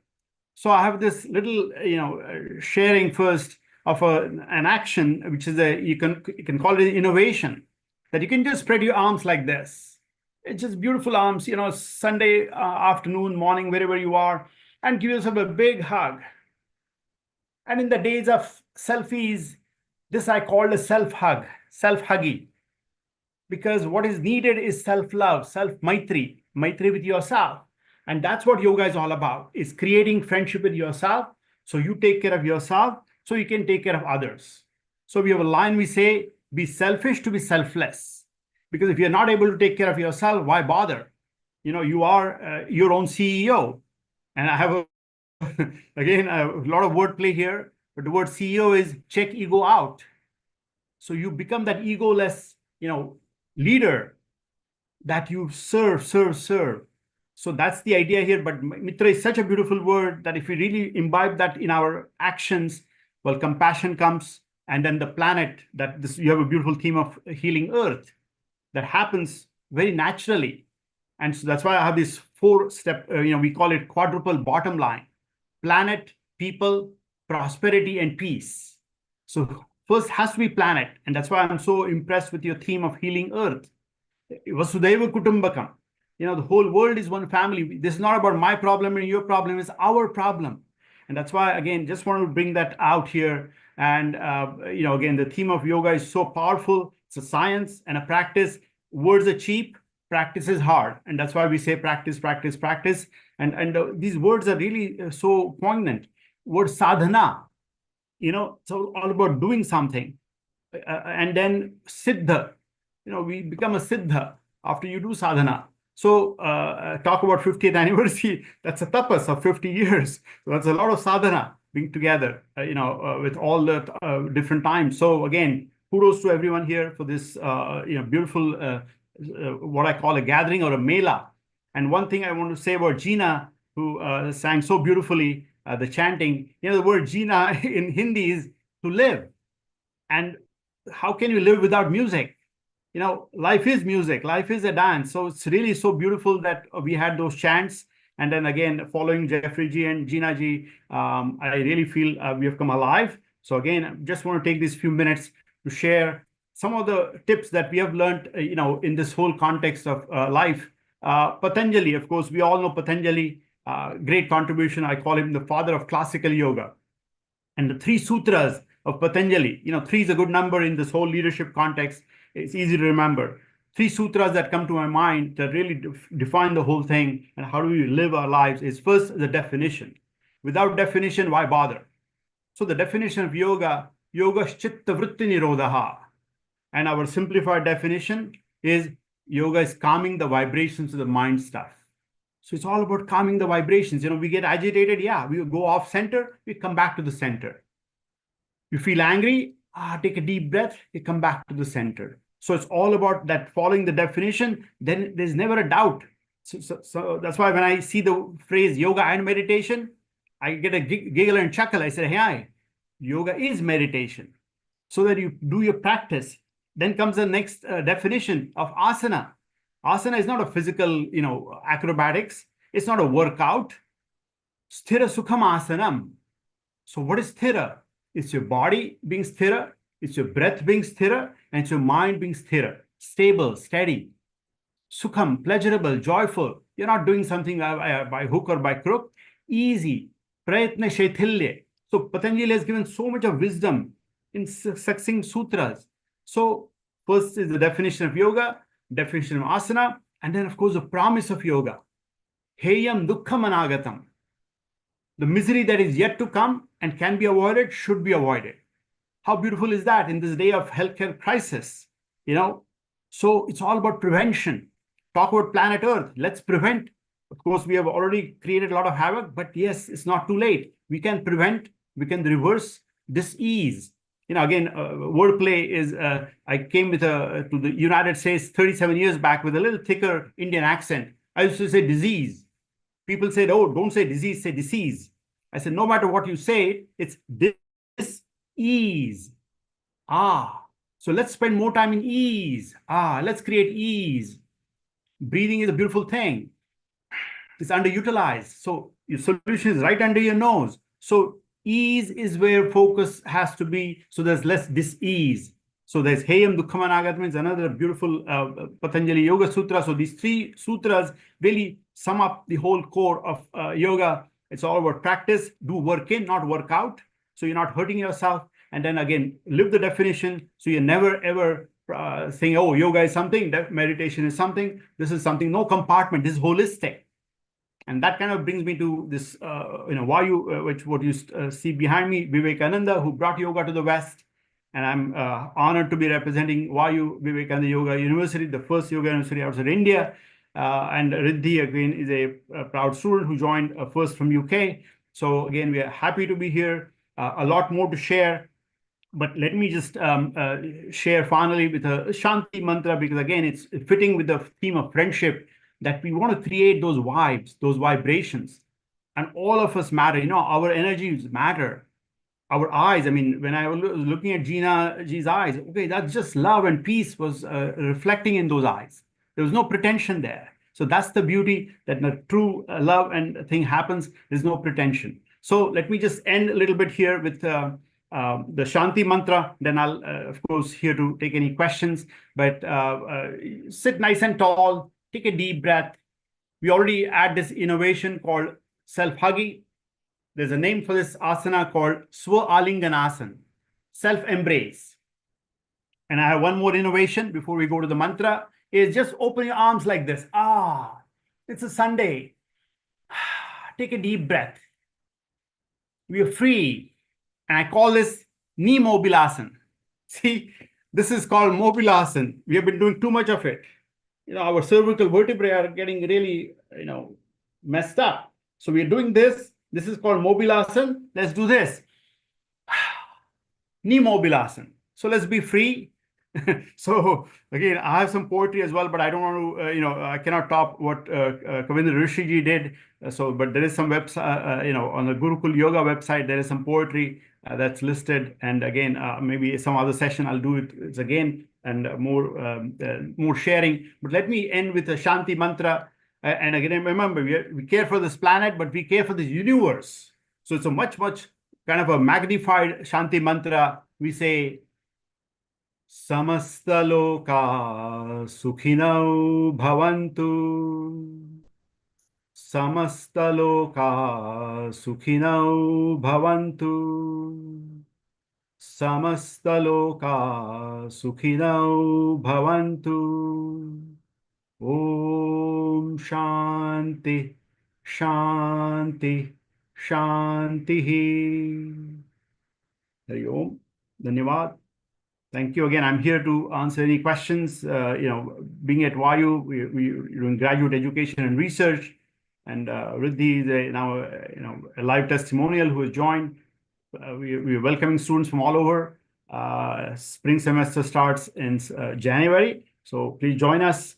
Again, if you have any questions, feel free to write to me at my personal email, coachpjoshi@gmail.com, or YU email cmo@yuusa.org. So, Riddhi, I'm all yours. Feel free to ask any questions, anything I can serve you with. Thank you. Just want to say thank you so much for sharing those wonderful parts of Ashtanga Yoga. Everyone is actually very familiar when it comes to Ashtanga Yoga and the basics of it, the whole sequence of it, but not very many people know how to really start to look a little bit deeper into that. And I feel that's something that Vayu does very well, is in terms of the Sanskritam, in terms of ensuring that the pronunciation behind these mantras is spot on. And sometimes it's those really subtle differences that make a world of difference, because Sanskritam is one where there are so many different ways in which to pronounce the one thing, because the one thing is representative of so many different parts. But having the correct pronunciation, especially when it comes to mantras, enlivens a completely different perspective, because then we can actually go deeper into those energy channels and start to unblock some of those deeper emotions. So I just want to say thank you really for actually sharing that with us and reminding us of this message. One of the things that you mentioned there really well was Para 2.1 of the Yoga Sutras, which is Yoga Chitta Vritti Nirodha. How does Vayu help us to really underpin this principle and to bring that out in our daily actions? Yeah, sure. So remember, so there's a bit of a context here of, why you came about from some visionaries' visions here, that this is not a short-term thing, this is a long-term. It's Vivekananda who brought yoga to the West. We shining the light of science on yoga. So that's why definitions matter. And once we define things, things become authentic. It's not my way, your way. Hey, there's a definition. Let's follow it. And then with that comes authenticity. The wisdom is revealed. So bottom line is, we care for ancient masters. That's where the wisdom of Patanjali and Bhagavad Gita, Upanishads all come in. And then we apply that to the modern day so that we solve real life problems, whatever they are. So that's why we have a philosophy as a foundation layer, therapy, and then research. So Chitta Vritti Nirodha is all about living it, practicing it, and then sharing it, so that for generations to come, this initiative remains, and then we have more and more leaders. I call it, we become next policy leaders coming out of YU with a master's and a PhD. They become clinicians, they become academicians, so that we have really authenticity, pervading here, so that it's not about my interpretation, your interpretation. There's an authentic interpretation of this Patanjali or Bhagavad Gita or whatever. So that's kind of the big picture here, that there's a lot of visionary work. The curriculum has been honed in, and now it is in the 6th year, we are propagating it further. So hope that gives you some perspective.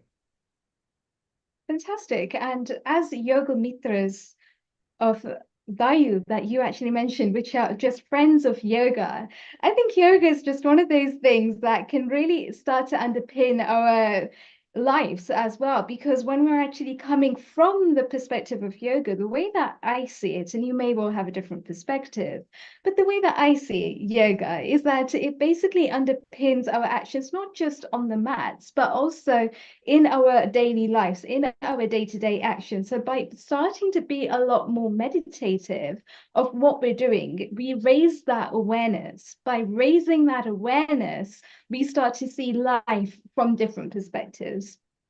So with all these different perspectives, how do the Yoga Mitras really come together at Vayu, and how do they make a difference?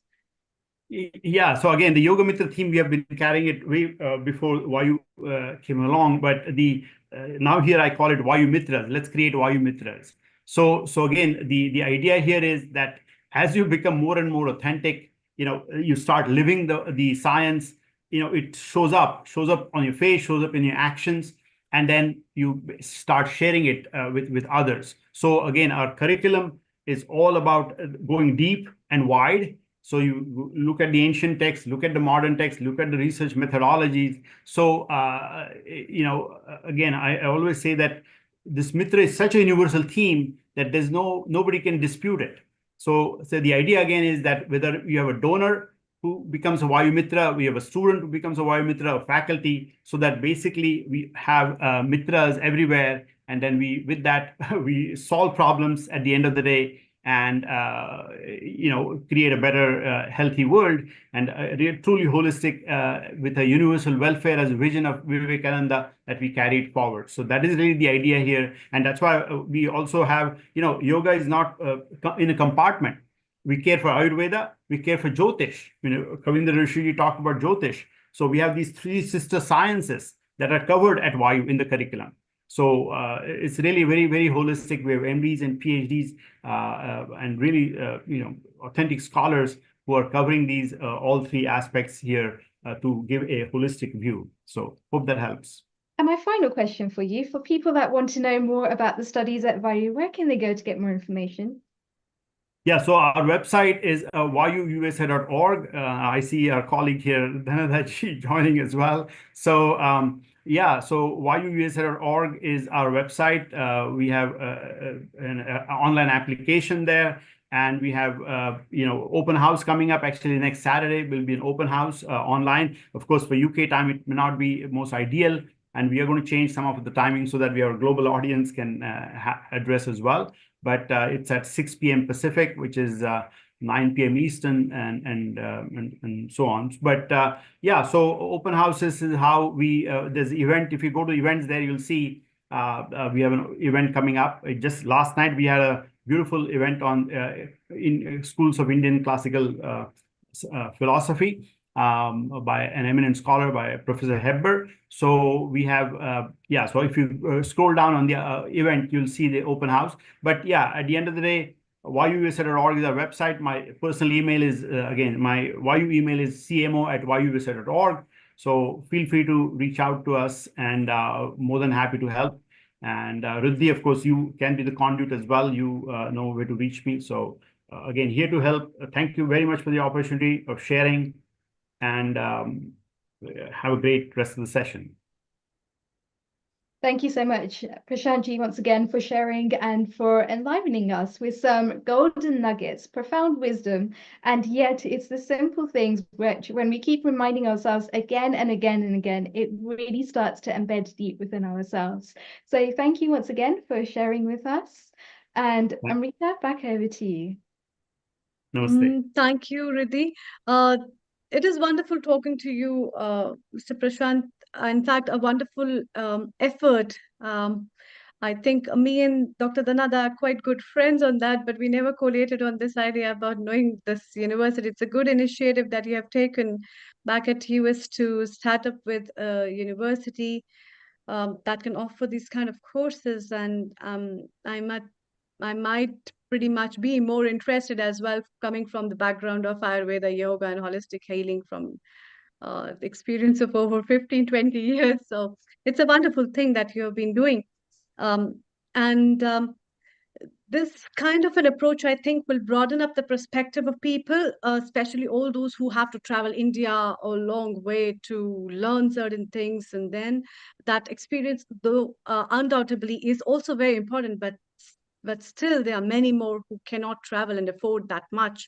So giving them the hands-on of that flavor of taste at the grounds of their own country will definitely harness a good roots of Indian culture, philosophy, as well as the knowledge that will help people to understand and realize the real importance of the legacy that India has given in terms of yoga and traditional knowledge systems, which is really good. Which I think is a good initiative, and I would definitely like to talk further on that with you, how to progress this Indian knowledge system far beyond the oceans. Thank you so much. Thank you for Yeah, sure. joining There's us a for today. there's a big roadmap for why you. So again, more than welcome. I think the whole idea is dignified careers. Yoga has suffered in the so-called certifications and 200 hours, 500 hours. When are we going to True. make this into forefront of true, a not just clinical but overall, theme of life? So that's why I True. call it vocation to profession. That's what Vayu is trying to do. To take people from these so-called, vocational mode to a profession, to a dignified careers. You can be an academician, clinician, researcher, and when the research happens, then people pay attention. So anyway, thank you for your time. Namaste. Thank you. Thank you very much. Global namaste to you. Thank you. Riddhi, it's time to welcome our lovely Dr. Dhanada, who is our Veda Mela lead as well as our regular contributor from the field of Ayurveda, an Ayurveda expert who has been practicing Ayurveda since so many years in the land of US, and now she's the president of Tapas, Texas Ayurveda Professional Association, as well as the founder and president of Ashtanga Ayurveda and Panchakarma Wellness Center. Global Namaste, Dr. Dhanada, very warm welcome to you. And I'm really happy to have you with me to share some thoughts and views of how do you see yoga in today's time. We belonging to the field of traditional knowledge systems and Indian knowledge systems have been taking care of the legacy of all these ancient systems. And how do you see the start of yoga back at your land, where you have been staying in the US for quite a long time and learning from Indian grounds, harnessing yourself there? How do you root yourself with those grounds of what people know about yoga and what more has to be done? Over to you. Thank you. Global Namaste, everyone. Thank you for all. I see the Yoga, Ayurveda, Gita, Bhagavad Gita, and beautiful chants. And so far, such a complete toolkit we have brought on our platform today for achieving physical, mental, spiritual balance. And being here, first of all, I see many of very faces that they are very familiar. They guide us, they nourish us. Prashantji, namaste as well. And yes, I'm also part of the Vayu. Vayu also brings a complete teachings package for yoga. And it's a unique combination where one-stop shop for all what you want to learn. Vayu might be the first university in United States and globally could bring the voice for yoga under one umbrella to bring the best accredited, the best faculties, the best teachings, the right style, the right time, and we together bringing a lot of wisdom to the West as well as to the community, together providing a lot of yoga and Ayurveda and some of these fascinating Vedic wisdoms together. I really appreciate what Prashantji is also doing. About the question, Amrita, as we are all starting with the definition of yoga, one of the very profound from Bhagavad Gita, Adhyay 2, verse 48, I remember, it says, Yogastha Kuru karmani sangam tyaktva dhananjaya siddhaya siddhayo samo bhutva samatvam yoga uchyate. What Prashantji told is samatva, and he also mentioned that the yoga's definition are very different in the realm of how we are doing. If we are focusing the duties, the actions, the physical karma, maintaining the steadfast yoga becomes very astonishing, to detach all the attachments and remaining the balanced in your success and failure is just being a uh, uh, equanimity for observer that yoga is just samatva, is balance. In Ayurveda, we say together the science harmonize and provide focusing on maintaining balance in unique constitution as a prakriti, as you also know. So there also in the definition of health, we also say that samatvam in different doshas, malas, agni, is the lifestyle that we are bringing. So yoga, Ayurveda, and the Vedic sciences talk same languages, which shows if you are to bring your mind and body to nourish, to balance, you have to have a right diet, right lifestyle, and of course self-care rituals. That hugging yourself is one of the foundation. In any direction, you have to put yourself at the beginning. As in aircrafts, this is you have to oxygenate it yourself to save, and then to others. It is the same way. If you are the first one to have this foundation, then dharma, artha, kama, moksham, arogyam, moolamuttam. All of these achieved spectrum of 4 purusharthas, that is a pathway to go towards the moksha, is basically your arogya. And arogya is the achievable path through the yoga and Ayurveda. And of course, as you all know, yoga is not just about the physical postures, it's the cultivation of the mind. You know, they says that mano jagat jagat jagat, which means if you are having vijay, or you are captivating your mind, or you can control your mind, you can control the world within you or outside you. It's all about winning yourself rather than outside doing something. And that's about the mind. In Ayurveda also, it is mano eva dukkha eva karanam. So if your mind it's in the conflict of yourself, there's a conflict in everything.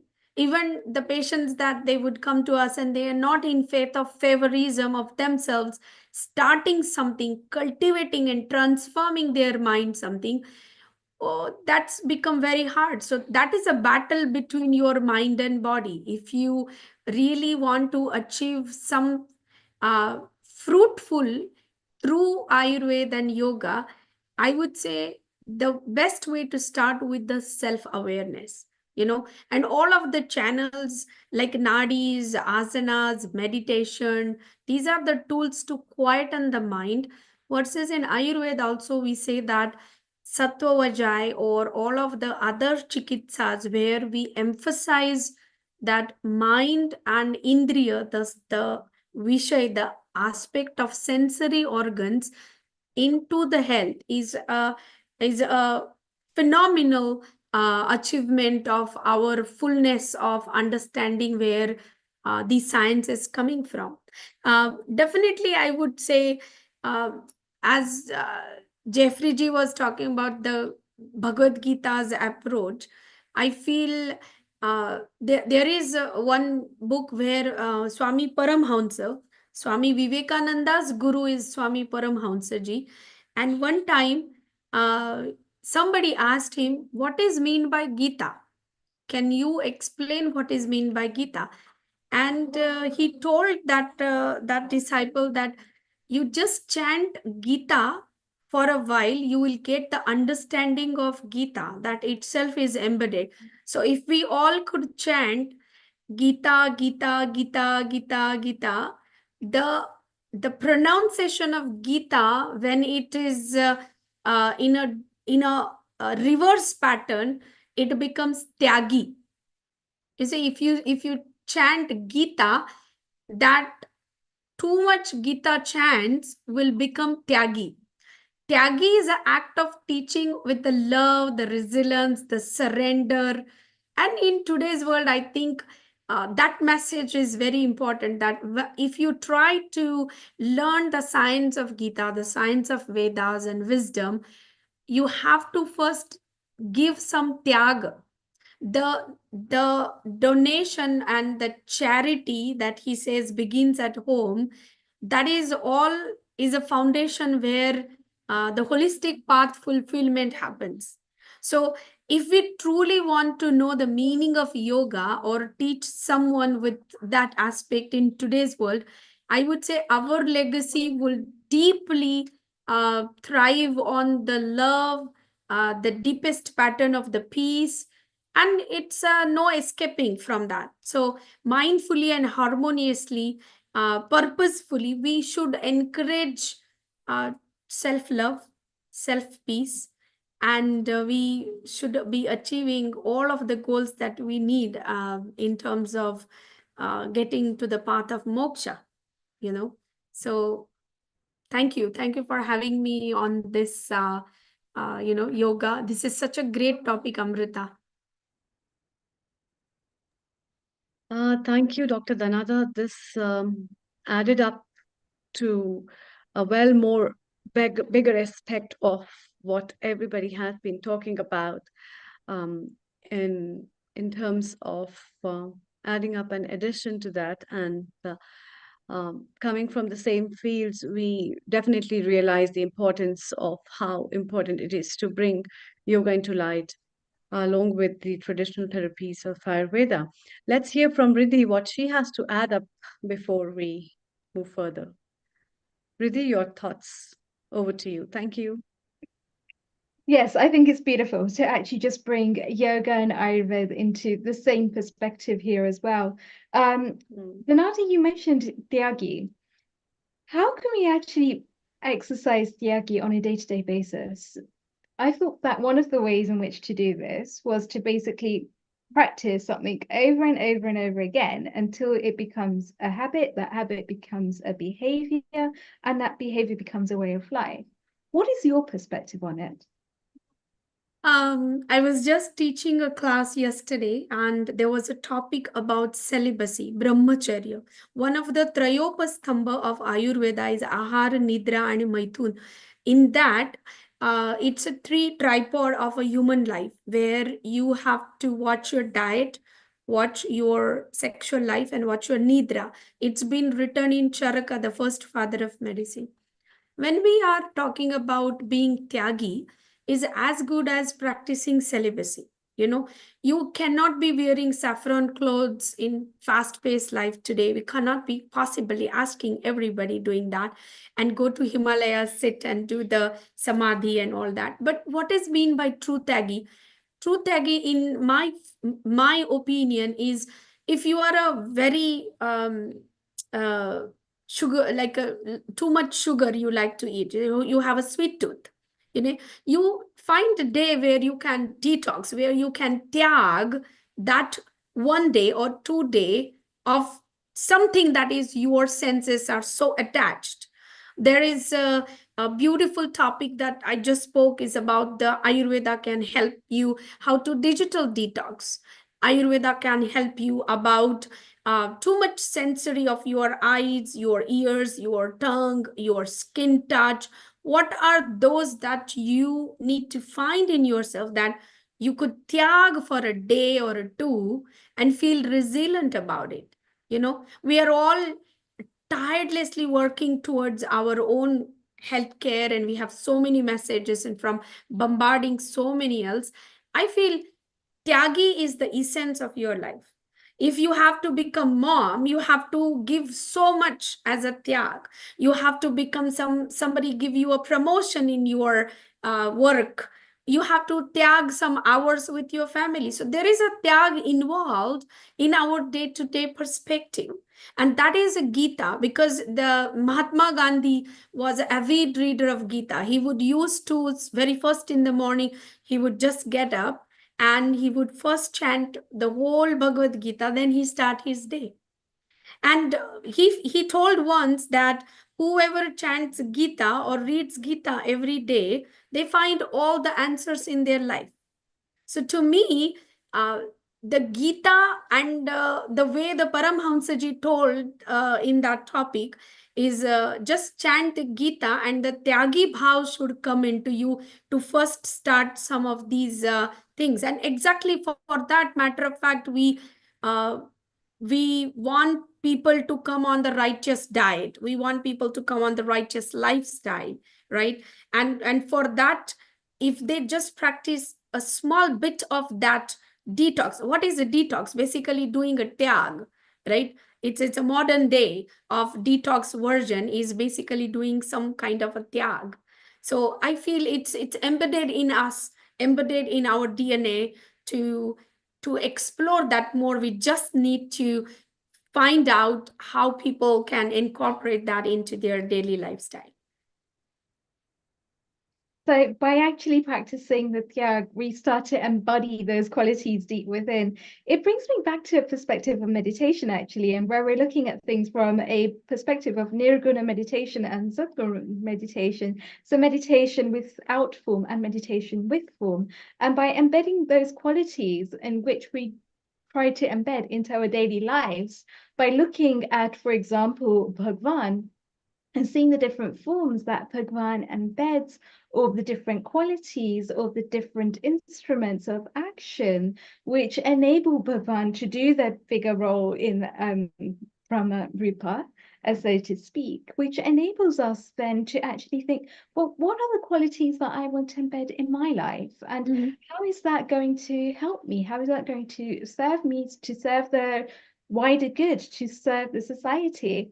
And so by actually being, I would actually call it buddhi shuddha, which is having that viveka buddhi to be able to discern between what's going to work and what's not going to work in any particular given time, enables us to then have a sense of choosing the direction of our life, because then we have that choice that we can make, which either is going to move us forward or is going to move us back. And at the end of the day, we all have the free will to exercise, which in turn provides us with the karma that we create in any given moment. So when it comes to tyagi, the way that I see tyagi is, if it's karma that's past karma, sanchita karma, then it's karma that we are actually have, which is on a UPS system. So it's got a delivery system, and that's going to be karma that is going to unfold at some point in our life. But if it's future karma, then we've got a free will over that, to not let those seeds of karma be not to let those seeds of karma be deciphered into our daily actions. So we can actually choose an alternative way of being. So in that sense, I can see tyagi, and I can see something that we can actually avoid, which is actually the detox, which I think is what you're trying to come across as well when it comes to Ayurveda. We're looking at detoxing in different ways in order to be able to provide the actions that we want. Yes, definitely. Because one of the Bhagavad Gita's Lord Krishna said that Uddharet Atmanaha Atmanam, Na Atmanam eva sadayet. Elevate yourself through your own efforts and do not degrade yourself. And that is most important for, like he said, the self alone is the friend of the self, and the self alone is the enemy of the self. And that's exactly what our topic and our idea of giving healing to others, giving healing and telling them the righteous path of what is true meaning of the yoga. It's not just the physical ability to do the asanas, and if you could just see that the way the science is to tell, to fight yourself, and exactly what he says about CEO, check ego out. That's the essence, I would say. Yeah. To keep that ahankar in balance, which is responsible for most of the actions that we create on a daily basis. We're also joined by our director, Neil Kumar. Neil Kumar, what are your thoughts? What are your comments? Thank you, Riddhi, and a wonderful session. We've had a lot of comments on the social media. We have got Gina Sala back here. Danada, thank you very much. Shortly, you'll be visiting India, where you will be in touch with Dr. Amrita Sharma as well and plan some itineraries. Danada, stay around and let's enjoy about 15 minutes kirtan or bhajan or chanting from Gina, and then we can conclude today's episode.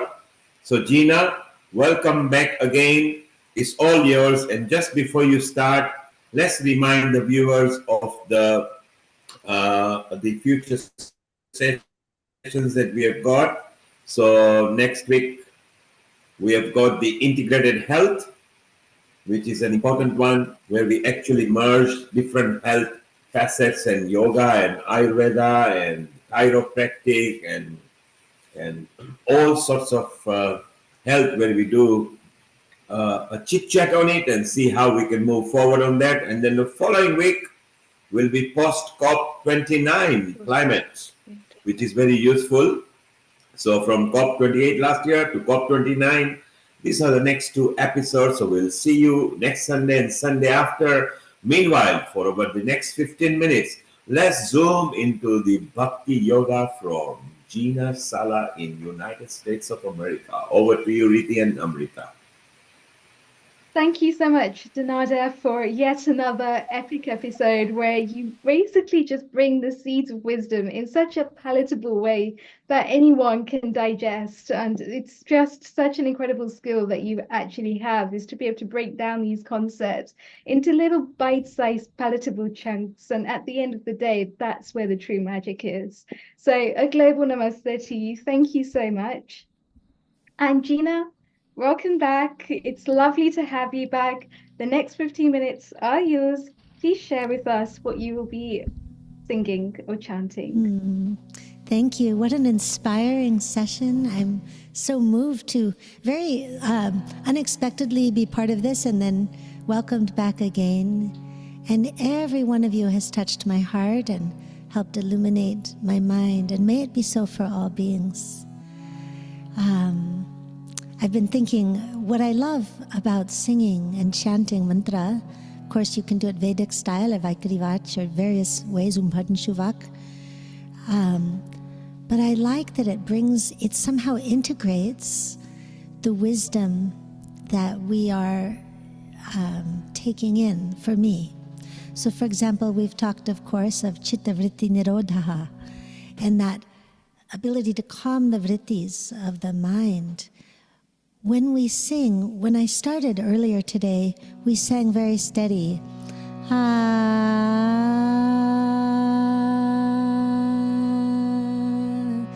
To let the voice and breath become steady, steadies the mind. And I love all kinds of singing from all around the world, but it's different than Western vibrato, this kind of thing, right? So I just thought I'll continue with this Sattvic style of singing, and then we can move into some Sankirtan. And of course, with just great pranams to everyone who's shared today. In these times, I'm aware that even in nature, biological nature, in the environment, in times of stress, evolution occurs. Evolution occurs through stressors, through challenges. So any challenges that our beautiful Mother Earth, that our Earth is experiencing, or that we do, can open us to greater grace, love, and awakening to who we really are as Jivatmas and to divine love. So I'll start with this shloka giving thanks for the miraculous power of the divine. Mukham karoti vachalam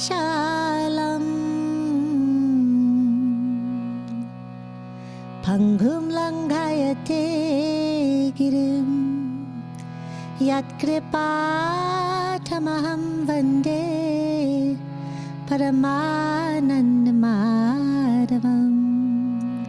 And we're saying, oh, sweet Lord, divine, you make the mute to speak. And also, because my passion is helping people feel the power and pleasure of their voices, this reminds us that however you feel your voice, the divine, the even Ma Shakti, Vak Shakti, is that power. So thank you. You make the mute to extol. You make the lame to be able to cross over even the mountains, the crippled. And by your grace, you bring this bliss. The best thing we can do is take all that we've been given of our divine gifts and use them in service for one another. And then it's the divine grace itself, of course. I'll sing one more time. Join if you know this one, or just sing Om or Ah and feel your voice if you like. Starting with the Omkar.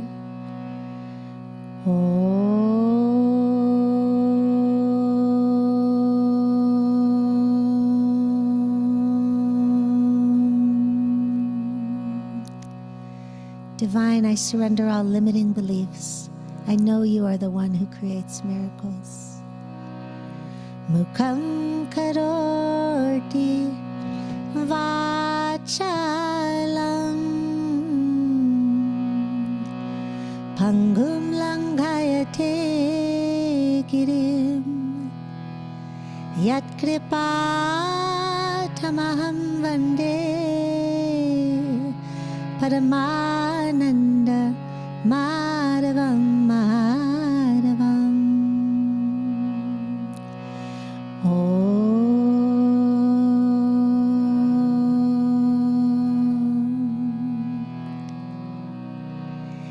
And I want to ask inside, in this moment, listen inside as I chant it one more time. Is there some limitation that you can surrender to the divine, capital S self, to the divine?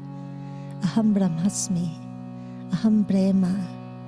Is there something you can surrender that you can allow yourself the joy and fulfillment to be ever more sharing the divine gifts that you have in this world by the power of the miraculous divine? What is it that I can release in limiting beliefs to more fully be willing to share or to show up free of the past, free of limiting beliefs?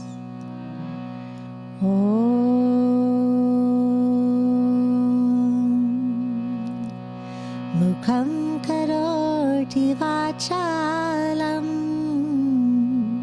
You make the mute to speak and share. Pangum langhayate girim. Even the crippled to cross mountains. Yat kripatamaham vande Paramananda Madhavam Madhavam Madhavam. By your grace, therefore, we sing your praises. We open into this, O great giver of bliss. And before our final Sankirtanam, I just want to share a chant in English that comes to me in this time as we've been focusing on Karma Yoga and Tyagi, to allow ourselves to release what doesn't serve and to have the actions that do serve. On this day, divine gave you life. May you use it to serve her. May you use it to serve her. Let's sing that together, reminding ourselves. On this day, divine gave you it to serve her. Our loving prayers, we must surround you now and remind you. May you always remember, leaning into all those who've prayed and gone before. Our loving prayers surround you now. May you always remember. And then you can sing any name of the divine that opens your heart. I'm going to say Radhe Shyam. Radhe Shyam. Bolo, sing. Radhe Shyam. Radhe Shyam. Yes. Radhe Shyam.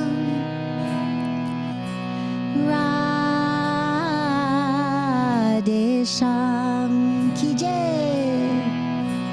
Radhe Shyam ki jai.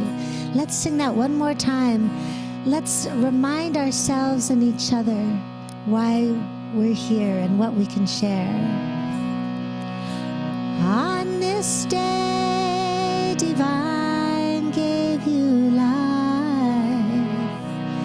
May we use it to serve him and her. On this day, divine gave us life. May we use it to serve her and him.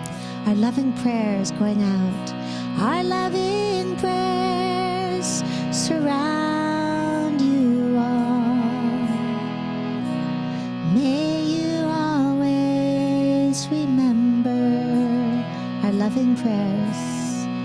Our loving prayers surround you all.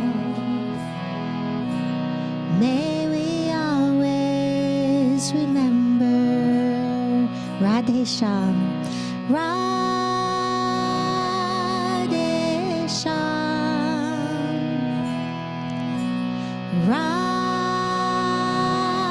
Radhe Shyam.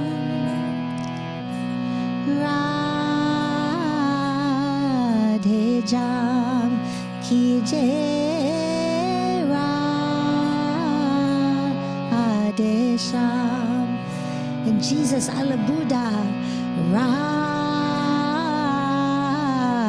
Shyam, Divine Ma, all the divine names. Radhe Shyam. And in your heart, if it feels right and you're willing to surrender limiting beliefs and to allow divine to bring its grace to do the things you thought you couldn't do in service of this world, say Jai, Jai.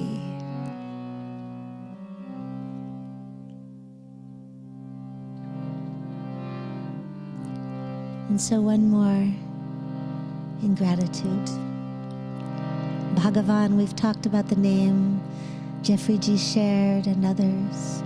Just sing after me if you like the names of divine qualities. What we focus on, we invoke from formless into voke, into form through the voice.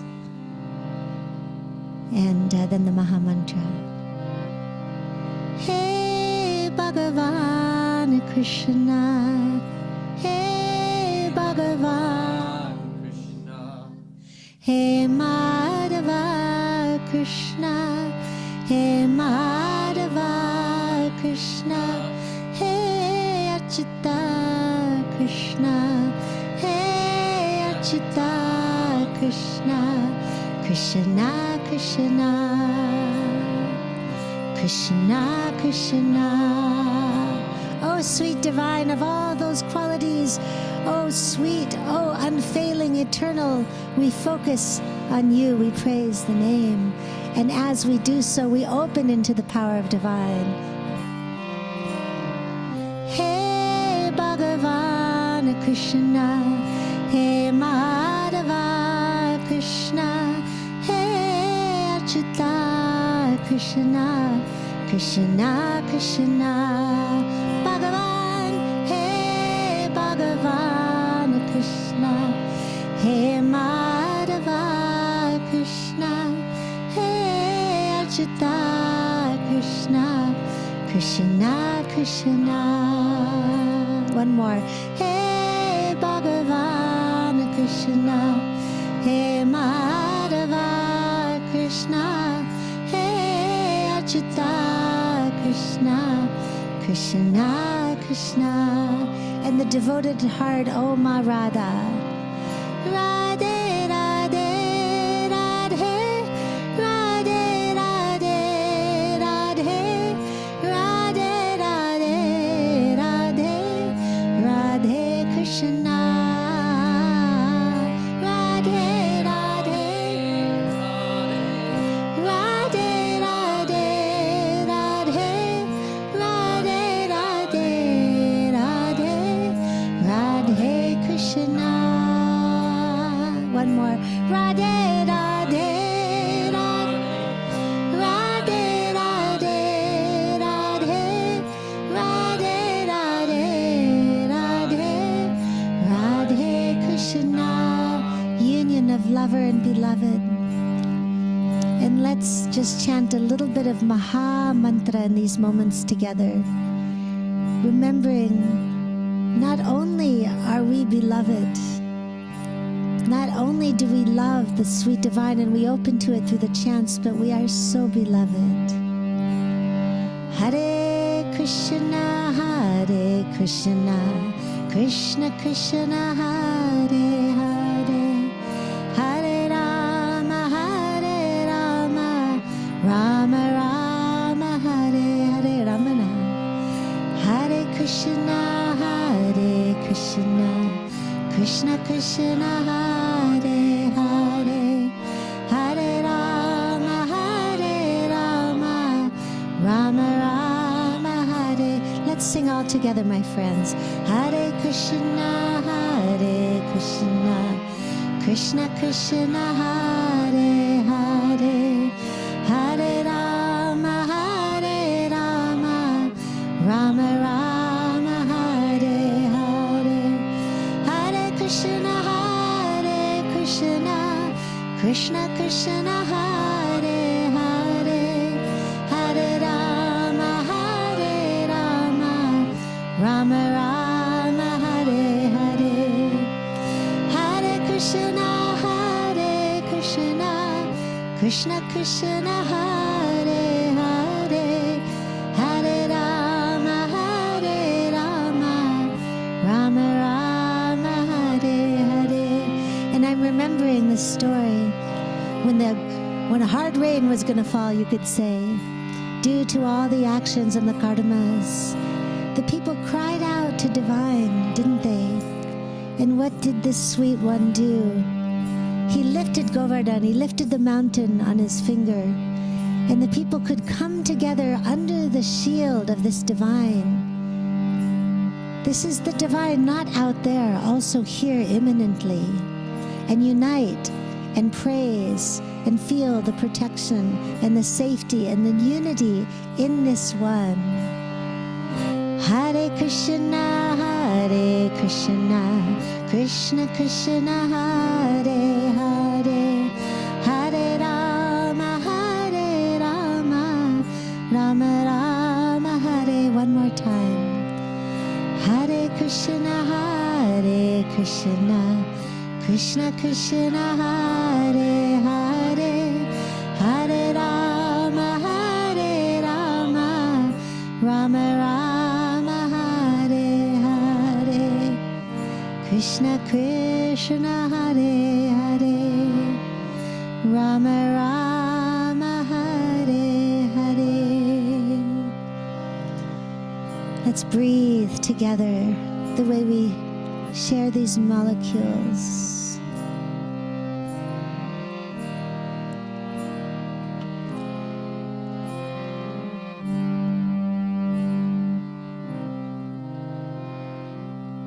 And let ring through and integrate any wisdom, any inspiration we've gained from our time together.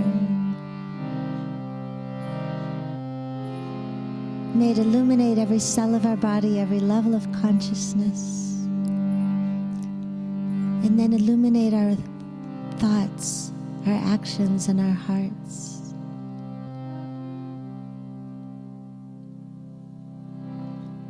For the highest good of all. So many people are now and have been and will chant for the good of all, shifting vibrations for the highest awakening of our planet. Thank you, thank you, thank you all. Let's close with this chant. I remember that we are all one family. Loka, loka, samasta, samasta, sukhino, sukhino, bhavantu, bhavantu, loka, loka, samasta, samasta, sukhino, sukhino,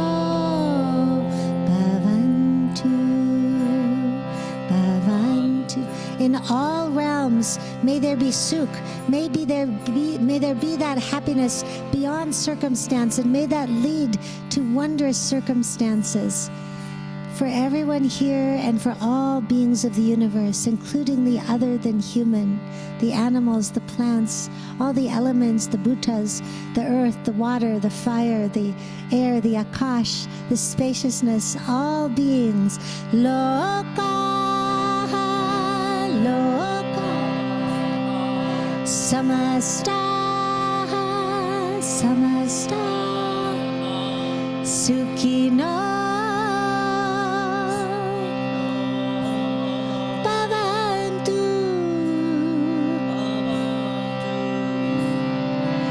loka, loka, samasta, sukhino, bhavantu. And then while we're at it, thanks and praise to Divine Ma, to Bhumi Devi, also to the Divine Mother in all her forms, and for that power that lets us sing, Vak Shakti, Icha Shakti, that lets us decide, Vivek, for all the things we've talked about. Jai Ma, Jai Ma, Jai Ma, or Sanskrit, Jaya Ma, Jaya Ma, Jai Ma, Jai Ma. Let's send all our love, Jai Ma, to the whole world and everything on it. Jai Ma. Thank you for holding us, Jai Ma. Oh, thanks and praise, Jai Ma.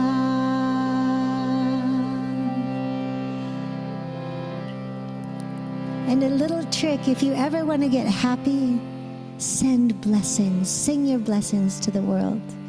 If you want to make a change, let yourself be an instrument of love. We are all instruments. Thank you, thank you. Gina, I can say if people want to be happy, just bring Gina Sala on the internet, or bring it to your home, or bring it to your venue, and she will do the rest. Oh, Jai Ma, So thank beautiful. you. Gina, somebody else was chanting with you at the back as well? Was Yes, there somebody Roderick else? Overman. Happily, he's here and he's on the back. He's not on camera, but Can Roderick you bring Overman is a him? one. Can Yeah, you can bring you him on come the screen? onto We the want to screen? thank him. Yeah, just come right over. Yes, we are very proud. He has such a soothing Thank you, voice. Roderick. Yes, you are amazing. You know, the way you compliment Gina over there, she brings the energy and you bring the echo with that as well to say we are in the same wavelength. We are very proud of you.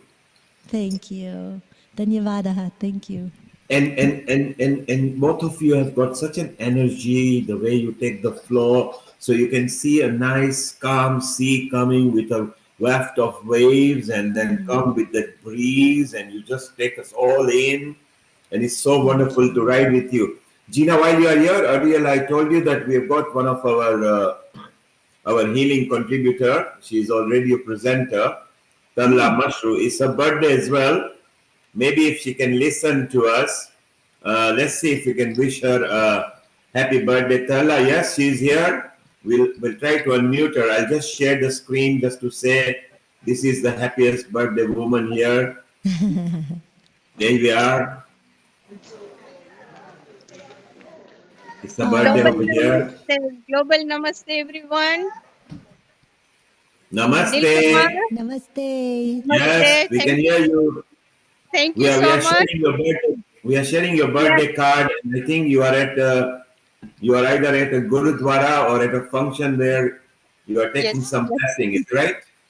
We're at the City Pavilion, Neil, in Colliers Road, which is a beautiful Venue. It's very Yes, nice. it's a very nice venue. We got It's a the very nice blessing venue in for East London. everyone. We got the blessing for all of us in the Healing Our Earth family. Yes. So And we're so Guru over the moon. Talochan Das was here. And since 2 o'clock, this function was going on until now. They finished. So everybody's at the langar. So Nil Kumar and all our Healing Our Earth family, thank you so much. You remember me and my birthday. It was a special. Thanks to you all, and because of Nil Kumar and all my family at Healing Our Earth, I'm so glad that you enjoy the whole function today. But the best part was my birthday, was it? Yes, your birthday. And Gina actually chanted the mantra just for you just earlier. Wow. So She sends that blessing as well.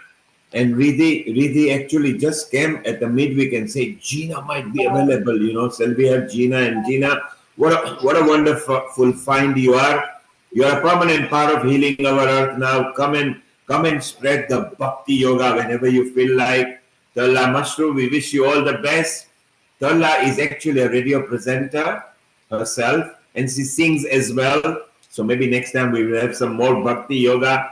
So it's time to wind down, and maybe Riddhi, we can wind down with a mantra as well. So a very happy birthday, Balaji. Happy birthday. On behalf of all of us here at Healing Our Earth, for just being such a divine person. Whenever you come on, you've always got a spark of wisdom that you share with us, be that through song, be that through dance, or just be that through yourself and just being you. And it's beautiful today to be able to partake in these celebrations with you as well, feeling that Shakti. And we hope that the bhajans and the kirtans that Gina Shi has been sharing with all of us has also touched your heart in a very special way. Thank you. Thank you for all your blessings. And you all made my day today. Looks like a big celebration for me. And I'm so glad. And we got all the blessings from our Guruji to all our Healing Our Earth. See? And look who is with me. So I drag her. I say, And a come. very global namaste to you too, Lataji. Yeah. Global namaste to all our global family. And really, really so blessed to be here today. I can't, describe it. I'm just over the moon to be blessed and he blessed our Thank you so bones. much. One of our healing our earth friend joined me today, but we got the blessing from Guruji. So Guru Brahma, Guru Vishnu, Guru Devo Maheshwara, Guru Sakshat Param Brahma, Tasmai Shri Guru Dev, Tasmai Shri Guru Dev Namah, Tasmai Shri Guru Dev Namah. Thank you. Thank you. Beautiful. Well, how wonderful it is that we started with yoga, then we bring Veda yoga and Vedic knowledge, and then we went to from Mauritius to India to Canada to USA, Africa. I think we covered every continent except one. There was no Eurasia today. Maybe Australia or New Zealand was missing. But hey, we covered the whole world, and maybe Riddhi, while we've got Gina here, maybe she can finish with Gayatri Mantra. What do you say? Gina, you love Gayatri Mantra? I Can think you that just... is a fantastic idea. Gina G, you know, I can listen to you all night, but would you do us the honors of finishing this program beautifully with the Gayatri Mantra? Sure. So Gina, just before you do that, last 1 minute message from Danada from USA in Texas. Namaste, global namaste. This is such a wonderful and very auspicious day. I would like to sing Sanskrit happy birthday for Talamji and Lataji. Thank you for showing your beautiful face and giving us the blessings here with you all. And of course, Gina ji, I would love to be in connect with you. You are here in USA, and we planning the new conferences here next year. We would love to have you, your kirtan, and host you here in Texas. Pranam to you. Pranam. And here is this song for Thalamji. जन्मदिनमिदं पुण्यं भवतु जन्मदिन इदं मङ्गलं भवतु तव आयुर्वर्धतां सर्वदा तव सुखं वर्धतां सर्वदा धन्यं भवतु तव जीवं धन्यं भवतु तव जीवनं सदानन्दमयमसन्तु सदानन्दमयमसन्तु. This auspicious birthday, this sacred day, may your life, may all of our life grow forever. May your and our happiness grow forever. May all your efforts meet to success. May all your life be blessed, and may it be always filled with the joy. Hari Om, that's it. Hari Om, that's it. How This is beautiful, Gina ji for you. Danada, so beautiful for your contribution towards there. You made Talaben very happy. She's happy, and maybe when she goes on the radio, when you are on the interview, you can mention all this stuff. It'll be so beautiful. And these are the vibes we spread at Healing Our Earth. We just spread love. We don't need anything at Healing. We just love giving love, love, love, and spread. Unity, liberty, peace. You know, just share love with people. So it's so beautiful. And Danada, you mentioned, because you are both in USA, so in the Veda Mela, I can just imagine Gina completely rocking in Tapas and Texas. So if you could introduce her, Riddhi, if you could introduce directly to Danada and Amrita, and Danada, if you can introduce her to Hitendra. So Oh, because yes, the Soul yes. Satsang is very perfect, so we can cover from North Carolina to California to Texas and go right to Shanti Sivani, who is in Mexico as well. Let's spread our family because it's so beautiful. Just a bhajan, kirtan, bhakti, yoga is so beautiful. And it wasn't just to do with just Sanatan Dharma. It was the way of life. Any nationality would have enjoyed what we did today. You don't have to be a Hindu follower. You just have to follow natural life because it was a way of life that we spread today. So it's so beautiful. So Danada, if you can do that, and I will put together a group because we are calling it as a Kirtan Mandali. Mandali is kind of like a band. but in a Sanskrit, the word for the band is not just the band, but a mandali. Mandali is like a kutumbam, like your family, So the Kirtan family is basically the Kirtan mandali. And we've been such a blessed at Healing Our Earth. We have so many, very talented, skillful, all singers and lot of people they have known for many instruments, and we were introducing them to the Ayurveda and yoga and other basic segments of these Vedic conferences that we are doing virtually and in person also. So thank you so much for your contribution, Gina ji. It made us live today. How not? I have my goosebumps. Oh, thank you. And I loved your share too. It actually brought tears, just the energy of blessing so beautifully from the heart and sharing.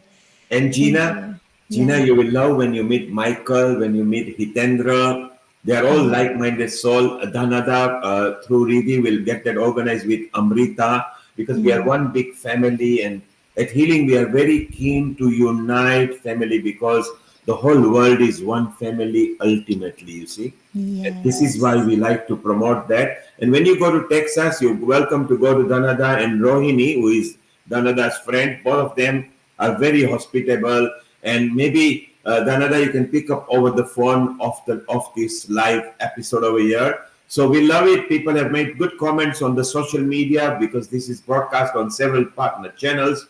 Riddhi, before Gina finishes with Gayatri Mantra and we stop live streaming, what is your 1 minute comment for planning all this stuff? Of course, you and Amrita produced this episode today. Isn't it wonderful how we started? When we started, we just wanted few yoga people, and now we've got bhakti, yoga, Vedic knowledge. Wasn't it beautiful? How did you feel, Riddhi?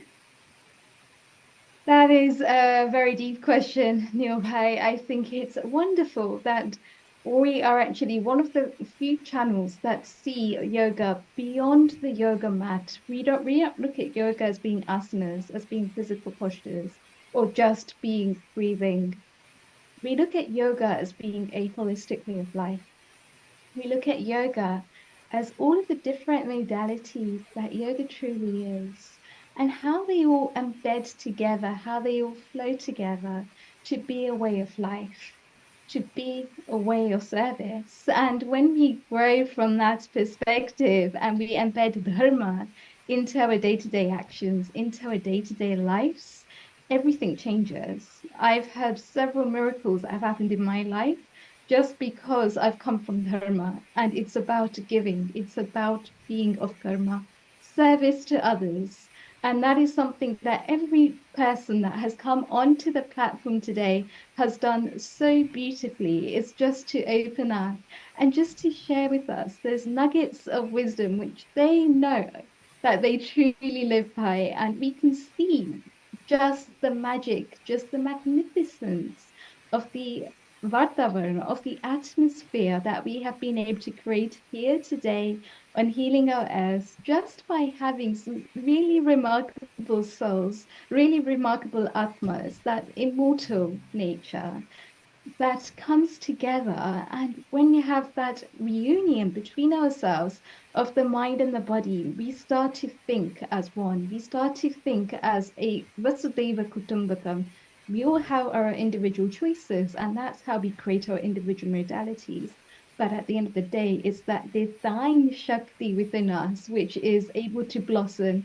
And that is how we all have our individual gifts and our individual talents. So when we have a program like the Veda Mela that comes together, and I'm hoping to come out there myself this year as well, I think it's going to be absolutely amazing with the kind of feedback that we've received, with the kind of services that we've had. Hats off. I've literally got to say, Donati, you have done a magnificent job out there with Sharron in terms of putting everything together and really creating this hub, so to speak, really being able to bring everyone together in the form of a mela and just enabling everyone to shine. And isn't it just a remarkable world to live in if all we do is come from that place of love, come from that place of prayer, and just share with each other? The world is such a better, beautiful place as a result. And Gina, I've got to say, it's something that your bhakti just grabs me deeply from within. Whenever you share mantras, there's a whole new part of me that awakens and that lights up. And it's just magnificent. I think I said to you on the very first day I met you that it was in terms of this whole petal that was just opening into its 1,000 branches, starting off at the root chakra and just rising its way up through the Sushumna nadis. And I couldn't explain it, but it's the beauty of the bhakti that you create because it's so intentional. It's from the right place, deep within. And that's the bhava that you share with all of us. So I think for you to be there with Donada and co, I think it's such a beautiful place to actually bring this Vasudeva Kutumbakam element to life in a way that we can create social change and be that social go-to. So once again, Gina Ji, once again, Donada Ji, beautiful session today. And Neil Ji, would you join me in asking Gina Ji to formally close this program? Yes, so it was such a wonderful summary you've done, Riddhi. Just before you go, Amrita actually noticed your new hairstyle. So she said, don't our little baby sister look much more happier and prettier today? So it suits you. Keep on smiling, feel good, bring on more bhaktis, bring on more yoga, and let's keep on rocking and uniting the earth. Gina, just before we close with your Gayatri mantra, let's have a minute message from you and then you go into the mantra and we will stop the live stream. Over to you, Gina. Dhanyavadaha. Thank you. Well, my heart is so open. And Riddhi, I've also been inspired by you, Riddhi Ji, and your heart and your willingness to just jump in with so much energy. And I just give so much thanks, Kumarji, and all of you, Dhanara, all of you have touched me deeply today. And I just feel so very inspired by your mission to embrace the world in love and to share these yogas. And I know that things happen on the level of vibration before into form. So I'm rejoicing, my heart is rejoicing that we can do this. And at one point in history, this would be a miracle. How could I be chanting with our friend in India and our friend in London? And how could we do this? Of course, on the inner we could, but I believe fully that what we consider now impossible will become possible.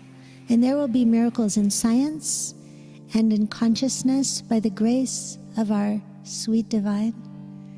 And what a grace that we get to be part of this.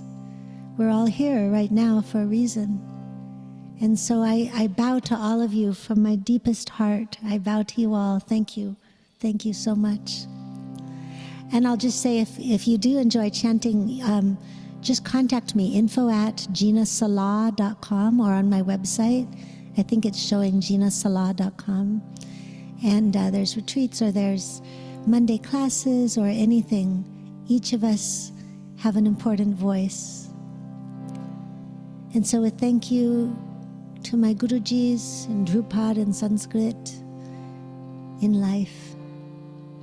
Let's close together, my friends, with a Gayatri mantra, Savitri Gayatri. And if you don't know this mantra, you can picture divine light. It's the universal light, as you know. Bhur Bhuvasvaha. We say in these three realms, earth, sky, and heavens, it's in all. Tat Savitur Varenium, that venerable, generative light. Bhargo Devasya Dhimahi Dhiyo Yo Nah Prachodayat, that light that illuminates consciousness, divine reality, like when we say Triyambakam with the third eye to perceive divine reality. Dhimahi, we meditate upon that. Dhiyo Yo Nah, for our, which which can prachodayat, for the illumination, enlightenment of all of our minds, all of our consciousness. Maybe I'll chant it one time, call and response, in case anyone wants a reminder, and then 2 times together. Would that be okay? Yeah, sounds good. Om Bhur Bhuvasvaha. Om Bhur Bhuvasvaha. Tatsavitur Varenyam. Tatsavitur Varenyam. Bhargo Devasya Dhimahi. Bhargo Devasya Dhimahi. Dhiyo yo nah prachodayat. Dhiyo yo nah prachodayat. And picturing the grace that let these mantras be passed down for thousands of years through our Gurujis in India and beyond, that this light is shining forth through each of us, through the third eye, like a lighthouse, with so much love and respect for the Matrika Shakti, the energy in the mantras, for all those who've made it possible for us to chant together, and those worldwide who are chanting and sending blessings in their ways, and throughout all history, and now and in the future. Let's chant it together 2 times. Do your best. Om Bhur Bhuvasvaha. Tatsavitur Varenyam. Bhargo Devasya Dhimahi. Dhiyo yo nah prachodayat. Om Bhur Bhuvasvaha.